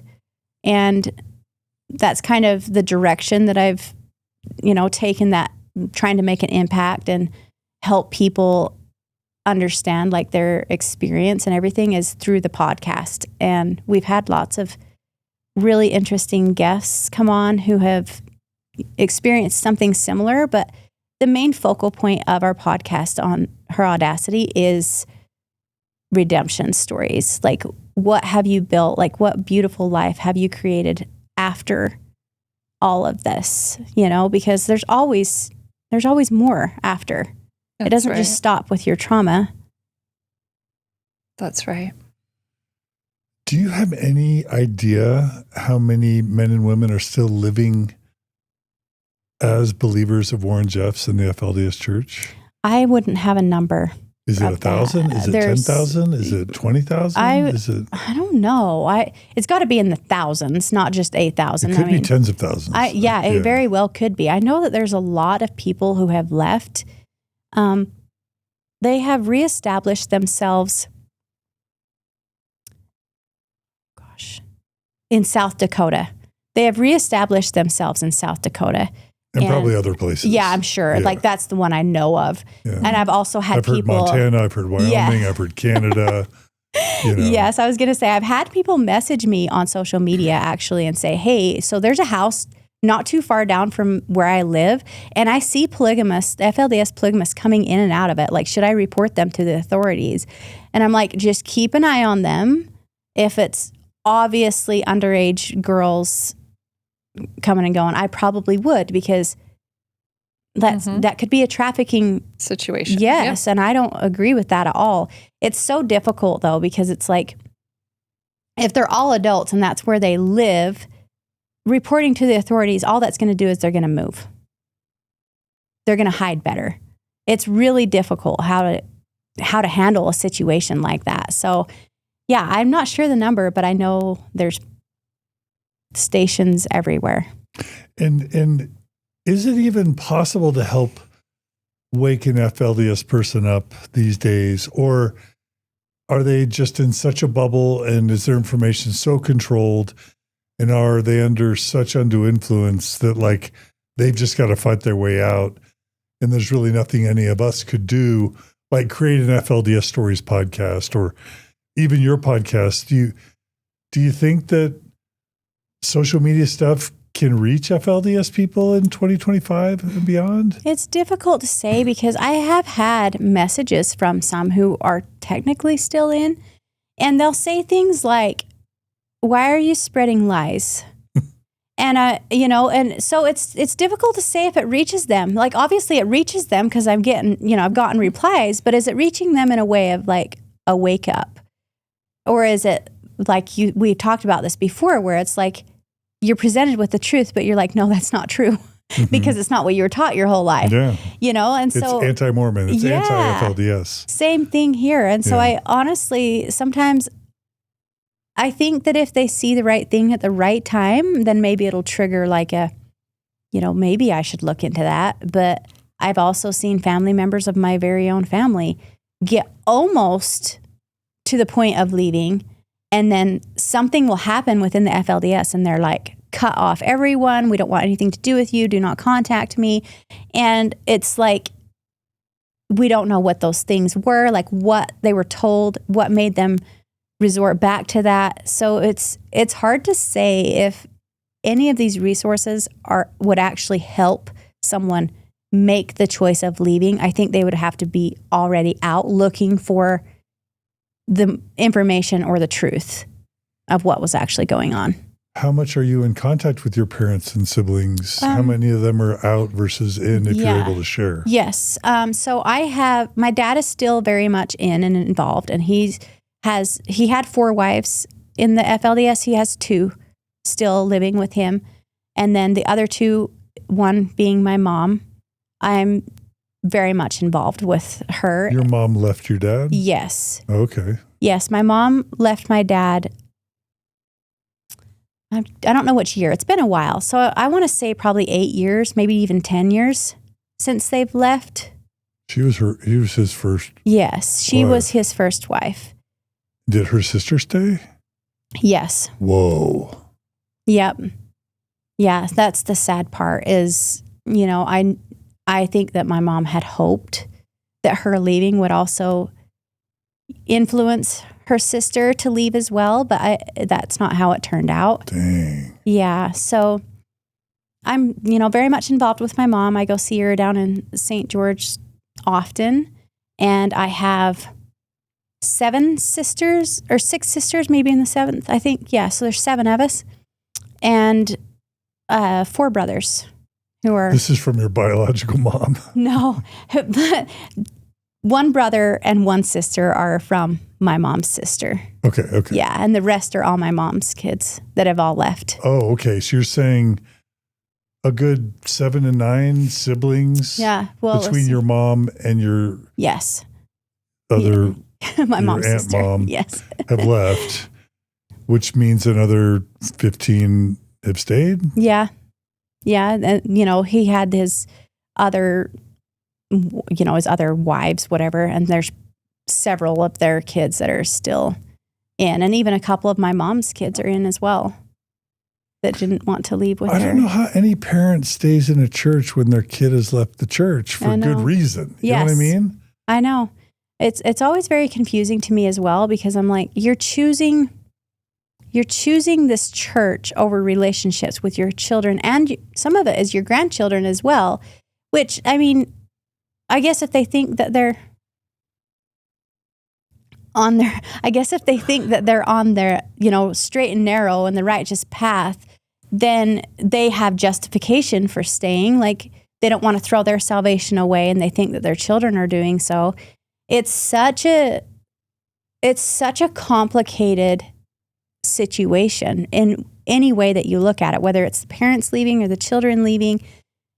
There's just this middleman, which happens to be, in prison, telling everyone how to live their life. Like, even recently, he's like reassigned his own son to basically take the lead on the people. And so now a lot of people are starting to follow his son, what's he named? Rulan Jeffs. Rulan Jeffs is leading the FLDS Church now? I didn't know that. Yeah, so he's assigned him as the new leader or whatever. But I still think that there's revelations coming from Rulan Jeffs through, and then he's giving them to Helaman and having him. Just like with his dad. Yes. So right now that's kind of who's leading the whole situation is this boy guy. I guess he's a man now, but Rulan Jeffs. And where? In Texas? In South Dakota, I think. Okay. Yeah. Dang. Yeah. Just wild. Mm-hmm. All right. Well, there's so much we could talk about, but you've been so generous with your time, and we're so touched and moved. I think Margie agrees for sure with how powerful and inspiring your story is. Before we end, is there anything else you want to? Well, I'll ask this at the end. So we've recently started asking a few questions as we end all interviews, just to kind of end on a It's lighter fare. lighter, Yes. happy, positive note. I get you. I'm like, please. Save me. It's too much. So what is a book, podcast, TV show you have enjoyed lately? That's the first question. Okay. I don't even remember what I wrote. It could be different. You wrote Her Audacity. That's your podcast. Yes. And then Roswell and Ransom Canyon. What are those? Okay. Yes. So Roswell. Okay. Sounds about UFOs. Is it about UFOs? Yes, it is. It's kind of a love story, but it also is like, I don't know. I like those kind of shows because it brings reality and fiction together, and it's a good escape for when you need to just kind of zone out of your life for a minute. Yeah. So Roswell and Ransom Canyon. Yeah, Ransom Canyon is also, it's kind of similar actually. They're kind of similar shows. They're both in like smaller towns, like based on love stories. You like romances. I guess. I guess if I'm watching them by myself, then yes, those are the ones I pick. When I'm watching them with my husband, they're all action or military, since he's a military guy. Okay. Next question is, who is someone you admire, a hero, or someone you look up to, and why? I think you wrote your children. I know. I was going to say that. Definitely my children. They have they're all just so unique in their own way, and, have shown me different parts of myself in all of our healing and journeys. Each one of them requires something different from me, and they've just been my little lights, I guess, in the world. So that's beautiful. Valid. You write that they own businesses and are following dreams? Yes. So, well, that's my daughter. So she owns Pink Valor with me. Right. And my son is, he works with his dad actually right now. So he's learning all about the ins and outs. And I think it's great because, let's be honest, his dad is a great businessman. Yeah. And I think, learning how to do that at a young age is setting yourself up for a good future. And so I encourage it for sure. Are you glad your kids aren't being raised FLDS? Yes. I've asked him recently, I said, if you were ever presented with the opportunity to go back, would you? And it's a definite no from all of them. So It's a heck no. Yeah, it's a no. What is something that has been lighting you up lately? You wrote a couple things. You wrote long walks, coffee, creative days, and deep conversations. Yes. And those are all definitely I take my long walks in the morning. Well, right now the weather in Wyoming isn't the greatest, but the long walks in Wyoming during the summer were my go-to. And then coffee, early morning coffee, having my time to think. Creative days I kind of explain what those are, just spending time making content and noticing all the details. And deep conversations. Deep conversations like the one today, but this one's a little heavy? This one's a little heavy. I'm sorry. It's okay. It's part of it, right? Yeah. Well, you're helping We appreciate a lot of people through. Thank you. Yeah. All right. Well, any final messages or words you want to share, and specifically, I guess, to people who have come out of a cult or a high demand religion, or who are in one and trying to figure out what to do? Any final words? Yeah. I think the biggest thing from, someone who has been in a cult is, if this reaches someone that's in that situation, I think not being afraid of looking outside of what you've been taught and being okay if it's not this, what you thought was the end all be all. Like, it's scary to look into information that you were told not to. But if you're not afraid to look into it, you might just realize that there's so much more to life than all of that. I think that's really it. Don't look. So the conventional wisdom is don't look behind the curtain. Right. But you're saying look behind the curtain. I'm saying look behind the curtain. And honestly, like, I know that they say this a lot in the Mormon church, like put things on the shelf. They use that term in FLDS a lot. And I think sometimes it's okay to just not do that. And like, if it's something that you are being told to put up on the shelf, go ahead and take a look at why you should be doing that. Like that's a red flag. Yeah. Why are you being told to do that? Like, you should probably go find the answers. And if at the end of the day, you still are like, okay, I believe in this, that's even better. All it'll do is strengthen your testimony and what you already believe. But if it's not true, then that's when you know, all your questions will probably get answers to. So if somebody says, don't read that or don't learn that or stay away from this source of information, that's what? Mm-hmm. It's a red. Yes. Red flag. Yeah. Red flag. Go look into it and see what it's all about. Yeah. There's nothing wrong with knowledge. In fact, I think we need to be educated about what we're believing in. Yeah. Yeah.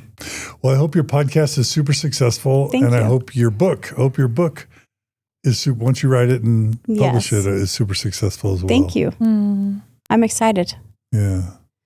Thank you so much for coming on Mormon Stories, Ceci Hendrickson. And again, tell people how to find you or contact you. Yes. I've loved being on your podcast. If anyone wants to look me up, I'm on Instagram, cc.hendrickson. You can find all of my resources there. We'll just keep it simple. And all my business, podcast, everything, all the links are there. That's CECI. Yes. Hendrickson. Yes. Hendrickson with an O-N. Mm-hmm. You are a gift, and we cannot wait to see what you create with your life. Thank you. Yeah. Amen. I appreciate that. Yeah. All right, Ceci, thanks for coming on. Thank you so much.